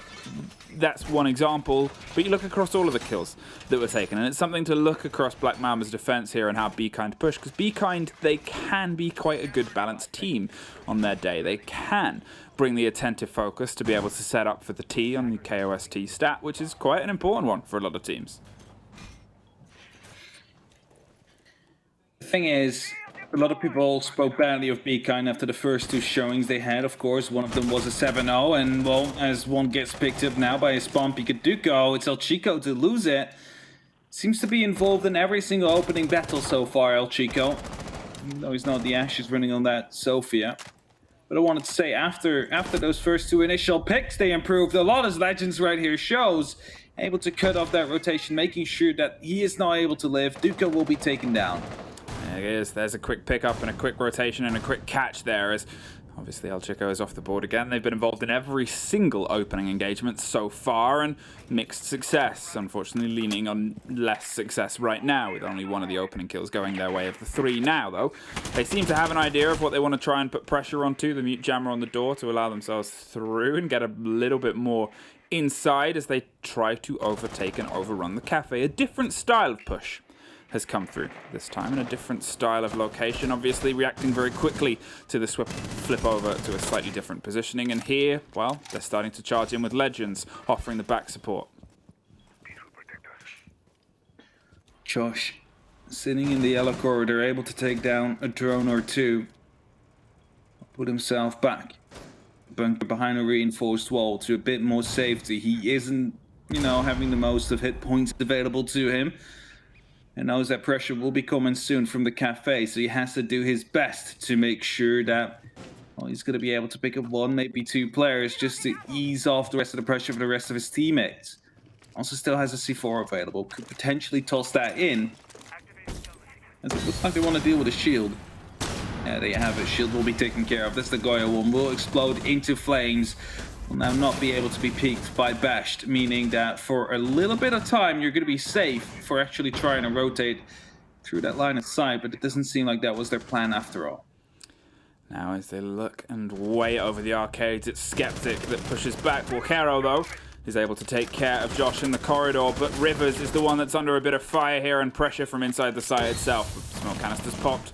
And with 30 seconds on the board, they still have a couple left in. The consideration, as Skeptic is pinging and pointing out, is the Warrior on the lock on the top of the doors with the air jabs, but doesn't seem to stop as they drop Rivers. Another canister stops them being able to get in and get through and get the diffuser down. But again, it's only a matter of time before they have to just try and throw themselves through, and the air jab's going to stop any pinch and rotation here, so they've decided to go under the air jab itself, and they catch Skeptic out in a bit of a misplayed rotation. The pressure is now entirely on the arcade side. Sidon's in, but now he's out, and now it's just a 2 versus 1, 2 versus nobody. The double comes through for Mickey, and Black Mamba double down their rounds. Able to pick up 1 right behind the tractor bookshelf thing. I don't know what it is. It's looking like a tractor, but it's more of a storage box, really. The point I wanted to make is he made like a 180 right after and took down the second player as well, as he knew where he was coming from. Before I got caught up in my call-outs, because I still haven't figured out after all these years. A tractor bookshelf. I'm going to stick with that. Tractor bookshelf. It just rolls. It doesn't roll off the tongue quite well. Yeah, I mean, like maybe if you say it a bit quicker or remove some syllables. I feel like that's not going to make it into Kix's tractor shelf. No, yeah, I don't think that's going to make the common callouts. What about just tractor documents? It's better than tractor bookshelf. I can't deny that. Okay. I mean, it's just sounding so boring, and it's not really a real tractor. It just looks like a tractor. Yeah. So, I don't want my calls to be misleading. Okay. You don't want to call a tractor not a tractor, or you don't want to call not a tractor a tractor. Is it a tractor? Okay, can we go back to it? Medics, can we quickly highlight the tractor? Is it a tractor? Is it might even be a train? That's a train. Okay, it's a train. I'm sorry. Medics, okay, you can go back to your job, medics. Medics did it. Laughed. It's train. Laughed. It's train. And said, "I hate you," and then he paused, and then he said, "It's a train." Yeah, it's a train. I thought it was so a tractor. So he hates you, but he's involved now. Hey, talking about involved, we're in the round, and well, Black Mamba, they're still playing quite aggressive. They're obviously back to Throne, which was an aggressive hold from them. 3 on top. This time, it looks like they've gone a little bit more beneath. They've kept 3 bodies down, but for how long that lasts, I guess we'll see. The potential is always to push up potentially. Obviously, Dragon Stairs, which can catch a lot of teams out if they're going for that entire top before they get it. But obviously, Rivers on the air jabs has been pretty solid in locking down any of those quick, cheeky rotation possibilities. Definitely some opportunities there. Good camera, actually. The question is, will they know in the likes of Be Kind? They're looking for one. They don't seem to find it, and the C4 comes in, bashed. Sending El Chico again to the graveyard. He keeps on being involved in these battles. Maybe he needs to slow it down a bit. And the camera is still out there, and they know Bashed is as well. And he's going aggressive, goes for the swing, but he's not able to put up a single shot to Valkyro. But they still have the information. I was wrong before, actually. It was even. He was positive, actually, in terms of the entry. Now he's even.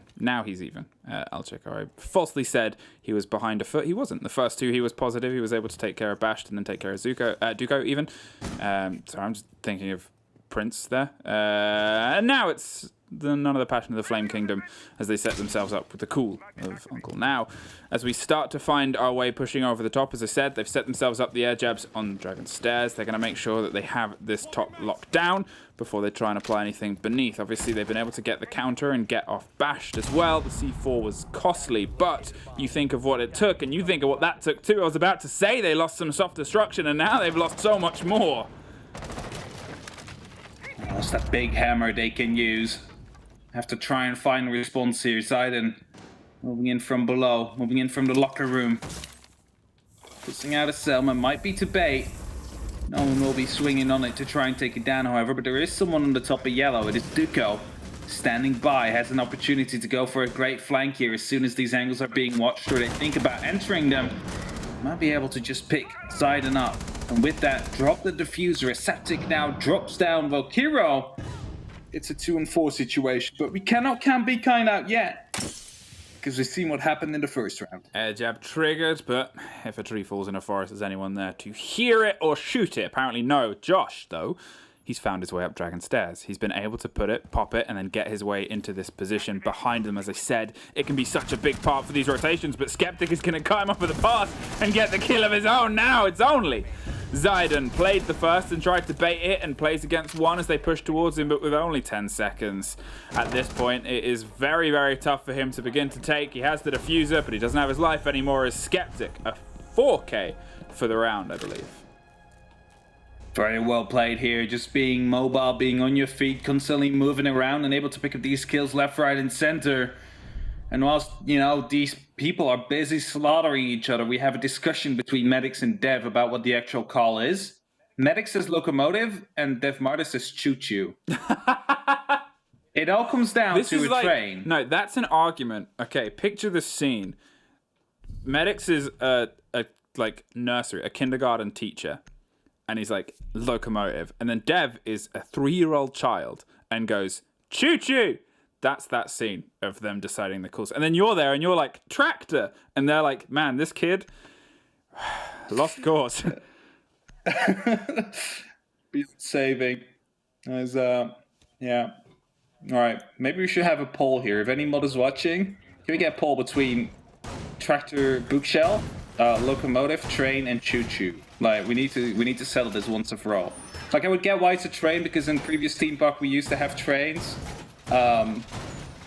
You know, so I like thinking about it. You mean choo-choos? So we had a lot of choo-choos according to Medics. So yeah, like tractor is a call on a different map, to be fair. You know, it is. It's a Hereford call, so it is a call in the game. You're right there. That is all I'm going to say you're right about. It's got my maps messed up. Happens to the best of us. Thankfully, Hereford isn't in this pool. As we tick over, Black Mamba, 3 rounds up. Or 3 rounds in the bank, 2 rounds up. Technically, as Be Kind have been able to take 1, and they just seem to not have a handle on Black Mamba's risk for reward strategy. They're really leaning in to the patch on Skeptic's Mozzie right now that says, I dare, because if you dare, you win, in the ways of the SASR, and... It's just a band wave, you know. Hold up. Oh, there it is. Hey, there it is. Yeah, he managed to get the kill. Yeah, I watched Legends on the left. His card ticked over, but now it's you jump out, you get kills. He who dares wins. That's it.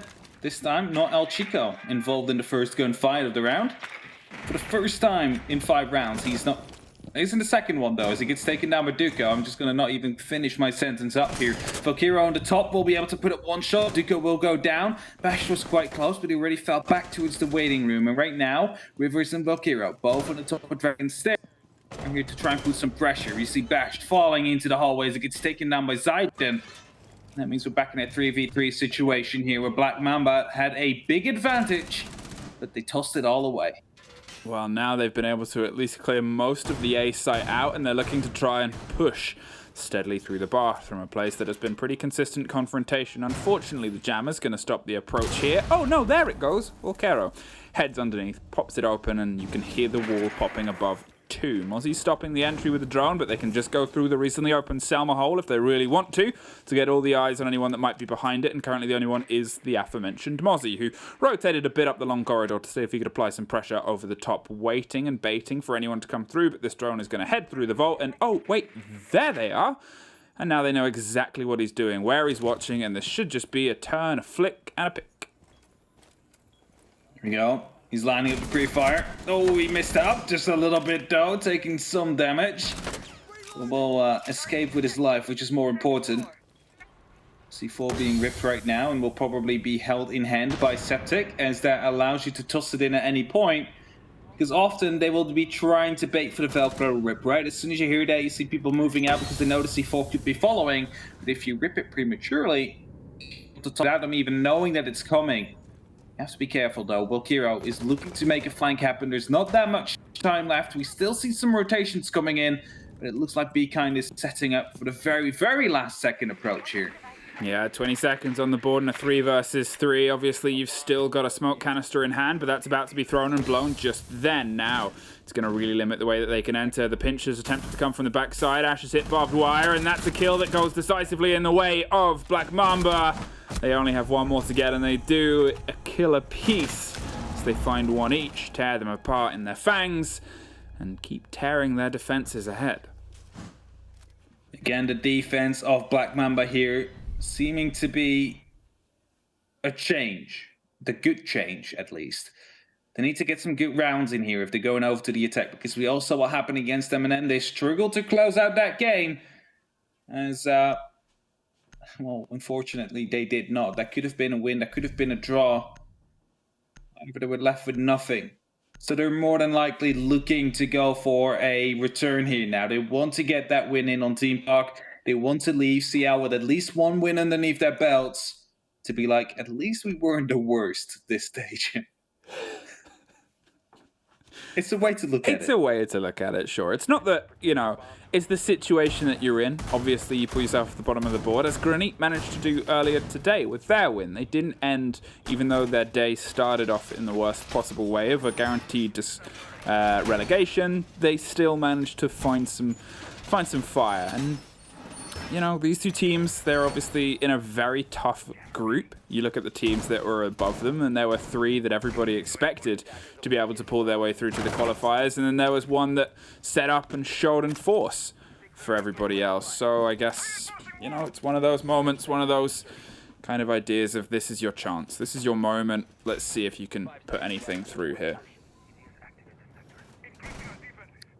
Frost coming out on Mickey. Haven't seen any of the Frost mats yet. Lee still has 3. One will be going into that bathroom. A site where they often go as the rehost gets denied. It's unfortunate. Yep. Be kind meaning 4v5. But hey, it still allows El Chico to be involved in the first good fight, so that's something, right? Yeah, that's it. Obviously, it, you know, puts you in a situation, but Be Kind, obviously, it's a very tough situation. So, let's see if they can now try and put some pressure here onto the pinch and apply themselves towards the site itself. So, you're a man down, so try and find that little bit extra. Worst case scenario, you're still also on Theme Park too. It's a tough map to attack. A 5-1 split isn't massively rare. It's not going to make things very easy, and it's one of the reasons you generally didn't see it too much in the best of 1 format, is no team, when given the option, really didn't want to find themselves having to battle back from what is a negative start. Here, they believed they could, and Well, I guess it's a question we might only really truly get answered when we see them on their defense. Because right now, Black Mamba are looking to build towards that 5-1 scoreline, one that it's hard to come back through. Keep in mind, we do have draws. There is no overtime you can try and force yourself into, meaning that if Black Mamba pick up this round, they'll only need to get one of the 6 attack rounds they have available to them. Just get that 1 point in, and 2 to get the full win. And we have the first kill coming in, decided to go down onto Duco, meaning it's back to a 4-on-4 situation. Not really that much damage done on the side of Bekind, meaning they still have a good chance of fighting here as the C4 now comes in. Legends will fall. Rivers will be missing the shots, and Skeptic, who was peeking aggressively into the waiting hall, but then Josh shows around, picks up Rivers as well, and suddenly it's a 2v4, yet again in the favor of Black Mamba. Now then, as they start to try and push and forward, and oh wow, that's just El Chico getting a triple kill. The man is furious. He's been in the kind of leading interaction every single time, and this time he wants to make sure he locks it down. My word! They're stepping up here from all of that, the pace on the triple kill to put them from a 2 versus 2 into another 4th kill. El Chico, take a bow. What just happened? He walked up to the scaffolding and managed to find 3 people with his backs towards him. And well, that means we're in a 4v2 situation. We're going for no. He returned. That's unfortunate. All right, we're going back to us right now. The Rios is coming in anyway, and unfortunate series of events as he just joined back in. Wasn't necessary, but it's okay. It's 4-2 now. They managed to recover it onto the back of El Chico, who this time didn't die first in the opening battle, and thus was able to show up huge in the late round, able to get that triple kill in to start things off with and to close it off with a quad of himself. And that is really what Bekind were looking for, because now they have themselves a bit more of a favorable split to fight against. They can afford one slip up, and it doesn't mean the end of the game. Yeah, obviously it gives them a bit of a burster and buffer, and you know, as I said, a 5-1 split on your attacks on Theme Park, it's not great, but it's not unheard of. 4-2 is the standard. 4-2, even with the unfortunate disconnect that happened just at the very end there, is a situation where you're looking at, we can pull this back. We have a moment to talk about it, get ourselves in. They've played their defenses, we've taken 2, and we know how they like to play it. So what we have now is the potential of a response, of revenge, of locking it down, locking this out, and locking out some potential points here. That's the question, and which team will be walking away with these points? That is what we would like to know. Both are still on 0-0-4. A draw is what is on DevMod's, Christmas list, as he really wanted to see it to close off their season. Ironically, both on 1 point, not better than one another. And I don't know, I'm hoping one will be able to walk away with the win here. Bekind have received a lot of negative criticism, I have to say, regarding their first matchups, but it definitely grew into challengingly. They lost, but it was a 7-5 against Penta, so it's not like they were completely without opportunities. So for them, I kind of hope that they are able to at least get a point in here. That's it. Obviously, you're looking at, the possibility of these two teams hitting a point, hitting a draw, and hitting a location where they, still on the bottom of the board, but they've actually got something there. And I guess, as I said before, they were in a very tough group, very tough situation. A lot that was, potentially there for them and potentially against them. So it's how we go from here, how we kind of perform today, the performance that they can bring, and the result that goes through. Because either way, as we said, a lot of the expectation was already locked in when they approached this group. It was, especially for Bekind. It looked like, not many people had faith in them. Black Mamba wasn't really that high up in the chopping block at the start, but they definitely found themselves down together with Bekind after a set of disappointing results. But we're ready to get back into Team Buck. It is the second half that will be upon us, and either we will crown a winner, or we will crown, not a single one, as we would maybe get a draw. A lot of ban waves today. Yeah, good. Arthur Shelby, is he? and he was a cheater. Is he gone? Yeah, Yeah, he's gone. He didn't hide it. It was all in the show, wasn't it? Yeah, that's what I mean. Took a while for people to catch up, though. But hey, he's gone. He's dusted. What's not dusted is this game, because we're only halfway there. Potentially. It could be over quicker than we think. You're just listing all the options now. Could be 3 rounds. That way we're 66% there. Could be more. But theoretically speaking, we're halfway there. Yeah, that's fair enough. I mean, we've hit the half, and we'll see how we grow from here. Be kind. You were okay on your attacks. There seemed to be a couple of firefights that went awry and away from you, a couple of moments where you might be able to pinch someone from Black Mamba, but otherwise didn't really have it working towards you. Now you have the mechanics of the game, and a map like Theme Park working in your favor. Now we get a chance to see whether the untethered possibility of aggression from Black Mamba can be blinkered and put towards a common goal, can be locked towards the site, because as we said and saw a couple of times, Black Mamba, they fire loose, hot and heavy. They go quite aggro on their defenses, they spread out quite a lot, and they set themselves in this situation. How is that going to translate to their attacks? If we're looking at the game against M&M, their attacks were a bit sloppy. They struggled to clear out some key positions, ones that they used themselves as well. And that's unfortunate. we're repaying the favor right now. We're getting a 4v5 attack this time in for Black Mamba. Let's see if that is the key to get triple kills and quad kills eventually.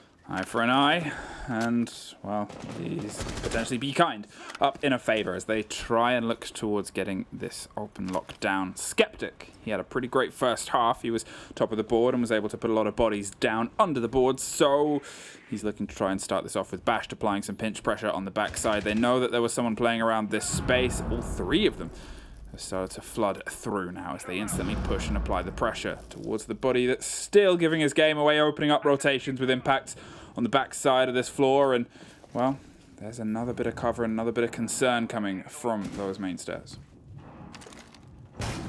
That's Judge coming in. That's the first kill coming in. Josh able to pick up on the side and bring it back to a 4-on-4, but you're still attacking Armory Throne, a very tough bomb site to get through, especially if they lock themselves in completely.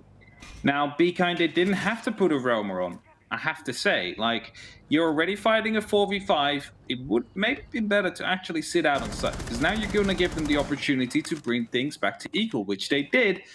And they still have a Heart Breacher. They still have grenades available to them, so there's still plenty of opportunity for them to actually open up a wall and go for a full-on execute. The only issue they have is that there's 70 seconds to do it. They have 70 seconds, and it's still ticking down to get ready to open up a wall and to go for a plant.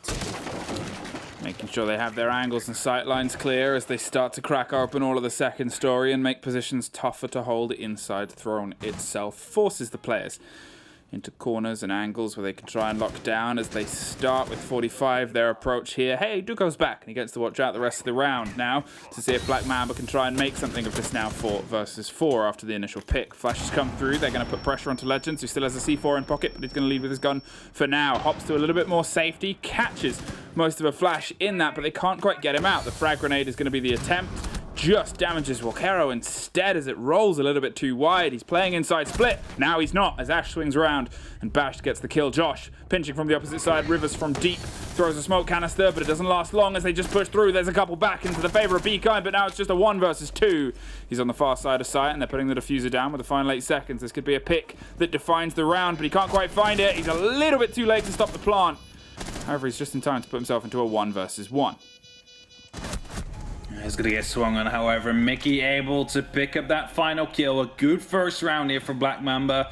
Also with a man down. It might be the secret to it. 2 rounds that were won on the attack were a 4v5. Out of the 3 rounds we've had, 1 so far. I mean, I would drop 1 player right now and continue like that. But then if both teams drop a player, then what happens? We have to see. We don't know. It is... You know, we don't have any sample size to that. Until, like, every round someone drops another player until it's a 1 versus 1. Pistols only. An epic 1v1, pistol only. You know, you're putting your backs up against each other. You take 10 steps, you turn around, and whoever shoots first. Have you watched Hamilton again? This was actually, it's a Mexican, like, what's it called? The Wild West, they did that. That's what I actually got it from. Oh, okay. Because then, they pick up the revolvers as well, and then... set some stabs. It's like just a standoff. I think you've been watching too many movies, my friend. Maybe. Hey. I might have. Hey, 5-2, Black Mamba. You're able to pull your first attack, and you did it with a man down. You were missing a body, and now you're going to see if you can do it again. As I said, I was curious how their aggression would lead onto their attacks. They were a little bit less than coordinated on their defenses, but it worked for them. Their playstyle is one that is built around the gun skill of the players on this roster. All of them have generally had big standout games and standout moments. All of them have the possibility. Unfortunately, the consistency wasn't there, which is, you know, a bit of a tough thing in a seasonal play. Here so far, that open attack round was more than promising. They seem to be able to get their angles and get everything opened. It's up to Be Kind now to see if they can step in and step up, because all of that round started to fall apart with El Chico being able to find a couple of kills in the middle before it was then entirely locked out. It's, yeah, down to Be Kind now. No more room for slipping up if you want to win here. Have to be on point. As Black Mamba started opening up the hatches, it's not the biggest of pressure on this map especially. They will still, you know, put some pressure down, knowing that someone could be dropping at any moment in time from the heavens. Of course, it wouldn't really work, but it might be a glorified distraction move. As Septic now moving through will be opening up that cafe door, just to put the pressure down onto the players that are actually playing in Bunkin Daycare. Pre-firing and peppering towards every soft wall available, but they can't quite catch anybody just as of yet. Oh, a C4 blows shrapnel and wood into the leg of the close man, and now they're concerned about the rotation up here from Legends. Do they have the cover? No, they do not. The air jabs go down alongside the person holding them as Josh has dropped. They don't have the immediate response there, as Mickey can't quite catch up with the pace of Legends, who retreats back underneath. Bashed is the potential surprise strike here. Nook and sneaking her way through right down the middle of the site. There's one, there's the game away. There's almost the second inside the vault, keeps firing and they're down, but no, the cover comes from over the shoulder, saved by the grace of bullets. That's a body down, a piece inside. Legends wants to confirm it, and they will finally do in a second, I'm assuming, as Walkero is able to take care of Skeptic. In the meantime, however, side control is here, and it's only up to Mickey, however, as he is the one man standing, able to put up a couple of shots. It wasn't actually side control, it was Bunkin Daycare. Not able to find much more than that. And I have to say, it was a nice attempt, them moving into Bunkin Daycare together. Mickey able to pick up one kill, however, Bashed was not able to find a player right behind him as he turned his back to him and got taken down as a result. That could have been a good round for Black Mamba. Instead, we are currently finding ourselves with 3-5, and the frost is coming out from Rivers. Might be 6 picked out. It's not. Oh, yep. No, it's still there. I was going to say, like, it's not really an operator we'd like to show from the start if you're going to be playing it, because it kind of removes the element of surprise, and that's indeed what they're doing. The 6 picking it out, the clash comes in, and thus they will be playing around with those shields, which now has the guard break animation, where not only concussions will be forcing it, but also explosions. And you'd be thinking, all right, how does that help? Well, I'm glad you asked, Fluke. Yeah, I did. There is grenades on the board on Septic. There is S charges available as well. You can use those, shoot them in front of the shield, trigger the guard break, and have someone ready to take the gunfight right after. Clash now, and obviously the change here, I guess, is one to try and slow and scarper what Black Mamba are trying to put. So far, it's been quite pacey from the attackers. They've dug in very quickly and tried to dominate as much territory as possible. The Nook surprise worked quite well. This time, unfortunately, obviously, they're not in a position to. Obviously, if they'd been able to confirm the second kill, which they very almost did, it could have been a very different story on a different round. But I guess it's one of those, again, surprises that it probably won't work so consistently twice. Zayden has moved up into a new position, and it looks like so has the attack as they apply the pressure from the eastern side instead of Cafe, and they're going to dig in from the castle entrance. More bands. More bands. Always beautiful. It's like music to my ears, except for the fact that there is no sound with them. Probably for the better of it as well, because otherwise we would probably be spammed. Imagine if it was spotting sounds that came through. But Rivers in the bathroom, standing out with the CCE. It's going to be there to stop any movement from the balcony. Instead, it's Mickey that picks up a kill onto Legend, so the entry is going to be for Black Mamba. Mickey's going to be able to make quite some ground right here as he finds a second person, but he's not going to be able to land the shot quite yet. It's El Chico in the waiting room. His drones now come in. Valkyro, his position will be spotted out as well, and Mickey is in an opportunity, in a position where he could be going for the kill right here, as a lot of damage will be done, but the kill not quite yet, and there it is. The double kill to come in. Swing from the left. Kill coming in actually on his teammate. Here's Zayden. Doesn't pick up Mickey, but the man, Duka, who is coming about to just spot some feet.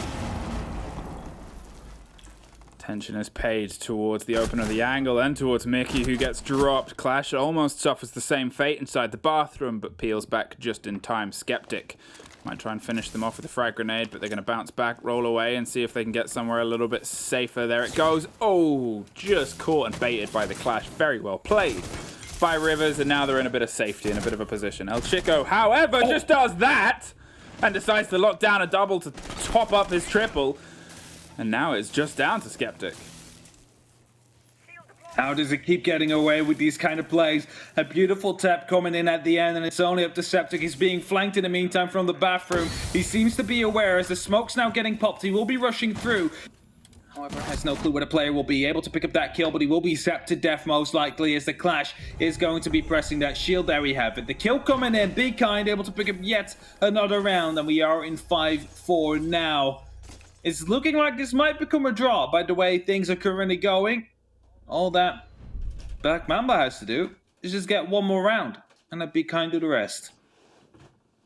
It's tough, though. It's tougher than it asks, especially now we've seen 2 rounds in a row go the way of Be Kind. 2 different rounds, 2 convincing rounds. They've been able to play a couple of different little looks in terms of their defense. One, obviously, with the Clash leading and pulling back and pushing the charge. And here, slightly different story. But Black Mamba, we saw very good pace, very good aggression from your first attack round. You've got to try and double it down because we're back in Armory, back in Throne Room. You'll expect this. You'll know this.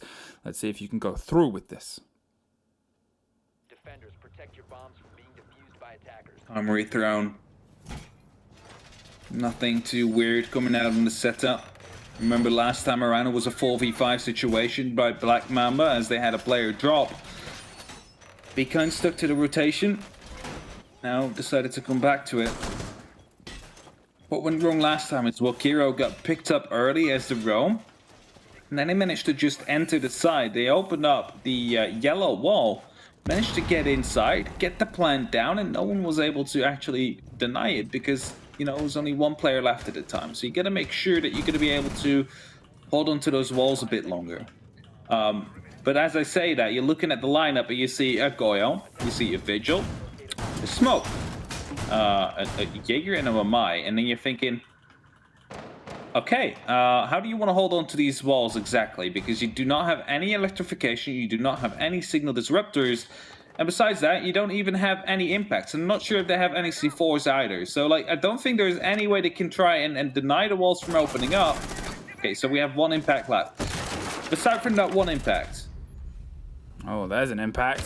Valkyro takes care of Skeptic and puts a body down, and now they're able to pull themselves back in. They're being quite quick here. The duo of the roam is causing some trouble. They had the cover and the possibility, and they've already struck pretty boldly before the roam click can get in. That sledge gone. We've talked about the cost of hard destruction here. There's obviously still some possibilities, but it's otherwise a very big loss. Your frag grenades too. We saw them be part and vital of a push that forced people into more uncomfortable situations. Jackal is trying to get a hand and a grip on the roam here of the French team and can't quite find the marks up to date. There is a second one on the left shoulder here, so it's not fully convincing, and there is the lack of conviction and convincing of where they are.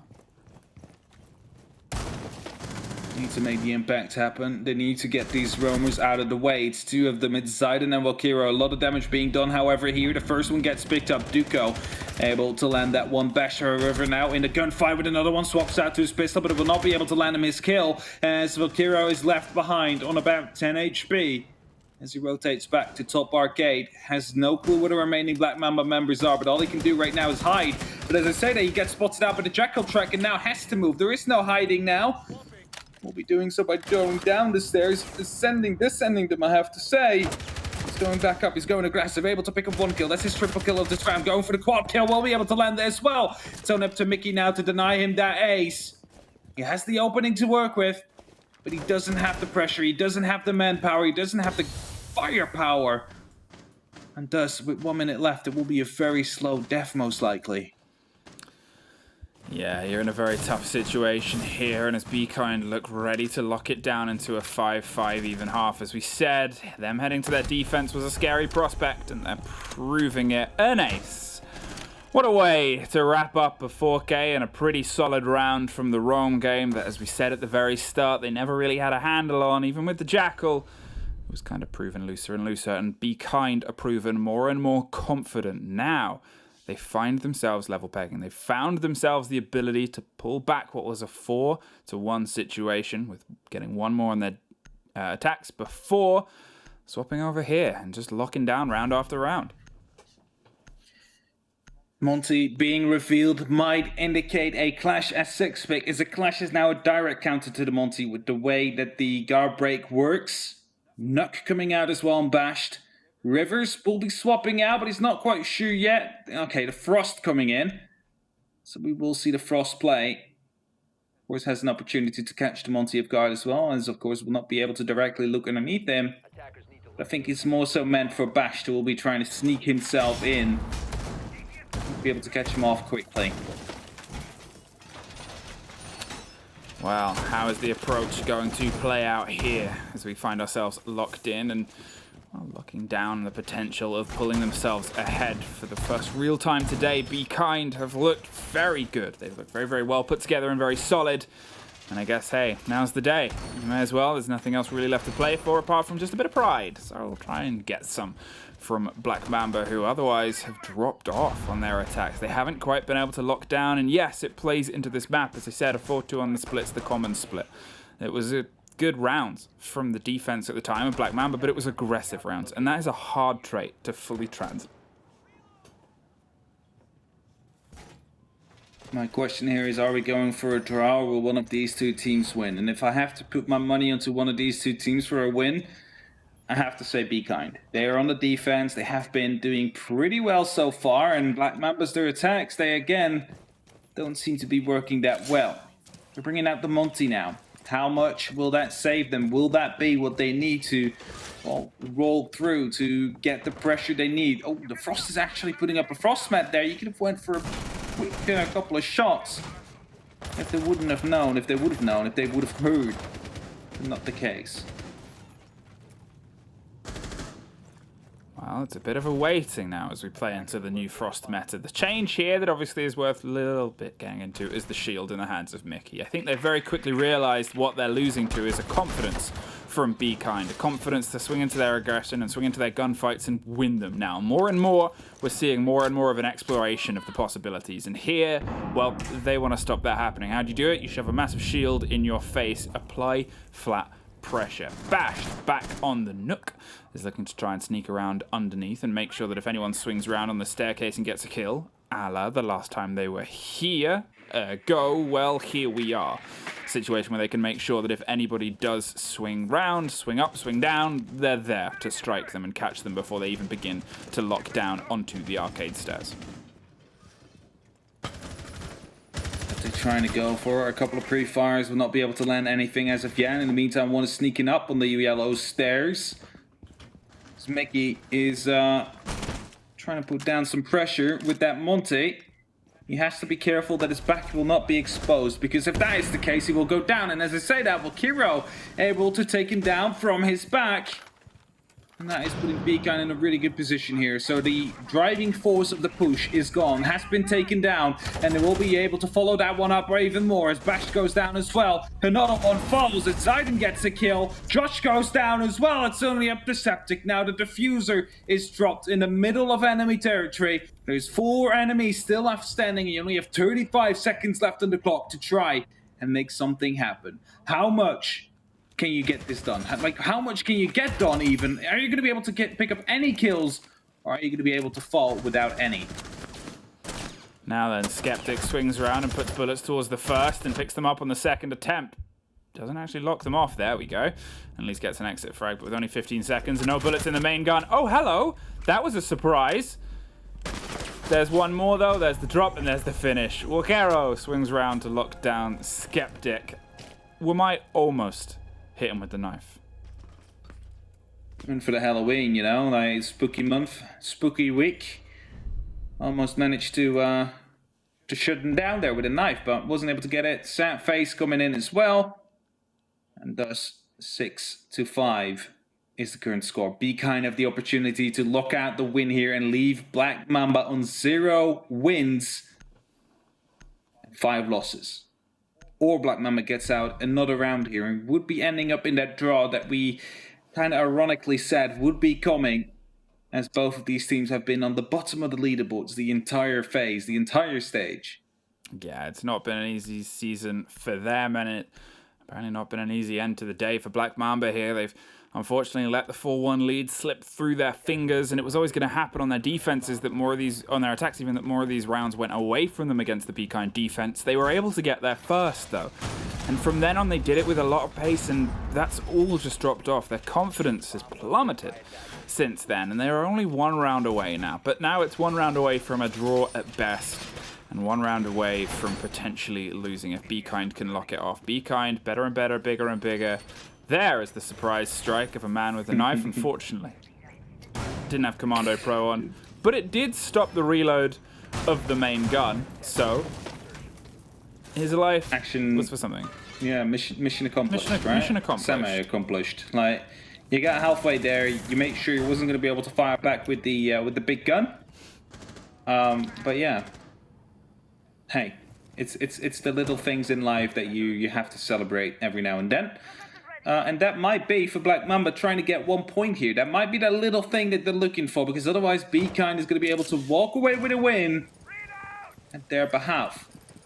At Black Mamba's cost. Something that after the first split, when they were 4-1 up in their defense, probably did not expect to see happen.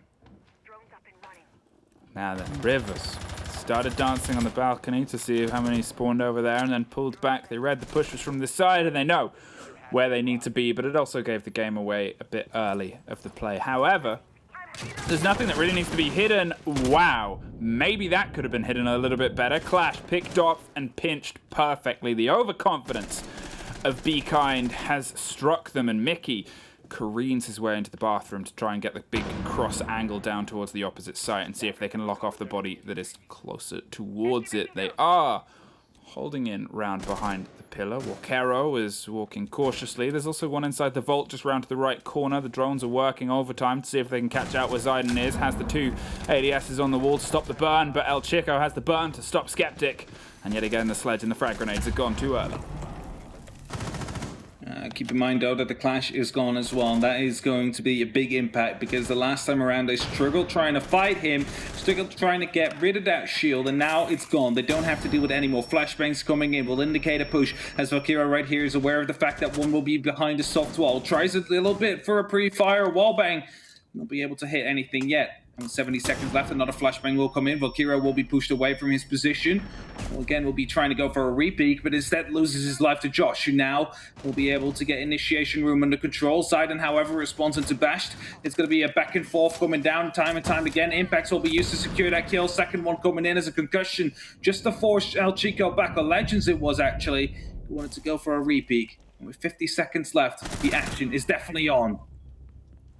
El Chico strikes on the core of the site, and now it's down to the 2 remaining Black Mamba players. Have a lot of time on their side right now in this 2 versus 2 to see if they can apply the pressure to just one of these Be Kind members. Obviously, there is a lot of separation between the pair right now, and Mickey is looking to try and apply the pressure onto one first. Here's the movement inside the bathroom, and is keeping an attentive eye, but the rotation comes back around the other side, pre-fires, but we hear the pinch coming from the opposite side as well. El Chico is completely locked in right now from both sides, and locked down too. Now it is only Legends that is digging in with the potential of pulling a win here, and 15 seconds on their half. No C4 left. They've just got to try and use guns, and the ability to swing on the right person gets them on the door and pulls away. 5 seconds, pushes them to the other side, sees the second and fires onto them too. They have to try and stick this diffuser. Knows one is locking it down, knows there's a second angle held. They're both in the same location though. They threw themselves at the same man. There's the knife. Be Kind and Legends take it with the 2 players stacking up. He was just in time, because the diffuser was just done. If he wasn't able to get that knife kill in, he might have been taken down there. That's how close it was. But it's Be Kind to be able to pick up the last win that they could have potentially gotten. It took them 5 games, but they are here. They got that win in. Black Mamba will stay on 0, go out without a single point out of this Challenger League season. And Be Kind have at least proven to the world that they're not the worst team as many might have predicted beforehand.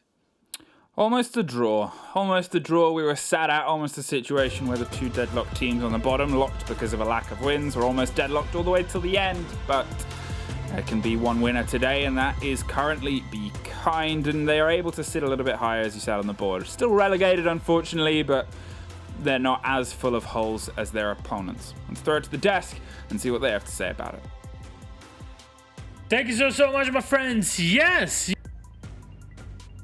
A specific person out of these 3 here said that there would be a certain winner that actually ended up winning.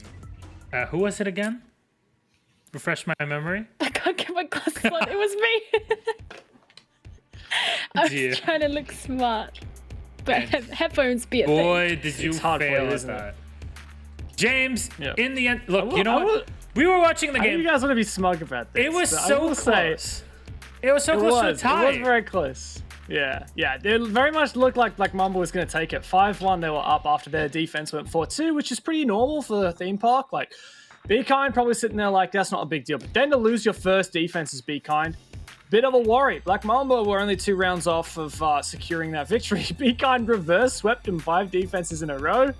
Had a couple of unfortunate disconnects there where you had a couple of rehosts, but highlight moments for me, probably 2 big ones for Be Kind. There was that crazy Walker ace roaming his vigil on that throne room defense. Like, what the F was that? And then we had that beautiful clutch at the end of the day from the Valkyrie. That was swaggerlicious. And to finish it off with a knife and can of defuse, that's how you got to do it too.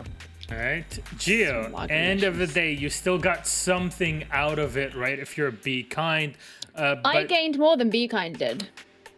That is actually very true if we look at it that way. But what can we look at with Black Mamba here and say, you know what, these are the things that were positive and what can be improved upon? Very quickly, a couple points, if you have. Positive.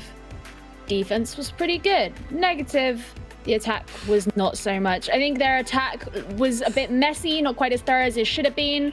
I mean, even on the Walker round that you just referenced, James, they had a Jackal. They literally tracked the guy down and he got a 2K in that instant. He just got rid of the 2 players who were aggressing onto him. It's things like that. It felt a bit messy, and they need to like tighten up some loose ends on the attack. Defense was, it was all right. You keep doing some of that.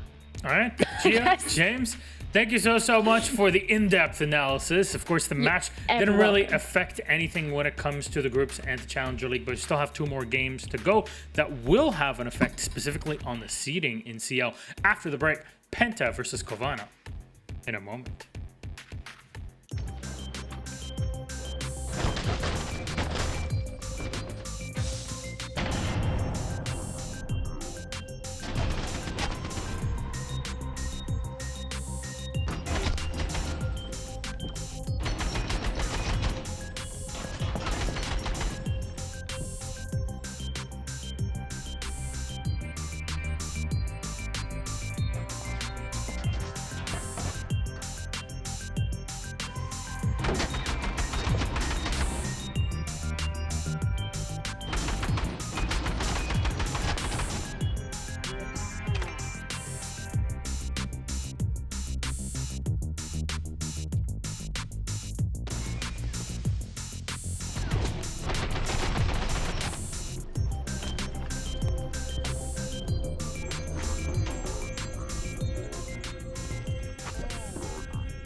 Welcome back, ladies and gentlemen. Fluke and Hap are my king and queen on the analyst desk. Penta versus Kovana is where we're going to turn our attention to, but in just a moment, let's take a look at our scheduling for today. We've already been through several matches for this Playday, and you'll see Group A was already finalized. Group B, Black Mamba versus Be Kind, the two teams with 0 victories. Actually, that has changed.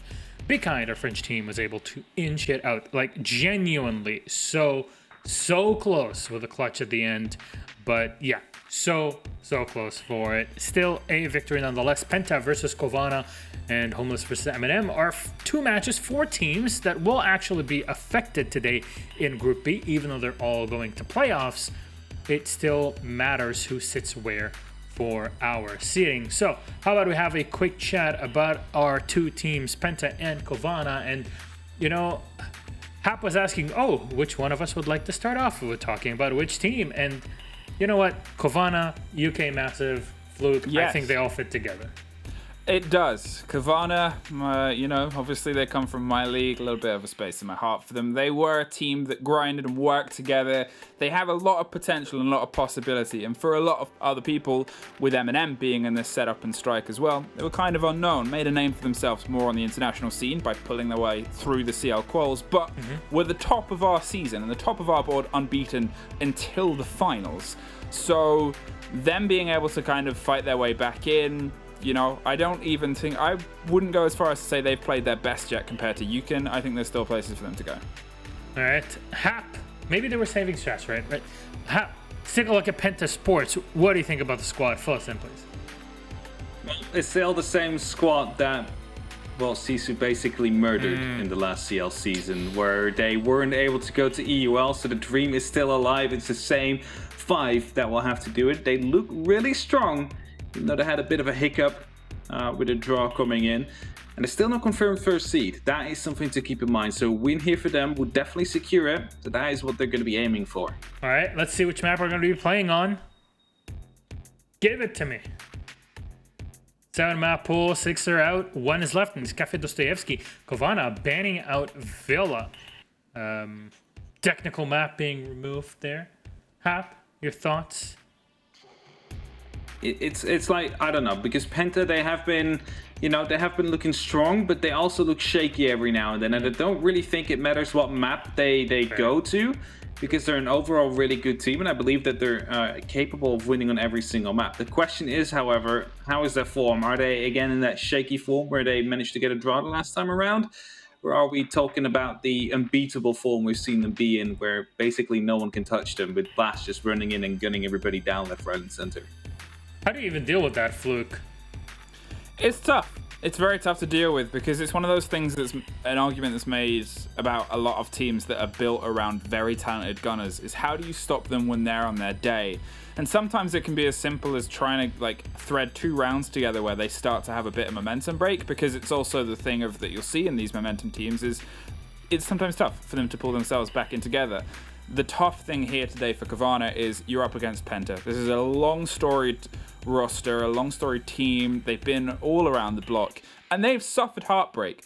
So it's not just a question of you got to try and throw them off their game. You got to throw your game to the next level at the same time.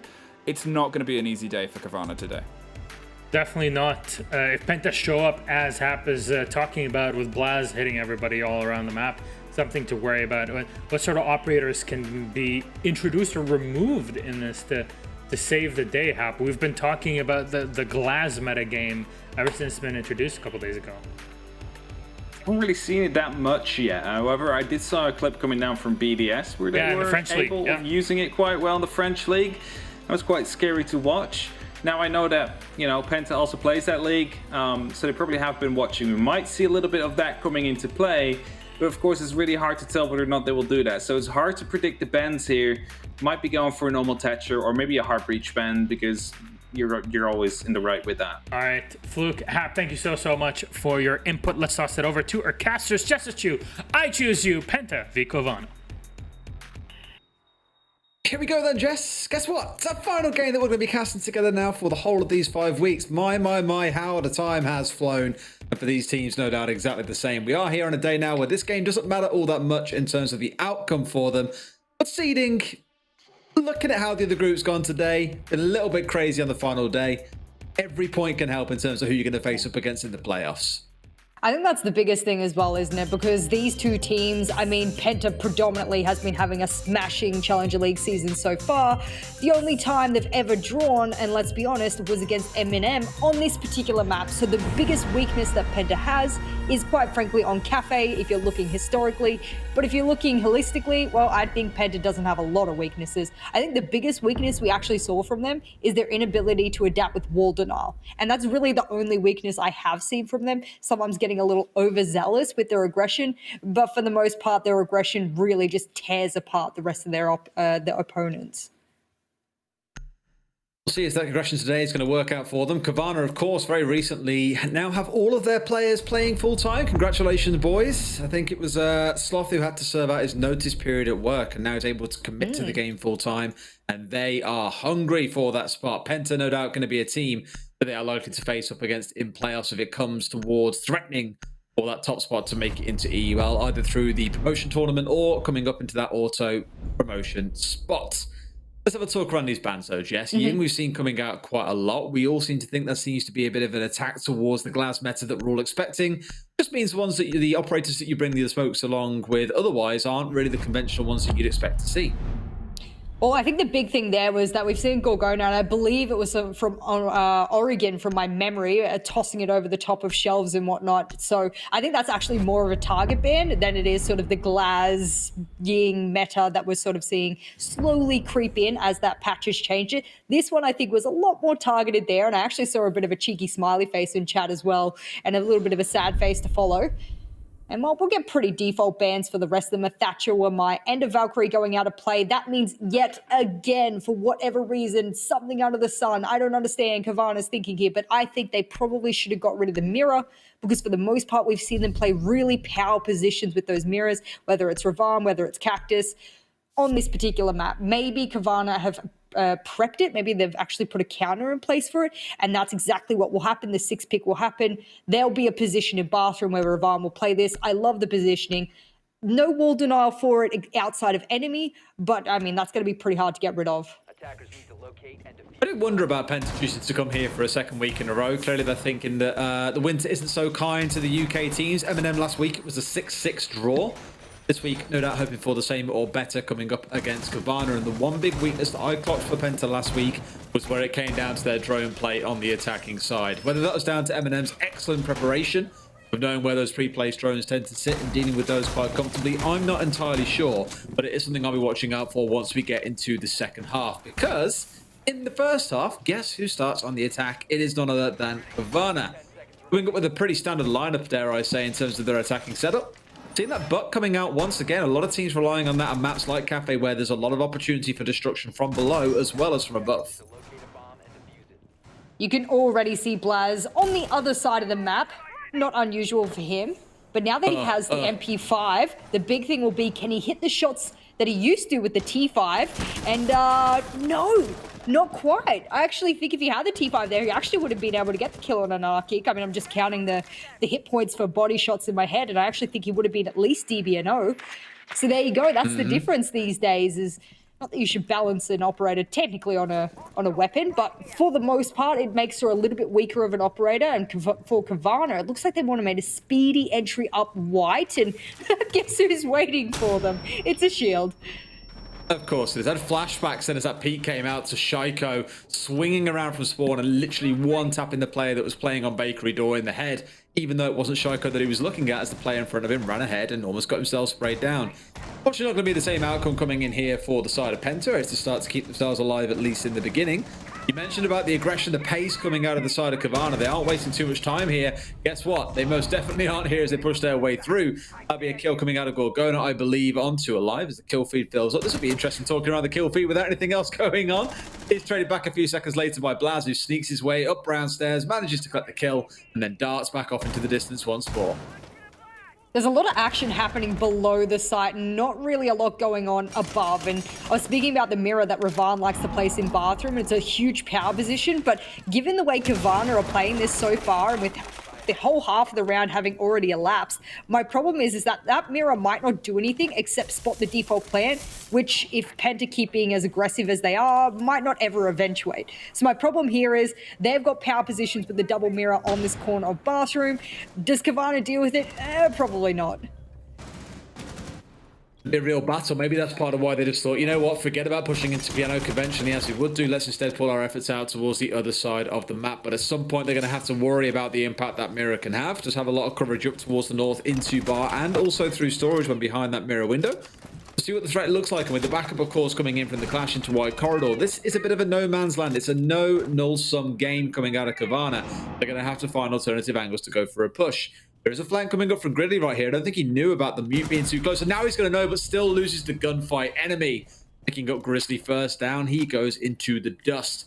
3 versus 3, 30 seconds to go, and Sloth now taking the place of where his fallen comrade was just a few seconds ago. He equally has no idea that the mute is still lurking around, and apparently a lack of information has really bitten Kavana in the backside. Penta with a very comfortable end to round number 1. It just, I said it from the very beginning, that power position with the mirror, you can evade it if you want to, and that's looked like what Kavana wanted to do. That's a viable strategy left and right. I'll absolutely give it to them. But then they kind of changed their minds 3/4 of the way through the round. Yes, they'd lost a few players. Maybe they'd lost the gun power that they would have needed to push Cocktail. My problem is that you can't rotate into unknowingness. You're going into the abyss. You have no drones to check things out. And when you do, you're face checking them, and you're face checking, oh, am I? You're face checking a mirror. You're face checking all of these different players that, quite frankly, are just going to mess you up the moment you do it. So I think they should have committed to that white stairs and that cocktail push. Yes, it might not have paid off, but at least they would have, finished what they started. Now we're going into the second round. Don't really want to put too much emphasis on that loss for Kavana because it is attack. And I would say for the most part, at least Penta has shown that they can be quite defensive-sided on multiple maps, for Theme Park, Cafe multiple times now. So for me, I'm not too surprised at the moment. Keen to see how the setup on the top floor takes place here as well. Are we going to see Cactus once again going for a mirror window up here? Wouldn't be completely alien, I think. Mainly something looking towards Cocktail, I'd expect, looking out across bar and just trying to do this kind of long-range hold. Something around Trophy itself I'm not expecting to see, and nor should we really see an extended hold inside a bathroom. However, they have committed 2 reinforcements up there, so that comes as somewhat of a surprise. Okay, it's one up on the top floor. Yep, so that's not the one. That's the one I expected to see, the one inside a Cocktail, sorry. The one on the downstairs, halfway down White Stairs, I find interesting as well. We saw a few teams using this previously where you can threaten both down White Stairs, up White Stairs, or just contest into Fireplace. It's a real power position, assuming you don't lose control of White, and of course, got to watch out for that White Stairs window. Sometimes players and teams and support staff as a whole will identify that by placing a mirror somewhere, even if it gets popped, it's still able to be used by the defenders. That's still a line of sight you may have opened up anyway. So why not slap a mirror on it? If it stays intact, easy clap, then it, works in your favor if they do happen to push over towards train and mining. If they don't, whatever, it probably gets popped anyway, but if no one's pushing there, well, doesn't really matter. It's no real loss. The attackers can't really use it to their advantage because you've got lines of sight opened up anyway on the sides of the walls of Fireplace. As this round particularly kicks off, my big point of contention is, does Blaz pop off this round? He's still got the MP5. We saw him hit a nice headshot over towards Reading last round. I'm always keen to watch him because he's kind of like the Shaiko of CL, you know what I mean? You kind of want to see what he's doing next. He's the one that a lot of eyes are on, and understandably, there's quite a few players on Penta this season. Ravan, Alive, Blaz, all 3 of them stepping up and putting up huge numbers in the season. In fact, I think Ravan and Alive are ahead of Blaz right now when it comes to KD or rating. I forget which one it was when I was looking last week, but they are making sure that the rest of them are being noticed for their efforts in this team as well. It does make them a very scary team. Yes, there are weaknesses. No, they aren't undefeatable. But as it currently stands, they are the #1 team in this group. That will continue assuming they win here against Kavana, but Kavana may yet have something to say about that. As you observed, it is only the one round that has passed so far. It's definitely not the end of the world for either team. It's not defining of how this is going to play out. They tried to get rid of that mirror window. I think it was popped out in the last second, but no, it's still going to exist as it is. We'll finally get opened up by the ace. There we go. Challenge comes through into storage, and a trade will be put back. That's Sloth going down, but Kayak, the yak attack, as we all like to say, steps up and brings one back. 4 versus 4, 60 seconds to go. There's still a lot of time to play with, and 4 drones left alive for Kavana here. They have the ability to collect intel, but is there enough to catch any of these late round flanks coming out of Penta? The really good thing there was Cactus wasted a heck of a lot of time. They've got less than 60 seconds left. They still need to make a couple of more verticals, which is why Gorgona will rotate up and get that skeleton key to work. And once they do have those verticals and they know they at least have laundry control and maybe the cross in the back of reading, they will be able to get off a default plant. I believe it's Kayak who'll have a couple of smokes and the ability to get this plant down, but without pillar control, this could be dangerous. And unfortunately for Blaz, he's just not connecting the shots that he needs to here, but they are time delaying. This is awesome. 15 seconds left. I don't think they get the plant down unless they hit some gnarly shots. But it's like hitting those gnarly shots right now, I should say. But sadly, it's Blaz who's hitting the shots this round. A 2K for himself and only 2 members left on the side of Kavana, pushing into 3 on the other side. Enemy is ready with a shotgun. Gorgona will find 1, but this timer is out. Round number 2 going to Penta quite comfortably, I'd wager, even more comfortably than round 1. Yeah, I would give that as well, especially with the time delay that they were managing to put in on the top floor. I actually thought, yeah, that was pretty well done. In fact, when they did take Cactus out with the trade there, I actually thought to myself, oh, you know, that's a poor trade. And I looked at the timer and I went, oh, hang on. The Cactus wasted so much time. It actually was really fruitful anyway. 2 rounds in the pocket of Penta. Enemy on the top of the scoreboard at the moment, somewhere he doesn't naturally sit given his support role as a whole. So it looks like he's been putting up a lot of numbers in what he's been doing. And you kind of have to put that to the fact that, well, I mean, for Penta at the moment, they could probably play a bit more aggressive on this particular matchup because they don't have a lot to lose, as you said. Okay, they might lose their seeding, but they've been doing so well in mechanical skill against every other team anyway. Eminem was the only team to really give them a run for their money. So they probably aren't feeling too distressed by putting up that extra aggressiveness. And if you look at the round count, to be frank, it's kind of working. Admittedly, round number 1 did come down to him finding a 3K playing inside a cigar when there was 0 drones coming out of Kavana and 2 members just walked in, one after the other, like lambs to the slaughter. Just stepped into the end of his barrel. He was more than happy to oblige and, well, blow the heads clean off their shoulders. Round number 3 we go into. 2 rounds to Penta so far. It's been a pretty convincing show. We did clock that with it being Cafe, you would expect them to do pretty well on the defensive side. There is a lot of the map to clear and a lot to worry about when you're attacking most of these sites that aren't the top floor. No excuse for Kavana, though. Some teams do still get away with very well executed attacks. And in fact, inside of Europe recently, we have seen teams who manage to execute very well onto a site like the downstairs here in Kitchen, completely bypass what's on the top floor and worry instead about direct access to site via bakery. Some teams like G2 historically, we've definitely levied some fair criticism in the lack of drones they have left in the dying 30 seconds of a round when they try and clear from the top floor down. So I'm keen to see what approach Kavana bring here. Do they go for a full map clear, or is it this direct line of sight and access to the site itself?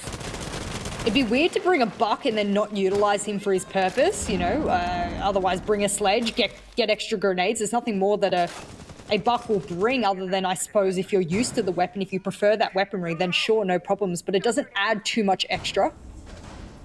Blaz was in a danger zone for a couple of seconds there, but he manages to rotate back. And for Penta, it kind of looks like they're doing a bit of a turtle. A lot of those players on site, the only player off site technically is lurking over in VIP with a shield, as you would expect. And this is probably a good read of the situation. I'm not seeing Kavana rotate yet for the vertical. Ravan actually might be able to take advantage of that, open up his own verticals above prep and, you know, the default plant, and then he has monopoly over them running in and getting that kill. There's definitely this direct access focus. And I believe it was BDS when attacking here. They contested the player that was playing up here inside a train just by looking up. They didn't bother sending someone upstairs. They were just like, right, we're just going to shoot upwards as we enter the site and we will win the gunfights. We're that confident we can do it, as we've seen from them all season long. Why not go for that style of play? Not too sure Kavana should be feeling super comfortable and relying on that to be their go-to play here, but this access to the site directly, 100% looking to be the focus here. No denial, of course, coming through on the side of Penta means this should be a pretty simple task. I do worry if they get a bit held up here on the outside. They have now got to change things around and go for the ace, I imagine, to make sure they have got some visibility on the upstairs. And as you clocked earlier on, and very rightly corrected me, it is 2 detonations of a Selma, not 2 Selmas that you now have available. So it's not enough to open up a full hole. It's more of a vault hole if you want to go jumping through it. Yeah, exactly right. My understanding was they were trying to do the Maverick trick there, where you Maverick the center of the wall and the top of the bottom. And that will give you access to a soft wall in a lot shorter time than anything else. Well-cooked grenade, but alive. Well, he stays alive, as his name would suggest. And is anyone watching the flake? Is anyone aware? Doesn't look like it. And now, well, Kavana, they're man down, but it doesn't matter. They've got some oiled machines ready to bust into sight. And this is better time management than the round before, but Gorgona is rotating with the diffuser. He's lucky he got that kill because no other access would have been available. They're not aware Cactus is here and he'll pop off. And oh goodness me, I haven't played myself in forever, but there we go. Chuck it into the analysis here and there. Give it a shot. Well, let me get my monocle and take a sip of my pipe before I do analysis on this round. Oh, Yes, do they go were ahead. watching the angles. The You know flanks what? were not aware. Yep, go ahead. You are doing the analysis now. Fine. That literally came down to drones there at the end. And I've seen a few teams criticize this and come around and say something to the effect of, when it comes to the final 60 seconds, it doesn't matter. We've already droned out the enemy players. We know where we need to push. It's not a problem. I don't care what they say. If you do not have drones watching flanks like that coming up through White Corridor, there is zero chance that you predicted that was the play that was coming out. And all that took there was the most basic of crossfires for Alive and Cactus, one running up into Restaurant, zero idea on the side of Cabana what was going on, and they get absolutely mown down without any kind of say into what was happening. It was well played by Penta to play off the clock. They knew that Cabana were under pressure. But Cabana, given you had direct access to the site, I thought they'd be a little bit pacier in their execution there. So need to see that step up next time. Some clear weaknesses being shown here from Kavana, and I will say that a lot of their shots have been hitting pretty squarely on point, but that won't really matter if one, your sixth enemy of time is absolutely squeezing a lot of pressure onto you at the dying moments of a round, and two, you're just not watching fundamental parts of the map.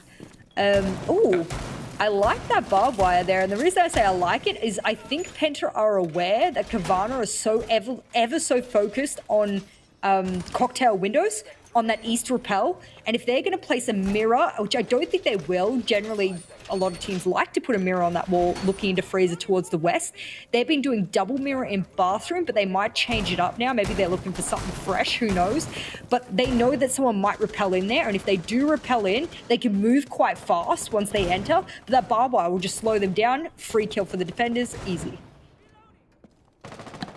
Whenever I see a doc, I'm always just like, it's not the same, man. Yeah. We all miss the days. Crazy P90 when there's doc. one piece of the dock and the rock combo. I was going to say the P90 coming along is a change to what you'd normally see with the MP5. And I think in this case, hey, you're thinking this is a good opportunity to still find a kill if someone comes aggressive at us. And he's looking at it. He has the right sort of idea. As Gorgona isn't too far away. Wouldn't you just love it if he shoots him out of midair, if he goes singing up towards that window and he's like, hey, I think I'm ready. Gorgona being quite patient, though, doesn't want to just pull the trigger on this, as every good player should do if you're on the Amaru. Give it some time to get some drones in, make sure it's safe, and then you can go for your play. But right now, it'd be nothing but suicide. Good identification about those below vertical holes by Sloth there. I'm not sure whether he droned it or not, but he's hyper aware and his game sense gave him those spidey senses. Looks like they did have a drone there tucked away. So that did give them a bit of an indication someone was playing pillars, and that's a very nice drone, actually. Not a lot that the defenders can really do to spot that one out. And now the big play here for Kavana is to speed things up and make sure they get this top floor in good time. They want to make sure that the control that they're looking for, well, is in their hands. I don't know if it's going to be piano control. Sloth kind of has Cigar partly. Ravan's still in this power position we spoke about before. I'm wondering whether setting up on the skylight means they want to do a smoke drop. That would be a bit strange, considering the mirror setups. But yep, that's the play. That's the play. The drop comes in, and so do two members of Kavana. They're both gunned down, but Gorgona, man, what a game he's having so far. Strikes big too. Not aware of a live playing on the downstairs. Apparently, doesn't matter what drones you have. No one was ready for him to come running up behind them at the top of half stairs and get the closing kill. Anarchic now by himself. It's a 1 versus 3. Nothing more to be said. It was a nice try for Kavana, but Penta, a little bit too ready there, boys. Yeah, I knew when they were sort of prepping themselves above the skylight, I thought, yeah, it's going to be a smoke drop and pop. I think those smokes got eaten by an ADS because I actually didn't see him pop myself. Maybe I'm going blind. I should put my glasses on, as everyone keeps telling me, but I didn't see either of them pop. And if they did, they were over towards Cocktail, and they still gave the mirror full line of sight. They still gave a couple of other players line of sight, and no one dealt with a live below. So if you're going to make those kind of plays, you have to be certain that those lines of sight are being held. I understand that Sloth was probably in a really good position to challenge quite a lot of it from Cigar, but the trouble is you've got to watch 3 different angles. It's not really possible. Amira's watching the drop. Multiple people have that intel, and things go south very quickly. For Kavana now, the big thing is, can they get one attacking round on the board? Now that's my thought process. A single round.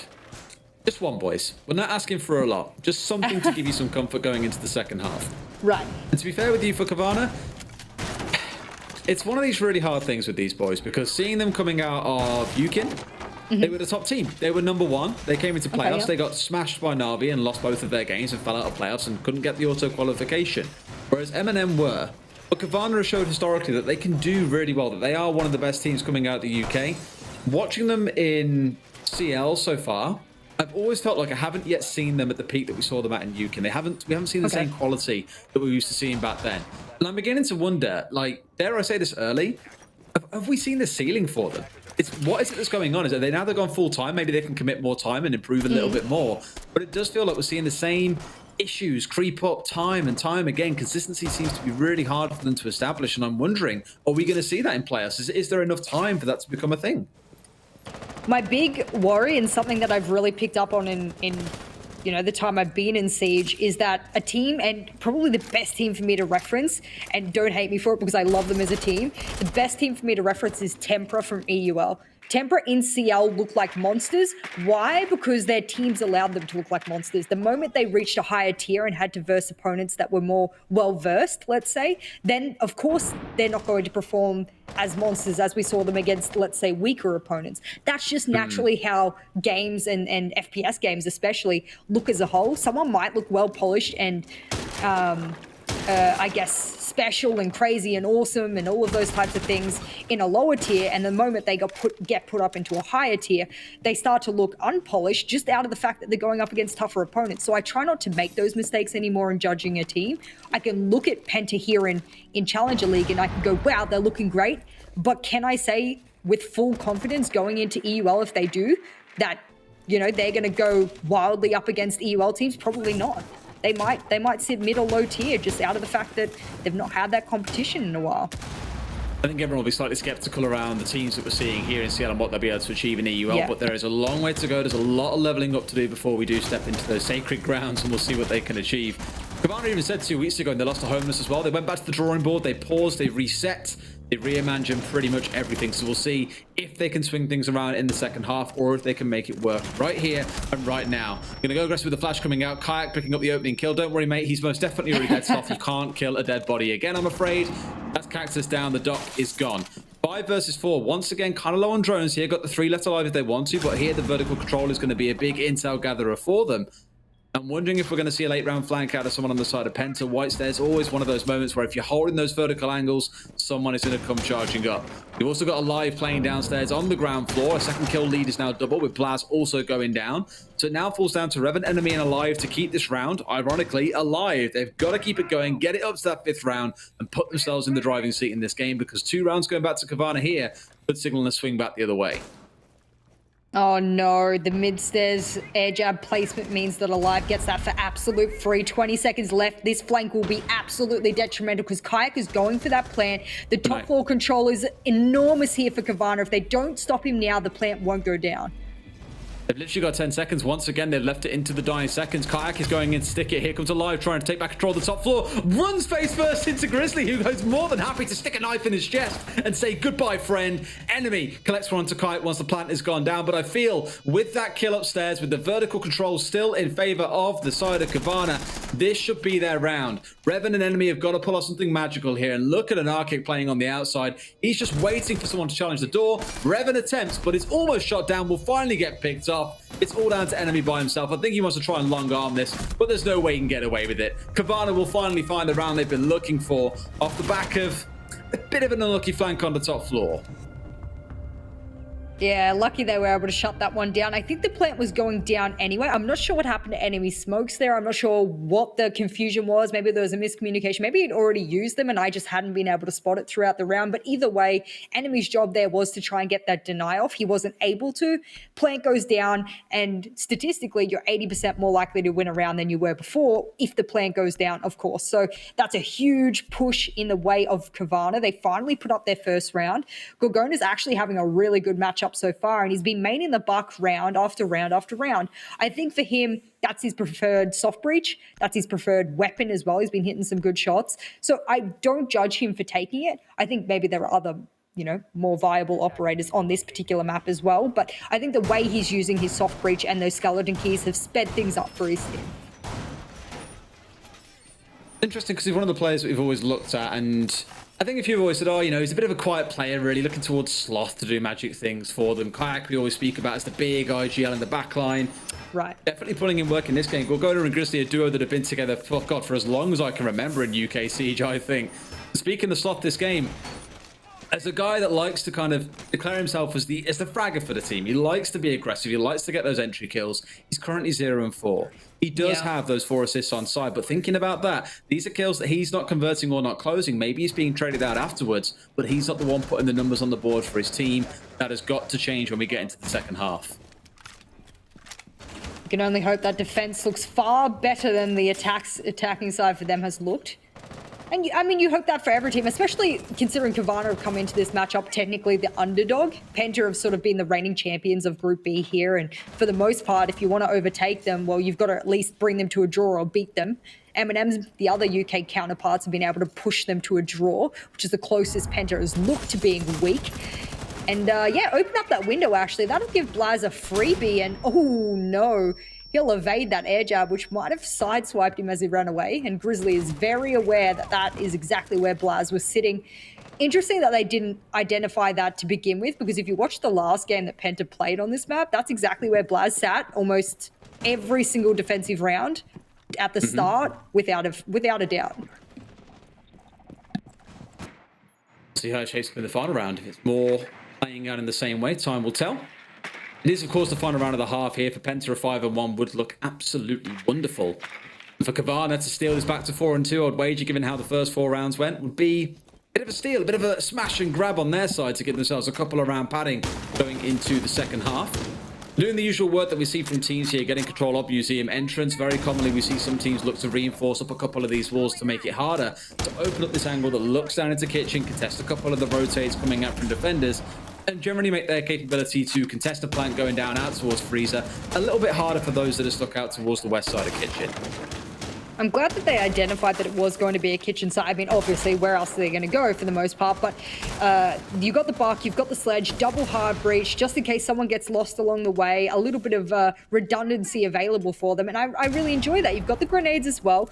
What the buck does on this particular side that a sledge can't is open up the coffee angle. That's exactly what you're seeing the buck looking at now. He's making sure that coffee where they're flashing over towards, he has a really strong angle on, and probably because what they want to do is try and drop Freezer and go for a plant. Ravan is lit up from those angles that they have opened up, and Alive is desperately trying to challenge it.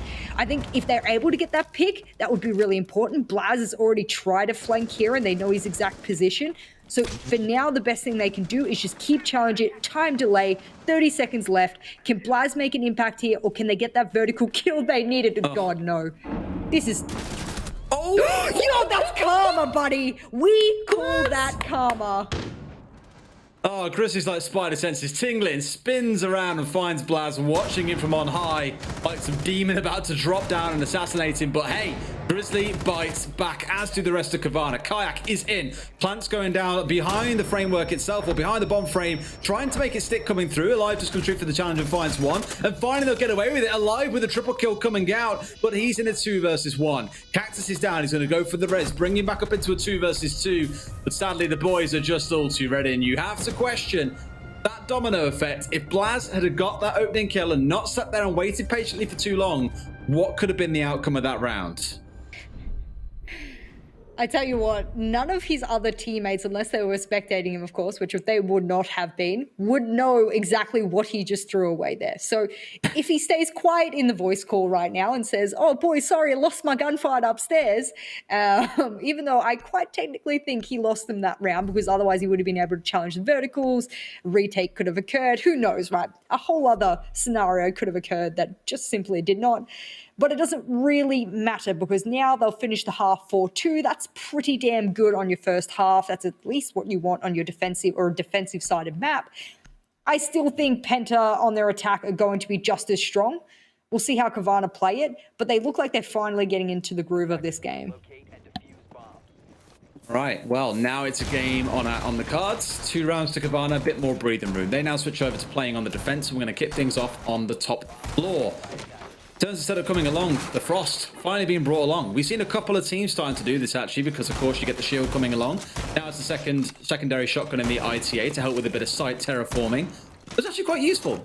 And admittedly with the frost mats, look, it's a bit of a meme that people are, oh, the replay. Thank you so much, production. Look at this. Yeah, reinforce Man's so that. patient. He's waiting to drop down. He's just like, yeah, come on, we'll go for it. And then bam, comes the spin and the headshot straight into his face. Rip Blaz.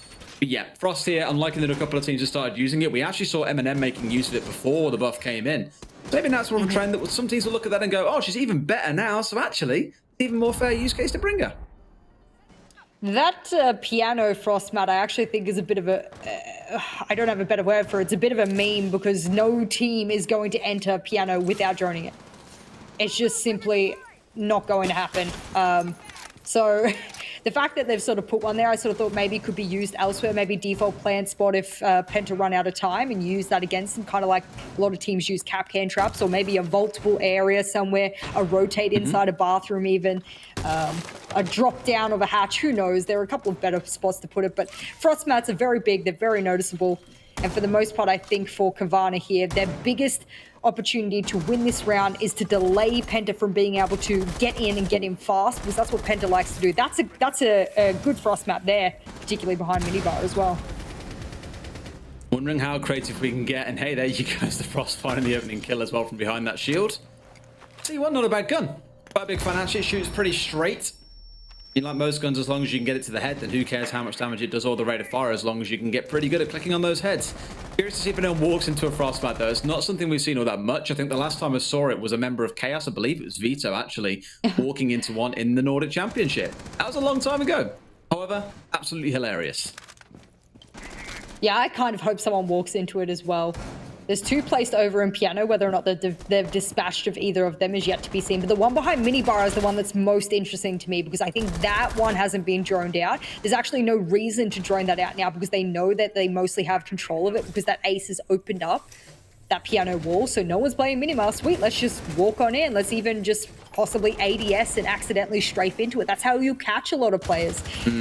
But you got 60 seconds left. Whether or not this happens, yet to be seen. And now for Penta, they're just hoping people peek them. And if you're Kavana, you try not to give that away.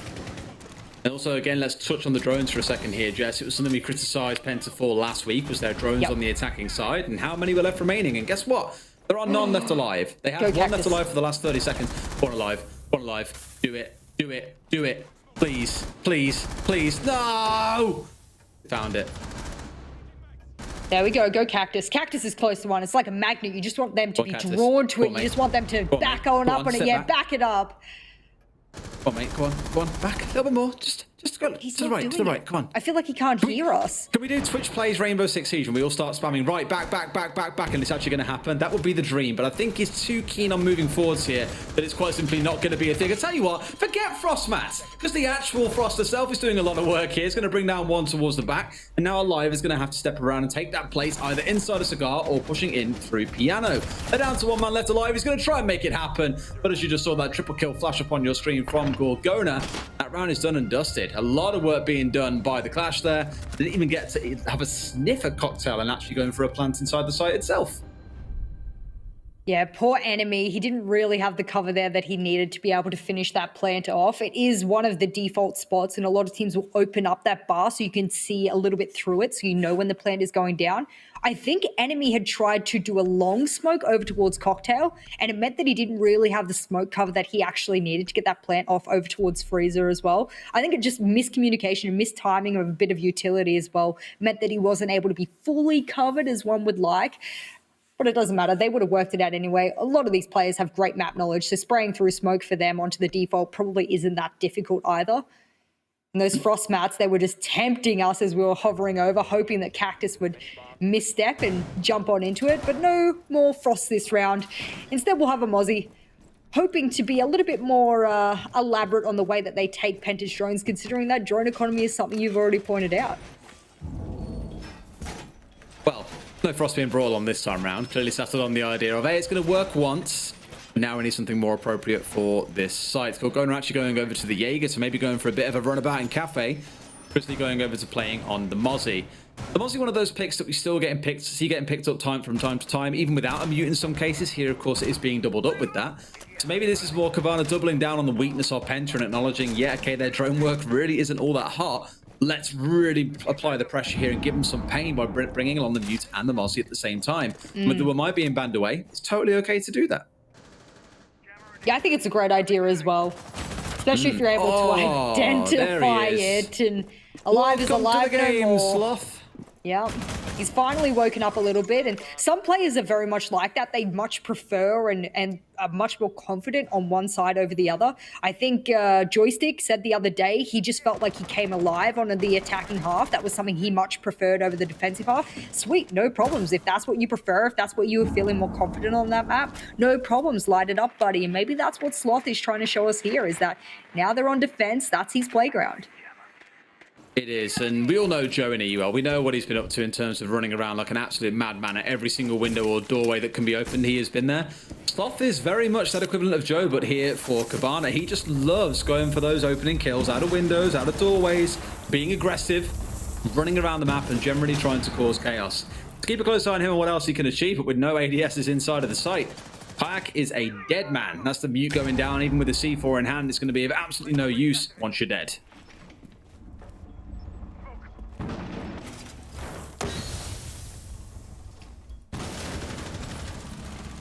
You okay, Jess?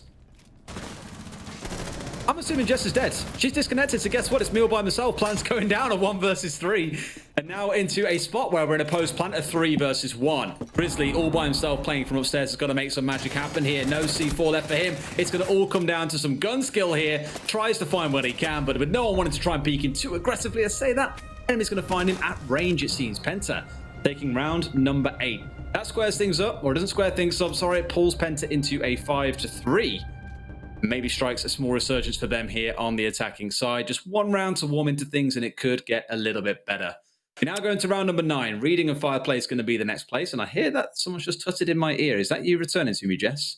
It is. My apologies. I had a little bit of a disconnect. You know, down here at the bottom of the world, things aren't routed as nicely as things in Europe, but I'm back for the most part, and I was saying some really cool things. You guys missed out on me turning to Rap God. It was great. I was all over it.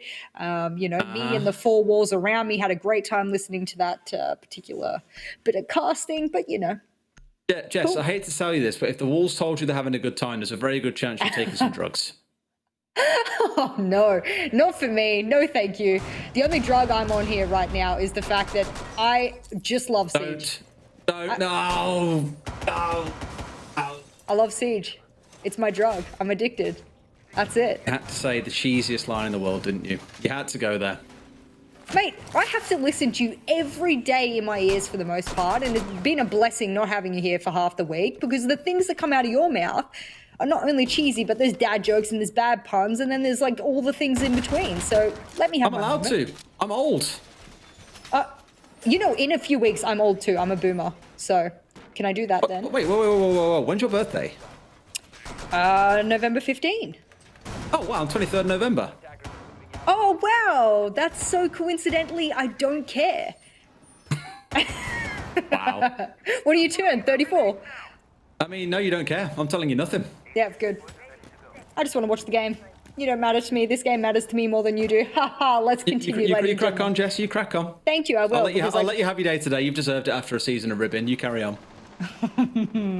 Speaking of, the one thing I wanted to point out was instead of the Legion this time for Sloth, it's going to be the Jaeger. He has been promoted to the Carbine. And, well, it looks like Grizzly's been promoted to the T5, more like it. He's able to pop off in the lurk down below, catch Blaz as he enters solo, and no trade will occur because guess what? It was a solo Ash. What a surprise. Not like we haven't seen that one before. Apparently, Legion is the magical operator for the side of Cavani. You play that, you get opening kills like no tomorrow. It was Sloth in that last round playing on the operator. Here, like you say, is on that Jaeger. We're going to also trading around from being on the Jaeger in the last round. There's a few switcheroos coming in, but of course, with it being a changing side, that is sometimes what you see coming out of teams. Alive going to bring down Grizzly. But Legion is now removed from the field. They did remove that Ash nice and early, a pretty critical one if you're worried about all the utility that is being brought along by the other side. And given we have the Banshees, given we have the Goya Vulcan Shields coming out, it's quite a lot to watch out for. Just looking at that timer ticking away here for the attack as Ravan sneaking his way into train, and no one's there to counter him if he does decide to push up into Fireplace. Oh no, enemy. That's going to give away his position, and for whatever reason he decides he needs to bail out by using a smoke, that could have been really crucial for him in his plant time there, and he'll rotate over to either brown stairs or red and join Ravan, because I think what their plan is here is to push A for the most part. A lot of teams do a default B plant. I think given Ravan now has that access to the side, he'll be able to get that along, and wow, I'm surprised enemy survived that. So close at the top as well. Gorgona didn't waste any time taking shots, but sadly could not connect the kill. It is unfortunate, but it is what it is. Into a 3 versus 3. 45 seconds on the clock. Pressure sits on the side of Penta here. We always speak about that time becoming the 6th man, and Revan goes, you know what, I agree with you. Let's put this down to being a 3 versus 2. Still got those drones left alive and out on the field here as well, so it shouldn't be too tragic for the side of Penta. They have the information, but have no idea that just a massive aggressive push is coming out of the side of Kavana. They're going to push out and go hyper-aggressive here. 1 versus 2. 1 is down. All he's got to do is connect these shots, whipping back and forth between these pillars. Who's going to connect it? Is it Revan, or is it going to be the Mew? In fact, they trade out by the looks of it, I thought. But no, Anarchic's how standing. Kavana going to collect the round. Just goes to show, boys, sometimes going hyper-aggressive is absolutely the play. I love the bit where Anarchy pulled out his phone to text his mum and say, Mum, quickly, I'm about to clutch the round. And then he put it back in his pocket and he just like, Papa, SMG. Mum, hit record, quick. Mum, get the camera. I love that one. God, that's such an old one, Jesus. Is it actually that old? It feels like it's at least 10 years ago now, I'm not going to lie. See, now I'm going to check it out. Mum, Early stage of the get internet. the camera. Because these were like the old days of like COD montages and stuff. Like, it's a long time ago. All right, I'm clicking on the video now. I know exactly the one. This was 2011. This is like almost 10 years ago. Yeah, so 9 years ago. Close enough, close enough. Wow. Well, there you go. I am officially joining the Boomer Club soon, so why not? Why not? It never slows down either. You're always just like, man, I remember that when I was a kid, and then you just want to like cry a little bit. Well, we know what you do on your weekends, and it's hella different from mine. Yeah, you're not old enough yet. Give it time. Give it time. You know what else happens on a weekend, though? Sometimes teams like to play a lot of Siege. And what do they do when they play Siege? They play Glass, because apparently he's the in thing now. 2 out of 10. Interestingly, yeah, screw you. Either way, 2 smokes coming along with the ace here. Otherwise, it is Frag City on the side of Penta. You're seeing it coming out of the sledge, out of the Glass. So you're looking for a lot of kills, but also the gadget destruction. Normally, what I think I'd expect to see if you didn't have an Ash or a Zofia on side to destroy those gadgets at long range would be these frags coming out. So I'm keen to see exactly what Penta plan to do with all this firepower. I'm just really excited to see the Glass. We've been speaking about it in EUL. We've been speaking about it in multiple other, or rather APAC North more.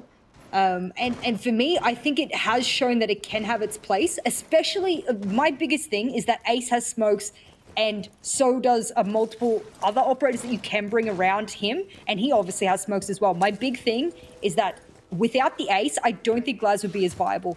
With the Ace now, I think his viability rose 20-30% in my mind, just because the composition of operators you would usually bring does include an Ace, and why not accompany it with the Glaz? And oh yikes, that went down early. Where was the ADSs to accompany this? I mean, they're still setting up, so I get it, but We had this earlier down in Kitchen, actually, when Kayak died to that grenade nice and early without any work having to be done to burn through utility. He just died in the back of Kitchen.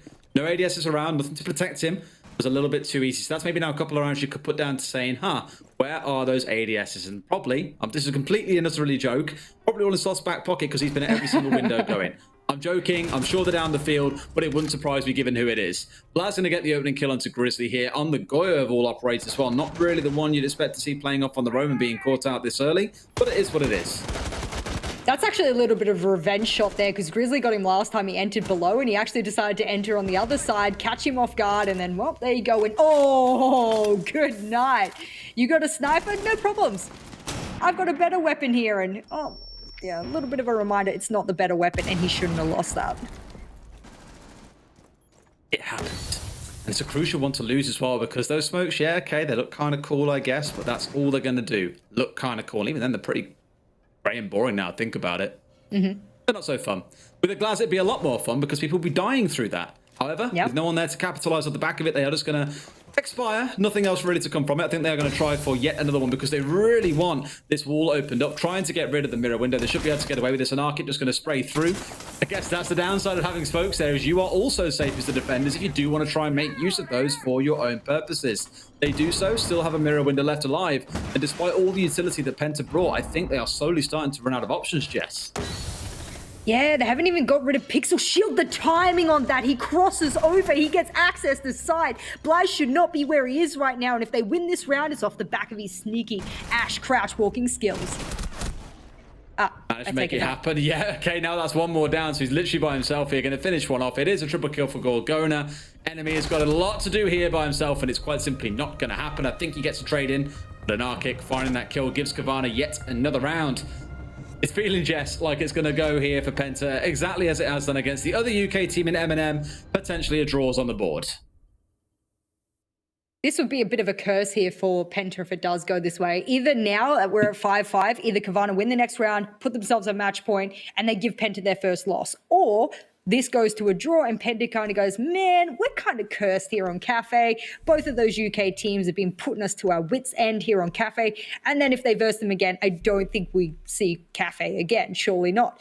I'm kind of glad they brought it this last matchup here before the playoffs to Cafe, because from what I'm analyzing from last matchup on Cafe and this one, they're pretty much doing exactly the same things. There's almost been nothing different. Even Blaz has been sitting at the same windows on defense that we saw him play in the previous matchup, the same mirror windows, you know, with the addition now of a mute jammer. Wow, how unexpected. But they're playing everything the same, so no one can go through those VODs and find any difference. It'll just be the same old that Penta are bringing, and I can imagine going into the playoffs, they might switch a few things up. I mean, they've got a good coach behind them as well. Heading to the downstairs, they've dropped away from playing the glass. The Maverick will make a return once more looking towards those 4 frag grenades that they brought in the last round. Wasn't as maybe as effective as they would have liked, even with them earlier on catching out Kayak on this site. But let's play the game of following the ADS's medic. Where are they going to go down? There is one playing inside a bakery. Has he put any more down? He's put one down elsewhere, and there is still one in back pocket. I'd love to see if there's actually one here inside a prep, because that was where Kayak died to a grenade last time, but I don't think there is. No, he's not bothered. Where has he put it? We have medics in AS trying to say, like, where are they? I'm looking for them. I'm scouting for them. See, there's, I mean, there's they're a really doing a fun bakery few hold. mini-games that I play, right? So we do a really fun mini-game where with our UK observer called RR General. And there you go, it's there. So there's 1 and 2 there, and then the third one against the wall. So this is a very aggressive hold, absolutely. We play a really fun game with an observer in the UK called Find the Castle. So you have to stay away from a castle during the prep phase. Once it's done, the observer has to go and find all of the castle walls as fast as they can. Trying to find ADSs, I think, is even harder. Well, Blaz is trying to find an entry kill in the first 40 seconds. Go, Blaz, go. I mean, just jump on through. You either go to your death or you get a kill, and looks like the kill is the answer here. Blaz has been having a bit of a ripper game so far, especially on attack. I think him managing to work out exactly where a couple of these players have been wanting to sit and preferring to sit on the map has been quite good. The problem for Kavana now is what we saw in that prep phase. They're setting up for a heavy bakery push. Where are the rest of Penta right now? Because if that entry came through Coat, then where are they setting up to take? They're setting up to take White. Yikers, buddy. Guess what? No VIP hold. No real setup for this particular push. Maybe they misinterpreted exactly what Penta were going to do, because it's not what they set up for. I guess here you don't have to worry about going for the drop through fireplace. You can be a little more patient about things and look to push your way through the freezer wall instead. You have the sledge over there. They had the grenade singing through just a second ago to make sure there's no funny business going on. And they have got part of this opened up. So now we're going to see a different sort of take. As mentioned, normally you'd see the VIP being held down. You'd look for a fireplace drop. Here, it's more this horizontal take. But you've got to worry about the angles that might end up getting held here by the defenders. And look at this drone as well.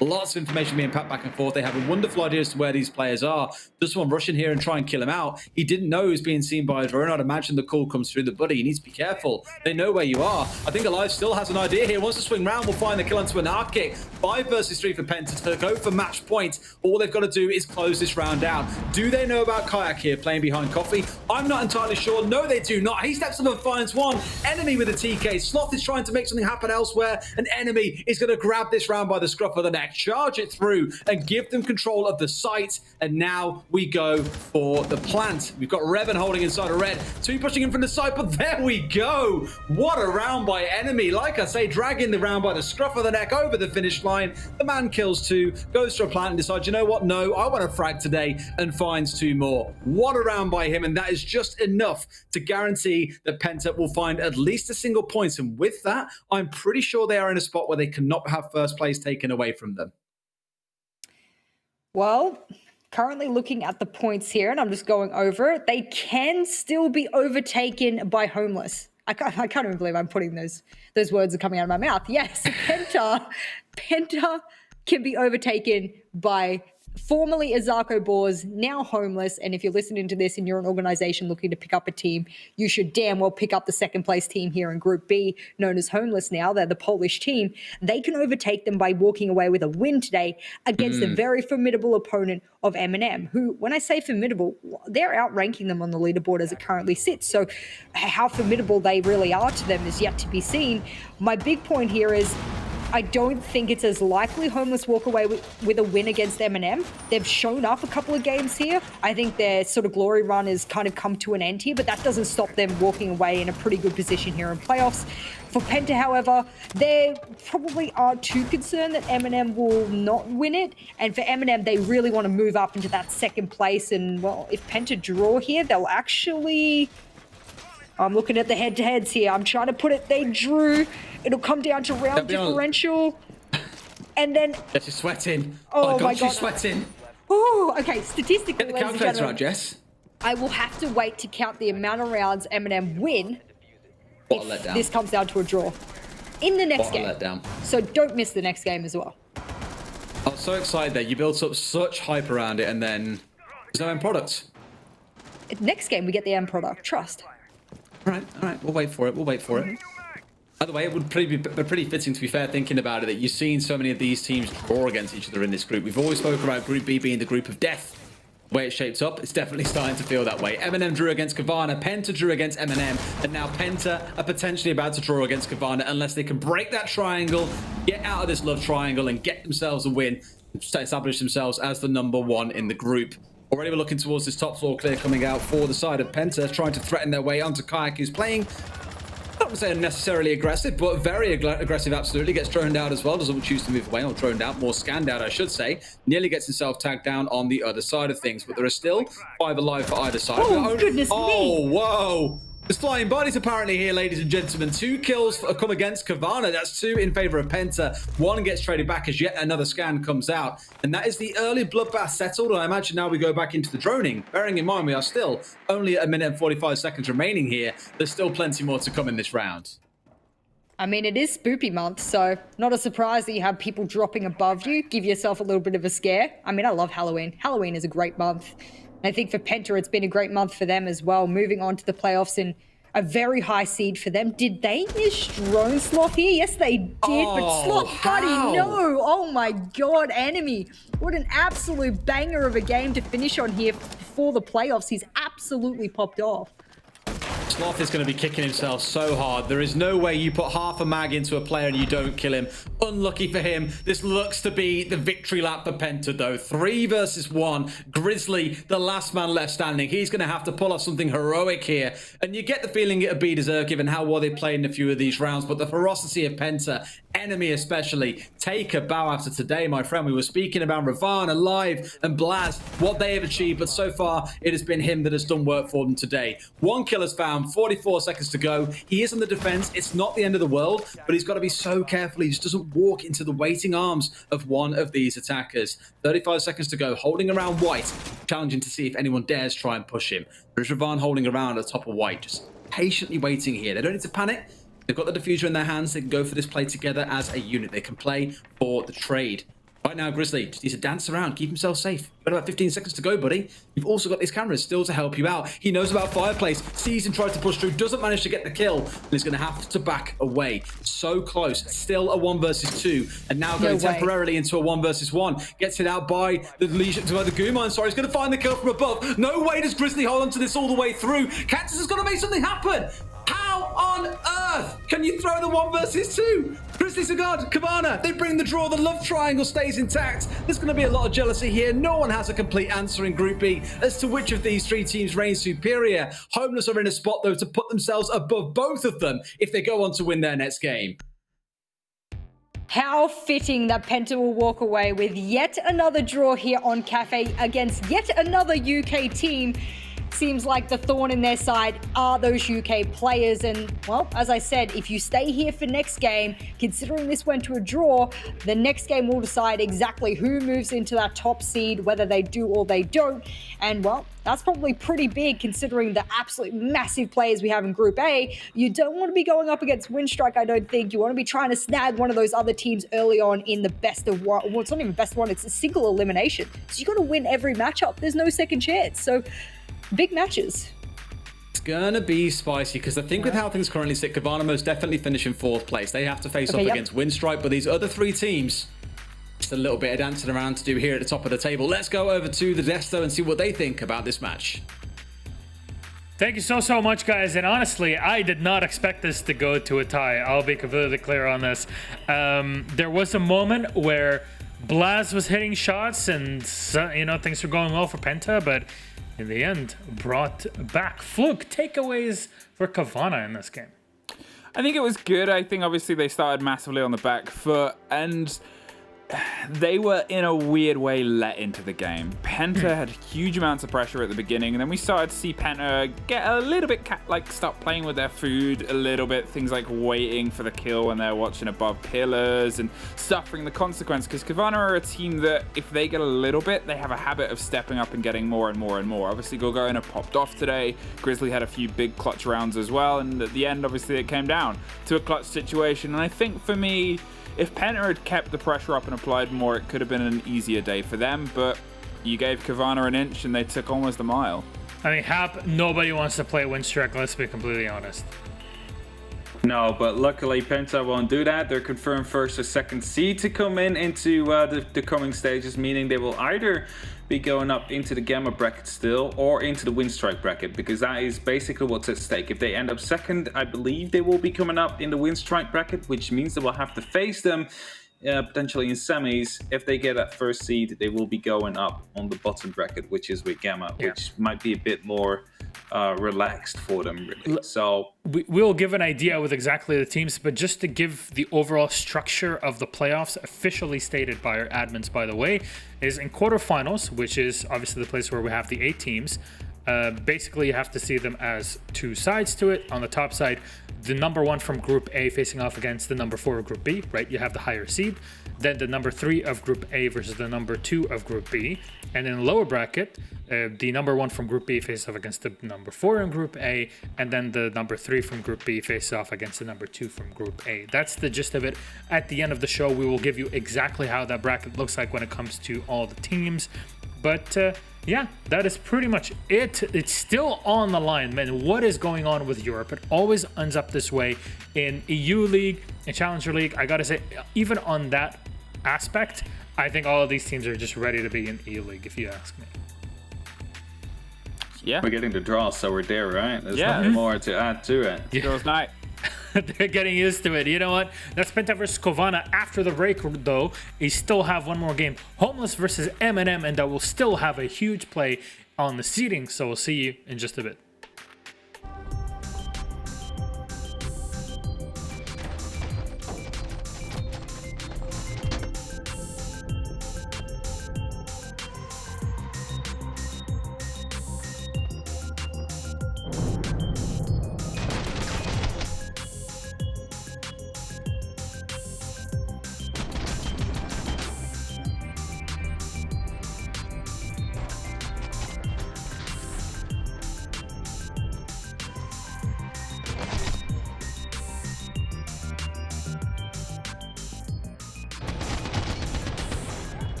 Welcome back, ladies and gentlemen. Jess and Des on the show. Des, you always shake your head when Jess says something off the stream, right? I wonder why. Mate, I'm not being funny. When she sits there and goes, ay, ay, ay, ay, as we come on to broadcast, I'm just like, right, okay. You both. This is what I have to endure all season long. I'm hoping after today, we're done.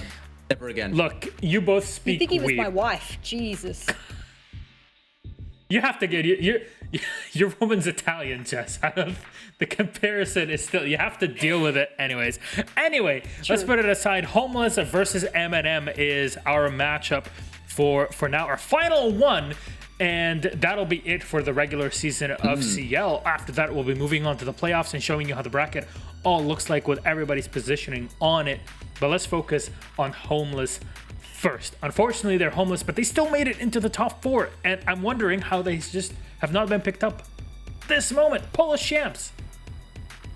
I think they're just imitating Dez at the moment, you know what I mean? Like, if that's how you want to do it, a little bit of homelessness. I mean, I can see he's still got the scruff happening there as well. He's not looking too well shaven. But for the most part, I think homeless probably should be picked up. I'm actually surprised Azarko couldn't keep on going with their contract with them. I think it came down to the players probably being too good for their capacity of how much they can afford, which is fair enough. Orgs can't, not all orgs can afford. It's their owned by a players and streamer, whatnot. basically. For those that don't know, Izako himself is a Counter-Strike streamer and commentator, so there's only so much of a limit. Exactly. So whichever org does come up and sort of swoop them up, then they've got a pretty good team to go with.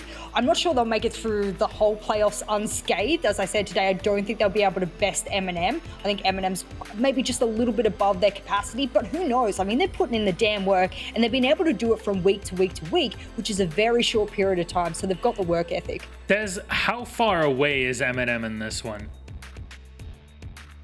I don't think they are.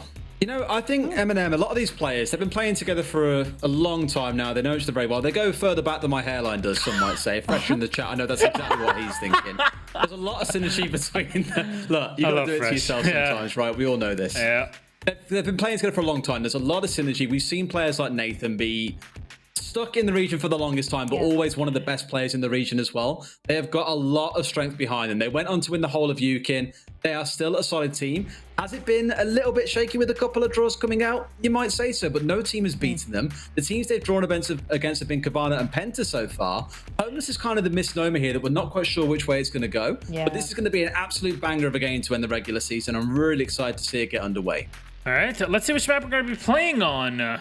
The lobby looks to be ready, so we're going to toss it in ASAP. Nice. There it is, Homeless removing Consulate. Clubhouse will be our decider for this.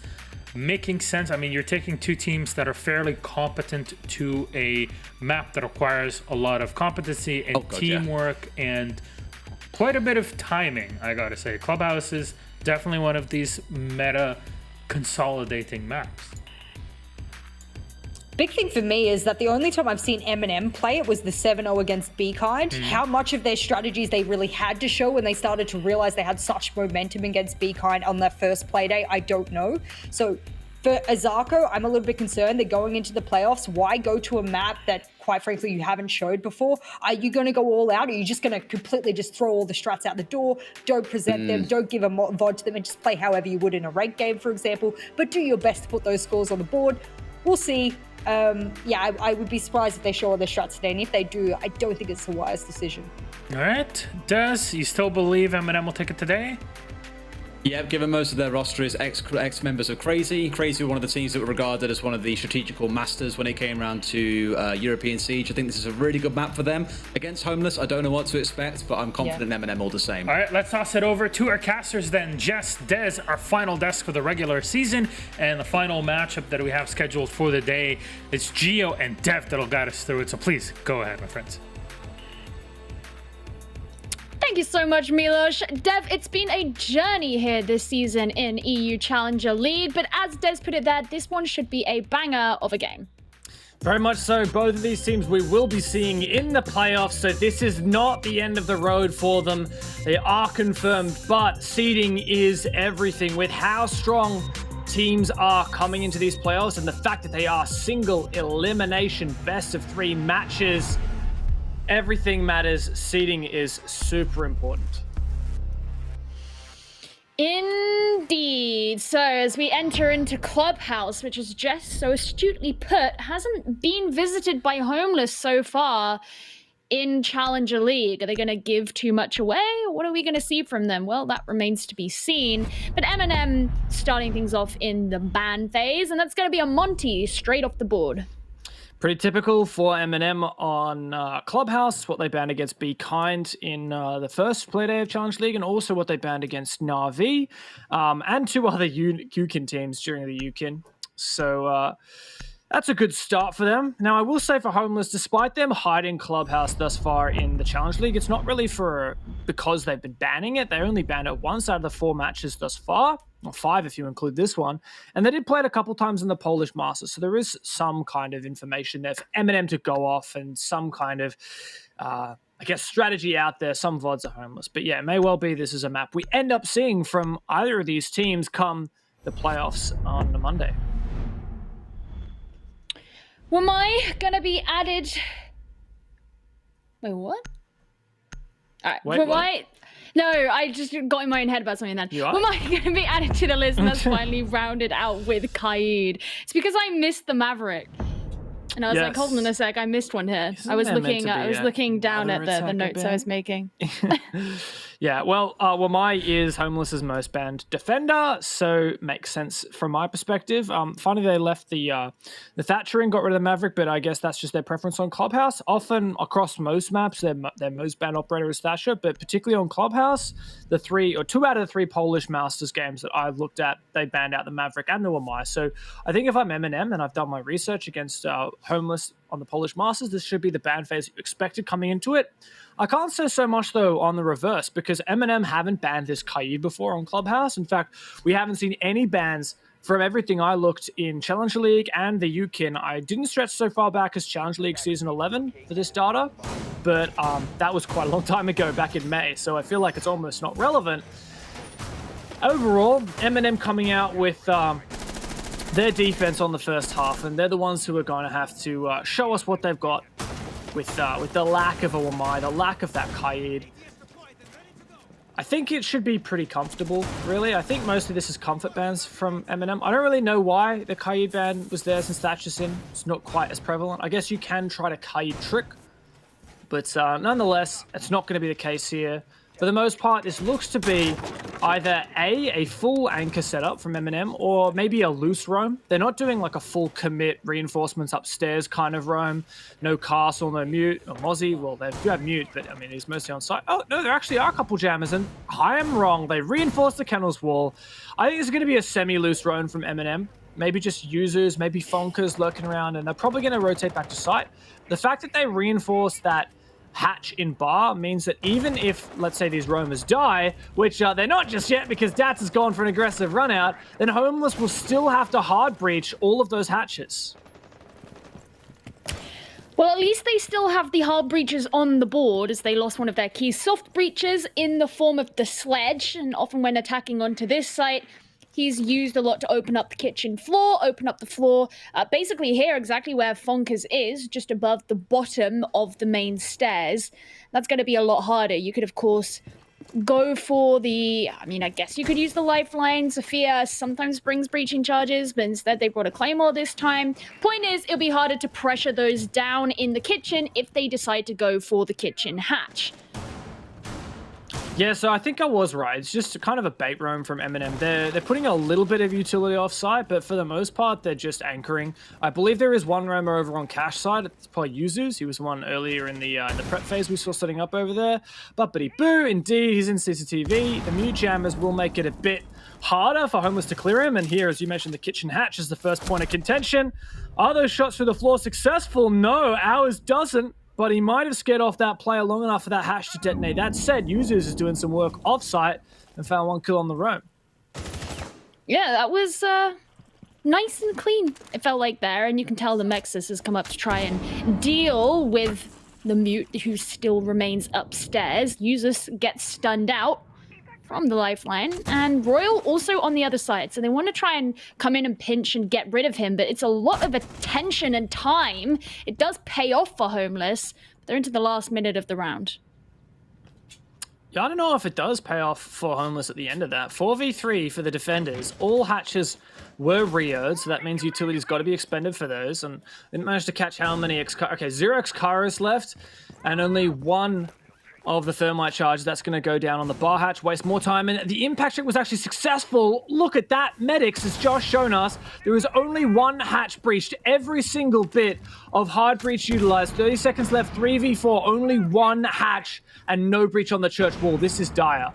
You've got to attempt for some kind of brute force at this point, but it's going to be Fonkers getting the next kill. Mexis knows where his ideal prey would be.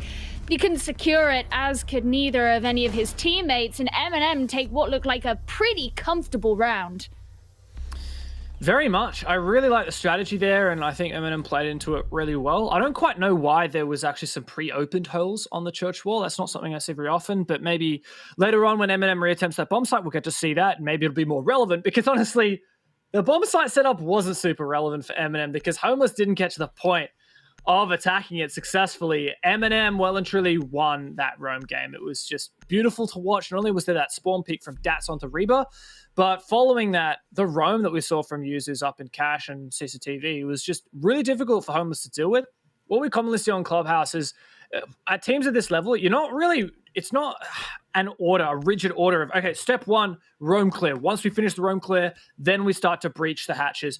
No, teams try to do a lot of things at the same time. It's kind of like juggling lots of different balls. But the problem is, when you're just like, okay, let's have 1 or 2 people try and clear the roamers upstairs, but suddenly there's mute jammers. And while we're doing that, we've got 1 or 2 people trying to breach the hatches, but there's impact triggers. Things get way more complicated, the comms get hectic, and all the while Homeless was doing that with 1 man down, and that was such a difficult position to fight from. Users finding 1 kill and wasting enough time. Even though he was traded, he was worth his weight in gold. Well, if they can recreate that round over and over, then this could be a clean victory for M&M Gaming, which isn't what Homeless won. They mentioned it before, both of these teams have secured their spot in the playoffs. This is purely for seeding. Homeless are currently on 9 points, second in the group, while M&M are on 8 points. So if they draw, then they'll be on the same number of points, and M&M have the round differential. And obviously if M&M win, then they will take the top spot of those 2. If Homeless win, they will maintain that top spot. Yeah, TLDR, whoever wins this game gets second seed in Group B, and that means that they will be playing against Heretics instead of if they get seed. If they get seed 3, they'll play against Gamma. And I mean, if I got to choose between playing against Gamma or Heretics, like, yes, Heretics has seen some good stuff, but no, I totally would rather play them than Gamma. I think Gamma is definitely a team to be feared. You definitely don't want to drop down into 4th place, which would see you facing against Windstrike, probably the strongest team in my eyes from Group A, but I don't think that's on the cards for either of these teams. No. That'll be Kovana Gaming who'll have to deal with that. But either way, good luck, have fun. Yeah, but, you know, they fought hard to get here as well. They came in through qualifiers, so. But neither of these 2 teams did. They made their way in, and Dats looks like he's getting ready for another run out. We saw this happen last time. He's just checking for claymores, I believe, but Mexis knew what was coming, and he ensures that he gets shut down pretty easily. Yeah, look at that. The fact that he was playing so far back on kennels just tells you that, well, Homeless had definitely read into that aggression. Not only that Claymore was there, but the player watching from on high, no way Dats is going to check for that. They well played. Not a super early pick, I'll give you that. M&M, though, they can fight from behind here. I have faith in them. It is a construction take shaping up. 1:10 on the clock. Because Fonka's got impacts. Indeed, he does, and he's preparing for the impact trick right now. And I think that if M&M can deny these thermite charges, which they could well do, they've got 2 impacts and only 2 thermite charges, and it'll be really difficult for Homeless to execute their pre-planned strategy. Yeah, in go the stuns. I'm still waiting to see if this is going to work out. They basically just want to ensure that they have as good a chance as possible. Well, there's the nade, and it does deal a decent amount of damage into Fonkers, but the impact trick still works. As more of Homeless gather here in construction, knowing they have only 1 more attempt really at doing this. There's a C4 from Users, but it doesn't catch anybody out. That must have got shot. Yeah. Yeah, really good reactions there from Homeless. Is that breach on successful? Indeed it is, but Foster has furthered this man advantage now for Homeless. Add to the fact that there's that breach, everything's looking up for them, but only 10 seconds left on the clock. This may well be desperate, and the Kennels player has been taken down. That's Josephia. He could self-res. Where is the plant coming down, though? Is there info from below? He does deny it. That is everything that Eminem needed. What a close to that round. Time elapses, and Homeless fall to the wayside. I was wondering if, users playing down on the Malusi was going to be played for denial. He obviously tried to use the C4 earlier on in the round, and as we noted, it got shot. So once that was gone, and you had the Valkyrie at the end as well, you only had that option of the denial with the shotgun. Luckily, he got the right place. I say luckily as if there was no information or skill involved, and it was all down to luck. But that was a nice round finished out there by Eminem. Yeah, love to see it. I would have to rewind to know for sure, but I'm pretty sure there was an evil eye from the Maestro still on site, and that was what was pinging. So as you said, it wasn't luck that the mute, I think it was the mute, knew where to shoot at the end there. So yeah, well played from Eminem. And consider this, that Homeless had that man advantage, 5v3. They had that construction breach onto Cash open. Everything was looking their way except for that timer, which ended up losing them the round. They ended up with more players alive at the end of that round than Eminem, but all Eminem needs to do is wait out the timer, and if they can deny the plants on the 0-0 mark, that's exactly what you need. So credit to Eminem from fighting from that position. I will say, very, very, very close. And I think that maybe if that Valkyrie hadn't found the kill, or the injury, I guess I could say, onto the Zephyr, then maybe it would have been a bit easier for Homeless to find a spot to plant. Maybe they could have planted on top of one of the desks instead, which would have been safer. Who knows? A lot of what ifs here. But what I do take away from that round is Homeless are getting very, very close. With the potential we've seen from them all season, they took a win over Kavana. I definitely think that we're going to see this be a serious match between these two teams. Yeah, I mean, I remember back, we casted them on the first Playday, I think, if I remember correctly, and they looked like they had a lot of holes in the way that they were playing. And over the course of the last few weeks, they've definitely improved upon a lot of that. One of the things that we have mentioned in the past is they've been a lot more disciplined with the way that they exhibit their aggression, which previously, all the way back at the beginning of the season, was rather uncontrolled and needed some reining in. And they managed to get that sorted out. I mean, one of the things that, I think that Homeless looked pretty decent in that round, I agree, but one of the questions that I have is that if they do go back to that site at some point, they have to attack onto it once again, would you still expect them or recommend to them to have that same kind of strategy where they all come in from construction, you've got a lot of the team in one place, rather than trying to take the garage control at the same time from the other side? It's a tough call. There's two kind of popular pushes onto that cache bomb site. Either A, as you said, you execute through construction. Typically, you'll have one player out on kennels, which is exactly what Homeless did. I would call that a construction take, execute into cache. That's where you get the plant down. Or B, you go for an execute onto the CCTV bomb site, where you take garage control, you breach kennel. These days, the construction push has actually become more popular and been more popularized by a lot of teams. Garage control can be really hard, especially with Wamai in. Wamai has been banned, however, and it was actually Homeless who banned it. So in some ways, that would indicate that they're more interested in going for a garage take, which is obviously contrary to what we just saw. So yeah, I hope that we do see a bit of depth in the strat book from Homeless. They could even bring a Capital, which is slipped through the ban phase. With Wamai ban, there's nothing to prevent those firebolts from pinching any players on rafters, and yeah, that could definitely lead to some strong garage control. I even think like a buck underneath in stock could have really helped clear out cache a lot more effectively. That impact trigger was allowed to survive for a really long time. So there's definitely a lot of things that Homeless could be doing. Keep in mind that yes, while they would like to win this game to get the seeding to play against, let me double check, Heretics rather than Gamma. Yes, that's important, but also you don't necessarily want to reveal your entire strat book, as Jess was alluding to, during this game, because you're playing single elimination playoffs, and you cannot make any mistakes in single elimination playoffs. That's very true. Part of me was wondering if, especially as Eminem twice in a row now have particularly gone for runouts, having control over garage maybe could have prevented the death onto the player who was on the server wall especially, and maybe give you some more control. But it's one of those things. It happened. It went the way that it did. And now they have another chance to try and take a round off of Eminem by attacking here onto Jim and Master.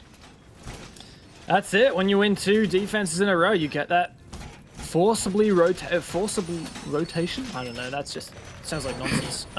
You got to move your tertiary bomb site. Pretty standard here. Clubhouse is one of those maps where you could feasibly win every single bomb site. And, you know, we've had periods in time where this gym bedroom defense was actually one of the most powerful, and in funnily enough, have had a better win ratio than some of the other bomb sites. Not so much the case these days, but who knows? We do have teams that particularly favor some bomb sites over the others. Especially, it does come into as well how good the attacking team is on each bomb site. Some teams just have cash attacks down pat. And it is beautiful to witness, and maybe a defense would prefer gym bedroom, but nonetheless, I digress. We dig into this round, and we've seen an operator change here on the Homeless side. It is Foster 6ing onto that IQ instead of that Thatcher that we've seen before, that notorious Thatcher who's so frequently banned.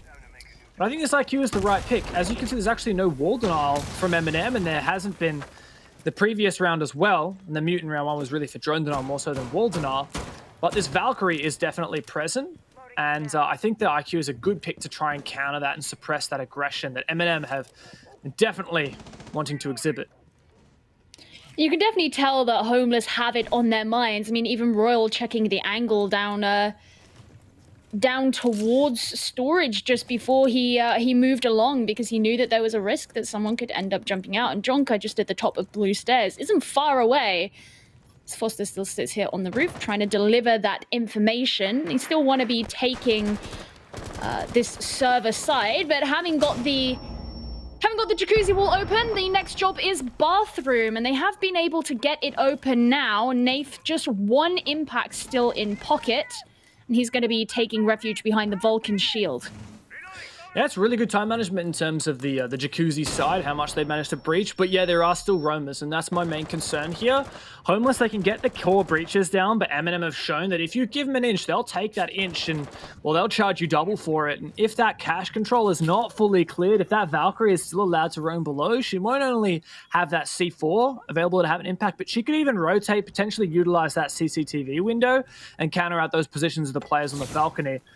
An aid comes through, but narrowly misses, or is caught rather, by the ADS, and so it doesn't destroy that Goya shield. This is very much the focus right now. Homeless are methodically opening up these breaches and trying to dispatch with this utility. Now they're putting this attention here on Jim Window. This could actually cause Nath to share his attention, but Fonkers will be the next to go down, caught out by Royal, who is also just outside of the master window. And now Nath is finding himself pushed back by the fires of his own shield, but he can go in for the kneecaps of Mexis. Traded straight out though, and Eminem Gaming are just getting their revenge. Reba goes in for one himself, drops down the hatch, while Homeless decided this is time for the defuse. Dats is pushing on up. We've seen this aggressive player play, and he wants to try and deny it. Narrowly misses the kill. There's hours, and he's going to go in for the pistol with basically no health. He had to come off of the diffuser at that point, and that basically hands Eminem the round. Oh, what a narrow margin that Eminem steal that round from Homeless.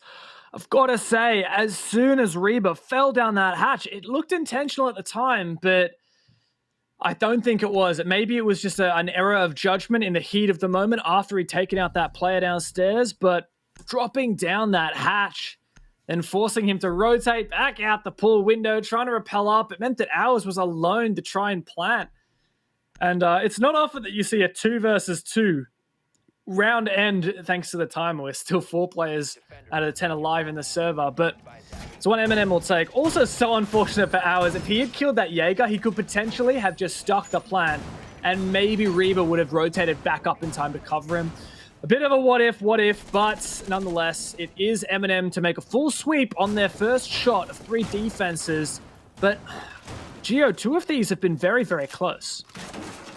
Yeah, and listen, we saw this earlier as well. Matchco did this back on Consulate, and then Gamma just completely swept from this point onwards. So I've learned from the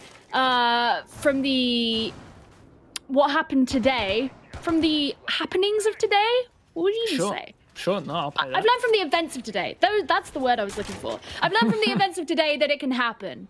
I said that phrase so many times, so I think people have got it in their head at this point that things could change.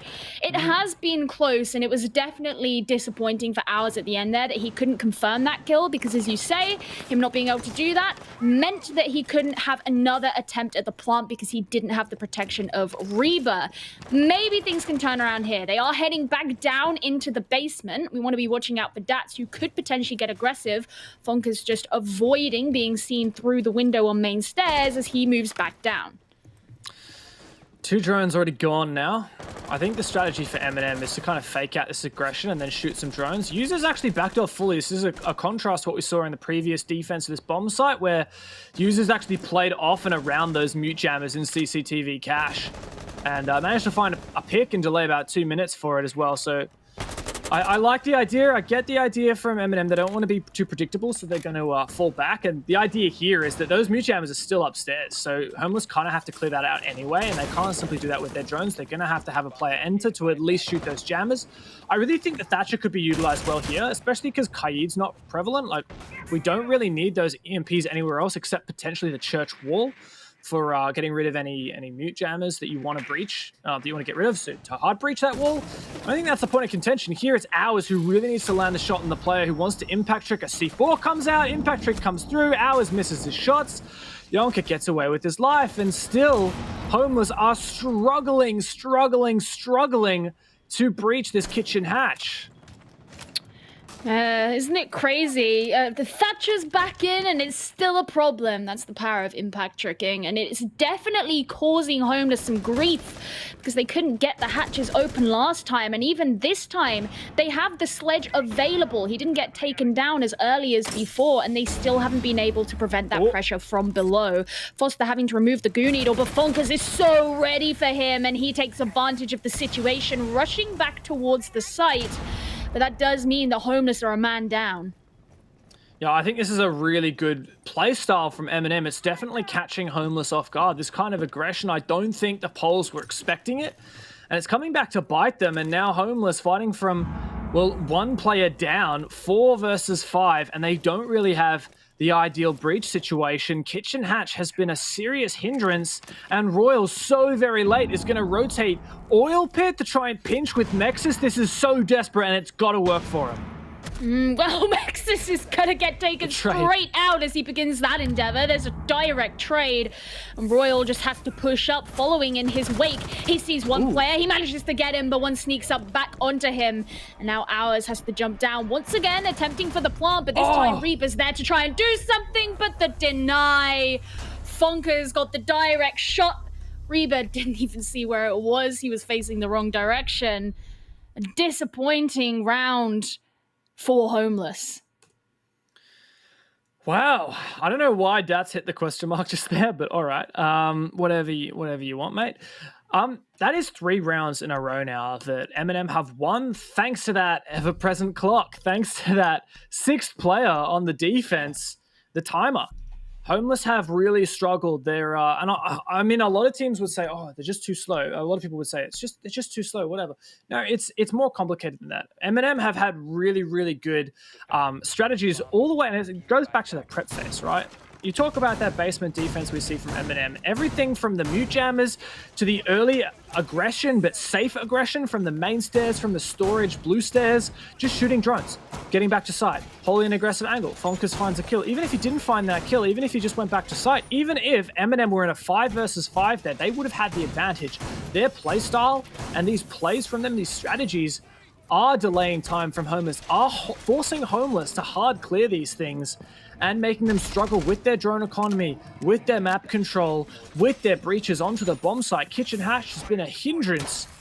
And it's all that mid-round and early round, everything from day dot to the end of it, that Eminem has done well. And those executes for Homeless have actually been moderately fruitful. That 4 versus 5 came into a 2 versus 2. That is very close.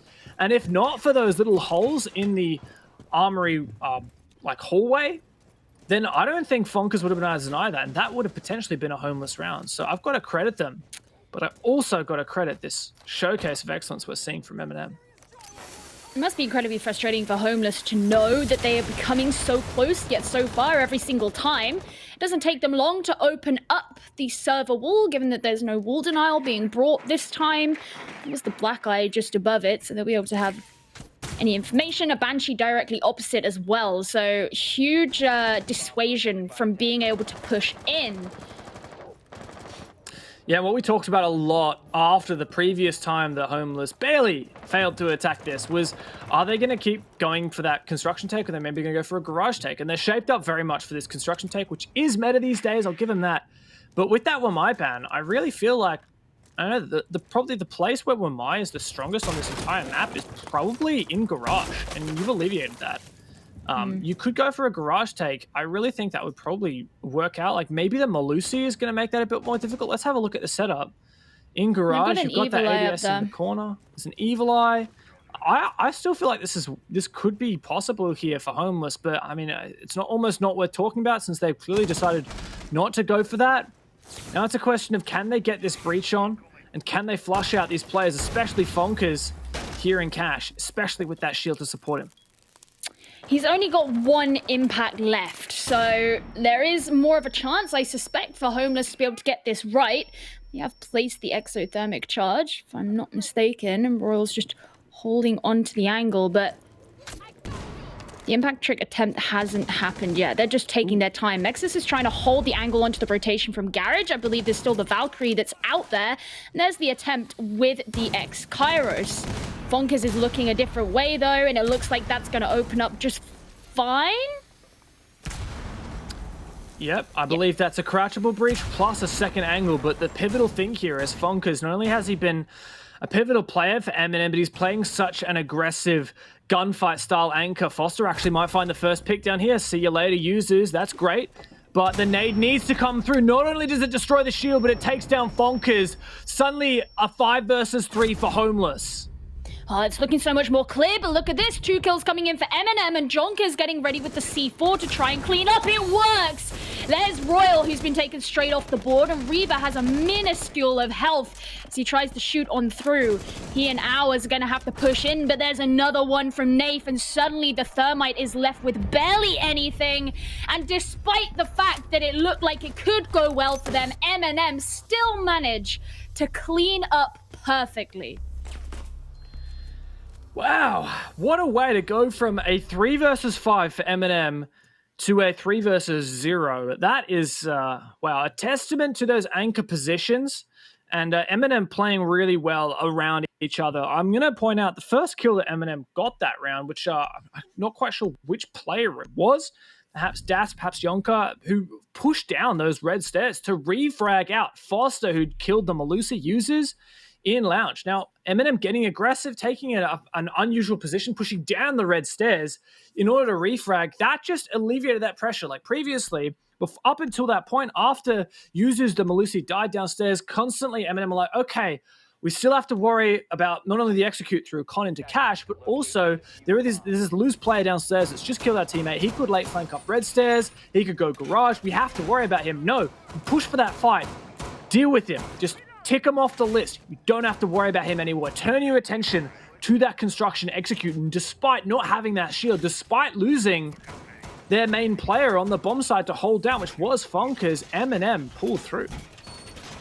Yeah, I think it was actually Nafe who they had present on the red stairs, ready to There you go. I listed everyone support. except for the right one. Well, maybe I'm remembering incorrectly, so there is a margin I of trust error. you. Aw, that's cute. Up to a point. That's probably a good thing. Either way, if Eminem take this next round, then this is going to be a very clean first half for them on a game that we thought would likely be significantly more competitive. And sure, you could argue that maybe Homeless are relaxing somewhat. It doesn't matter too much. They don't want to give anything away, but you thought maybe not okay. aggressive from users. That's also the diffuser drop. That's going to have to be collected by Homeless, at least if they hope to play around the objective, which you'd hope that they do. It's also a lot of hard breach gone. Keep in mind that Royal has already used 2 of his X-Kairos. And that's only on the kennel's exterior wall. Like, you still got cash walls, you still got bathroom walls, you still got jacuzzi. Mexus can't even find that cheeky little Jaeger. Doesn't even land a single bullet on Dats as he gets back into cash safely. Eminem has so much map control. They got the man advantage. Royal, abused by the Evil Eye, finally takes it down, but not before losing 60 HP. We need to see some action now from Homeless. I mean, look at this crossfire that's been set up as well by Jonker and Dats. They're just playing it patiently, but should anybody push into Cash, then this is going to be troublesome for them. You can hear the X-Kairos. That's going to pressure the Jaeger, but those final 2 kills from Reba, that definitely makes life easier for Homeless. Now it's a 3 versus 3, and they have to continue to push in from the east side of the map. Jonker has gone back. Usus is moving downstairs. He's looking for those upwards angles that he can shoot in through the kitchen ceiling, up through to logistics.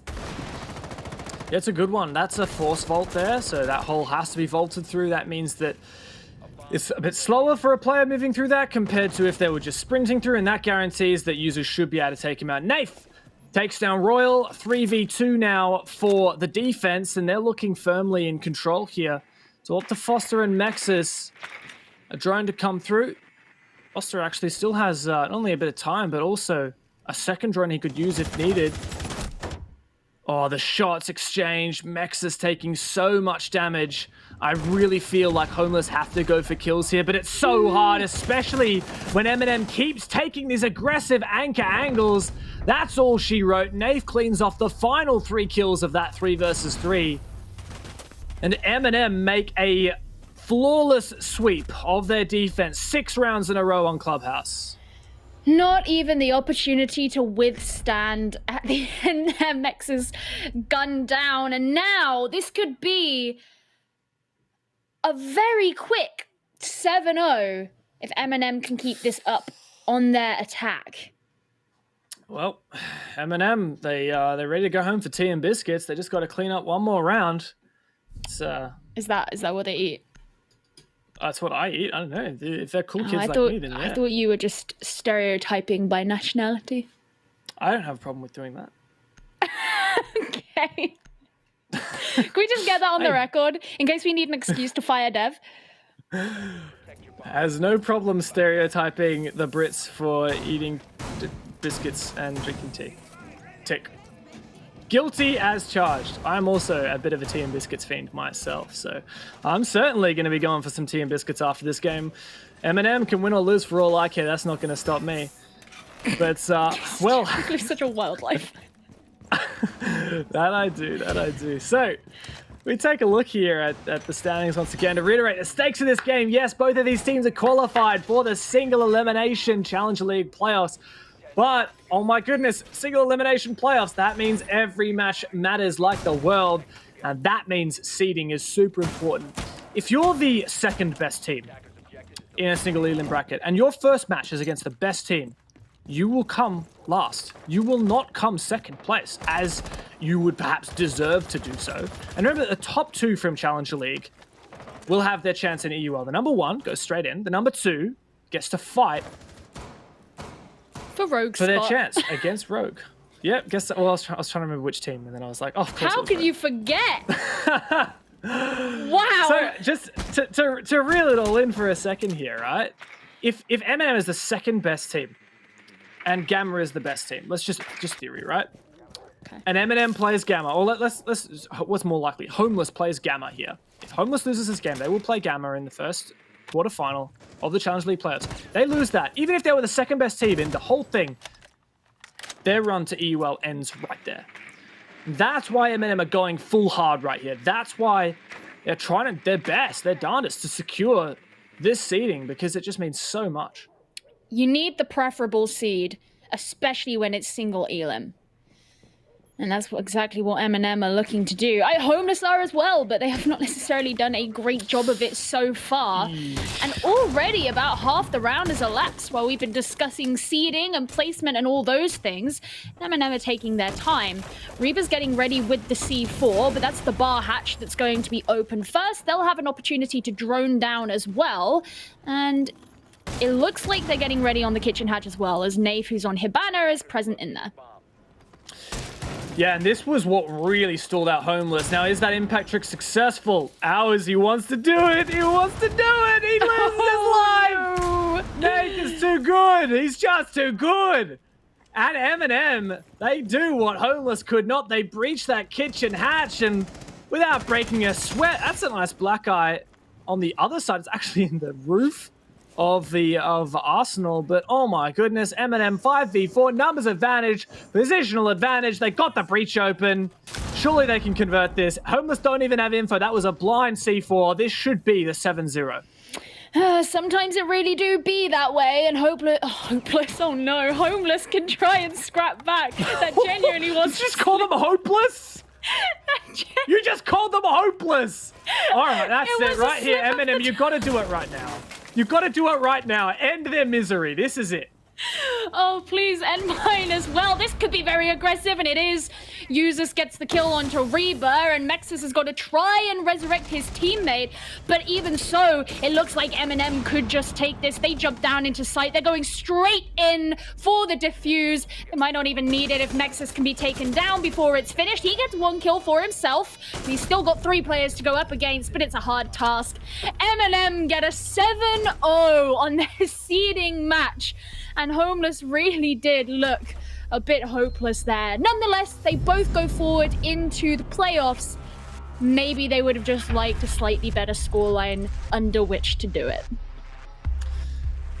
Quick game's a good game. That's what they like to say. Eminem stepped up hugely there and have showed they are a team to be feared. If I'm Heretics right now, just chilling out, watching this game, I'd be scared. Eminem, a dominating 7-0. The most convincing win of their Challenger League run is right here against Homeless. What a game that was, Gio. I'm not going to lie, that was not what I was expecting. Look, we've seen a miracle run from one Eminem squad in the past. They became Na'Vi and took a Pro League championship. This could be the start of the story for the next dynasty of this team. We'll have to find out in the playoffs, but as for this game, let's find out what our analysts have to say. Thank you so much, my friends. And you know what, Des, I'm going to give it to you. Say the word. Oh. A bit warm in here, boys. UK Massive are on fire. Oh, loved it. Honestly, that was, as Gio was saying, that was immensely convincing, I have to say. That's that's really the way to end the season on. And if I'm not mistaken, this ties Eminem with number 1 currently, Penta. However, Eminem actually have more rounds, the same amount of rounds won, but less rounds lost. Correct. So it's 33 to 17.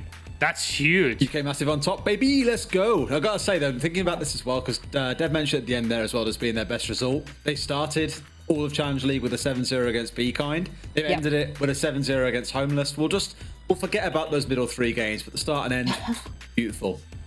They are in super strong contention now. That's probably something we have to put on the board here, is that going up against an alternate group, an alternate set of teams here during the playoffs might throw them into a bit of a lurch. I mean, you've got a single elim here. So for these teams, you either come in swinging. Today, Homeless didn't come in swinging like they did the past 2 matchups. That's to be expected from a team who's still growing. They even said so themselves. They're still learning how to, put things together. They've got a couple of players who'd never even played in the Polish nationals, let alone now they've been thrust into Challenger League and whatnot. I still think they've done an amazing job to get to playoffs as it currently exists. But if they go up against Eminem again, they go up against a couple other teams in both groups, I think things are going to get even tougher for them. But for Eminem, they might hit the finals. Look, let's be honest. This is, just to have a quick chat about Homeless very quickly. They came in as the Izako Boars. This is a squad that was put together before the Polish Nationals with pretty much 0 experience. They not only won the Polish Nationals, but they made it beyond the groups in number 3. In Group B, a lot of people consider it the group of death,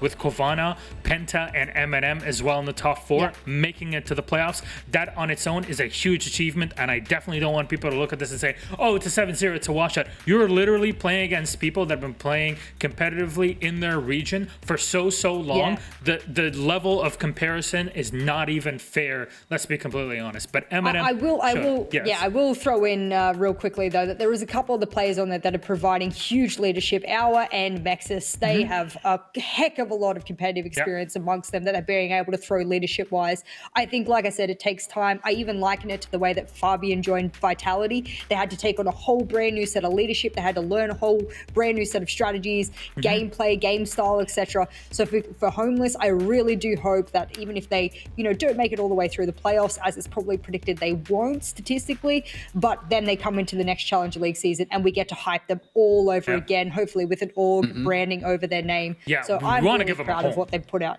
Yeah, we definitely want to give them a home. If there's anything you need to learn at the end of all of this, is you probably should be picking up Homeless. We don't really know the reasons why, but they're no longer under Zako Boris as of a couple of weeks ago. But it would be great for them to have an org to represent them in the playoffs, the Challenger League. That's pretty impressive. Given the that's semi-pro league. You're a that's semi-professional player. That's it. That's in your title forever. Yeah, I know a lot of people go to their bio on Twitter and then, they put, I want to go fours or face cups or whatever, depending on which region they're in. These guys can actually say that they made it as a semi-professional player and a team. But takeaways from all of this, I want to remind everybody, we might have something coming up, but I want to remind everybody how the playoffs bracket is going to work out. So build this mind map with me, okay? First of all, there's 8 teams in total that make it from the group stage, right? 4 out of each one of the 2 groups, Group A and Group B. You have to imagine 1, 2, 3, 4 from each side, and those are the seeding that we have to work with. So Group A number 1 is Winstrike. They will play against Group B number 4, who are currently Kovana. Exactly. So that's the first game. Second game, Group A number 3, which is Heretics, will be playing against Group B number 2, who are, if I'm not mistaken, Penta, because Eminem held the tiebreak and the round differential between them. Next up, Group B number 1 versus Group A number 4. So that's Eminem facing off against Machko, and then Group B number 3 versus Group A number 2. So that will be that'll be Gamma Homeless Gaming against Gamma. again against Homeless. There you go. So that's all our matches that we got it then. Unfortunately, we won't have an interview. We would have liked to, but here we are. But yeah, I'm sad to say that this is the last broadcast of the regular season of Challenger League that everybody got used to every Friday. However, don't fret, because we're gonna have more content coming your way soon. These 8 teams have to play in the playoffs, as we just mentioned. And Jess, can you remind us what the stakes are in Challenger League playoffs? Oh, baby. Whoever walks away the champion will just pretty much walk and waltz their way into EUL, and they go, Chaos, goodbye, get out of here, skedaddle. They'll sit down on the throne and go, all right, now we're a Pro League team. And the other team will get to battle it out against Rogue. Out of all the teams in the world, they're going to battle it out against Rogue, who sat in the second relegation seat. And we will find out whether Rogue gets to keep their seat or their throne, or whether it just gets snatched out from underneath them, kind of like a Game of Thrones episode there. That one I'm also excited for. So these kind of relegation fights, a lot of people don't like it. I freaking love it. And I think it is going to be awesome. Oh my god, you know what? Yes. Actually, she just made that reference to Game of Thrones. You know exactly who Jess is? She's Arya Stark. Actually, I actually got an email from someone who put my picture next to Arya Stark and said, oh my god, you are twins. Do you think you're related? She is I am not. A little ball of rage. They match up perfectly. Jess, I thought you were Kix's sister. I thought you were Dez's sister. How? You know what? Yep. It all makes sense. I don't know if I can say the word here on the show, but there is a weird way of relationships in the Rainbow Six esports scene. I think that'll be more than... And it all ties back to Jinx. She is the problem. It must be snuffed out. Well, you're the one that knows all about it. I'm not going to say that, but yes. What?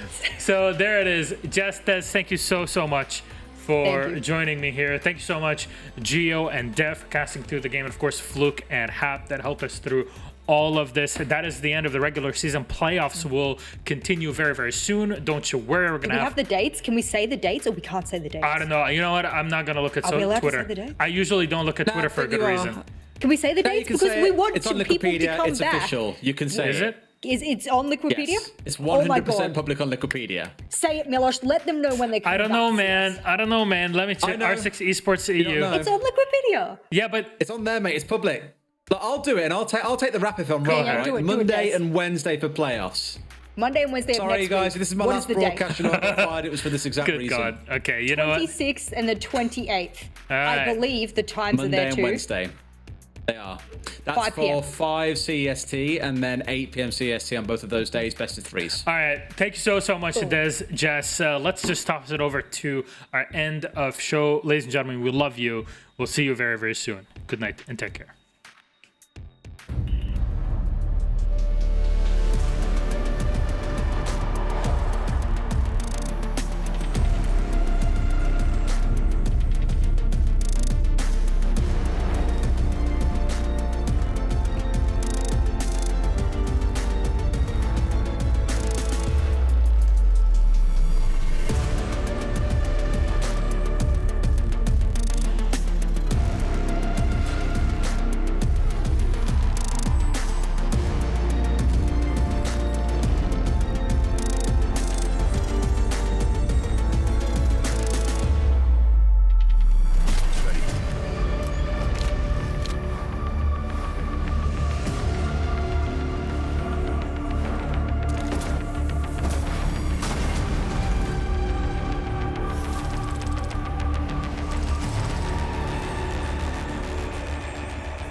Sprint that we have been in, going through APAC, through EU, and now closing things off with the best of them all.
know there's still a lot of fans out there.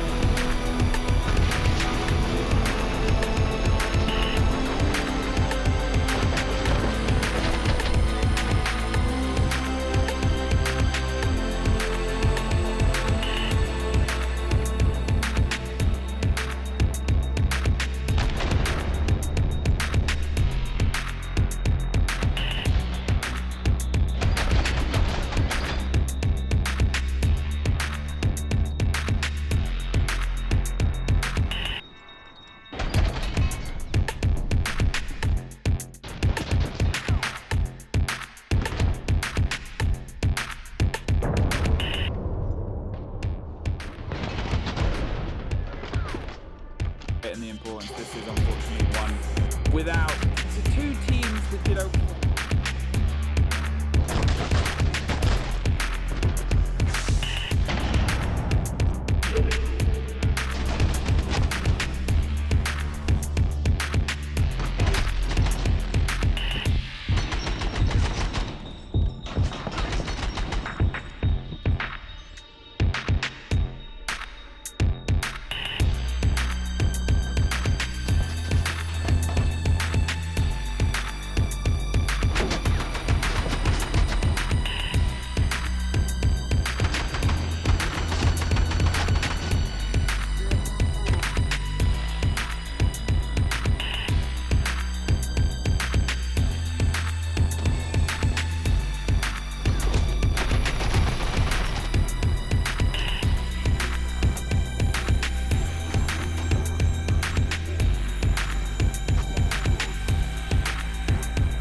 Well, isn't it? Because these two teams, I mean, Penta predominantly has been having a smashing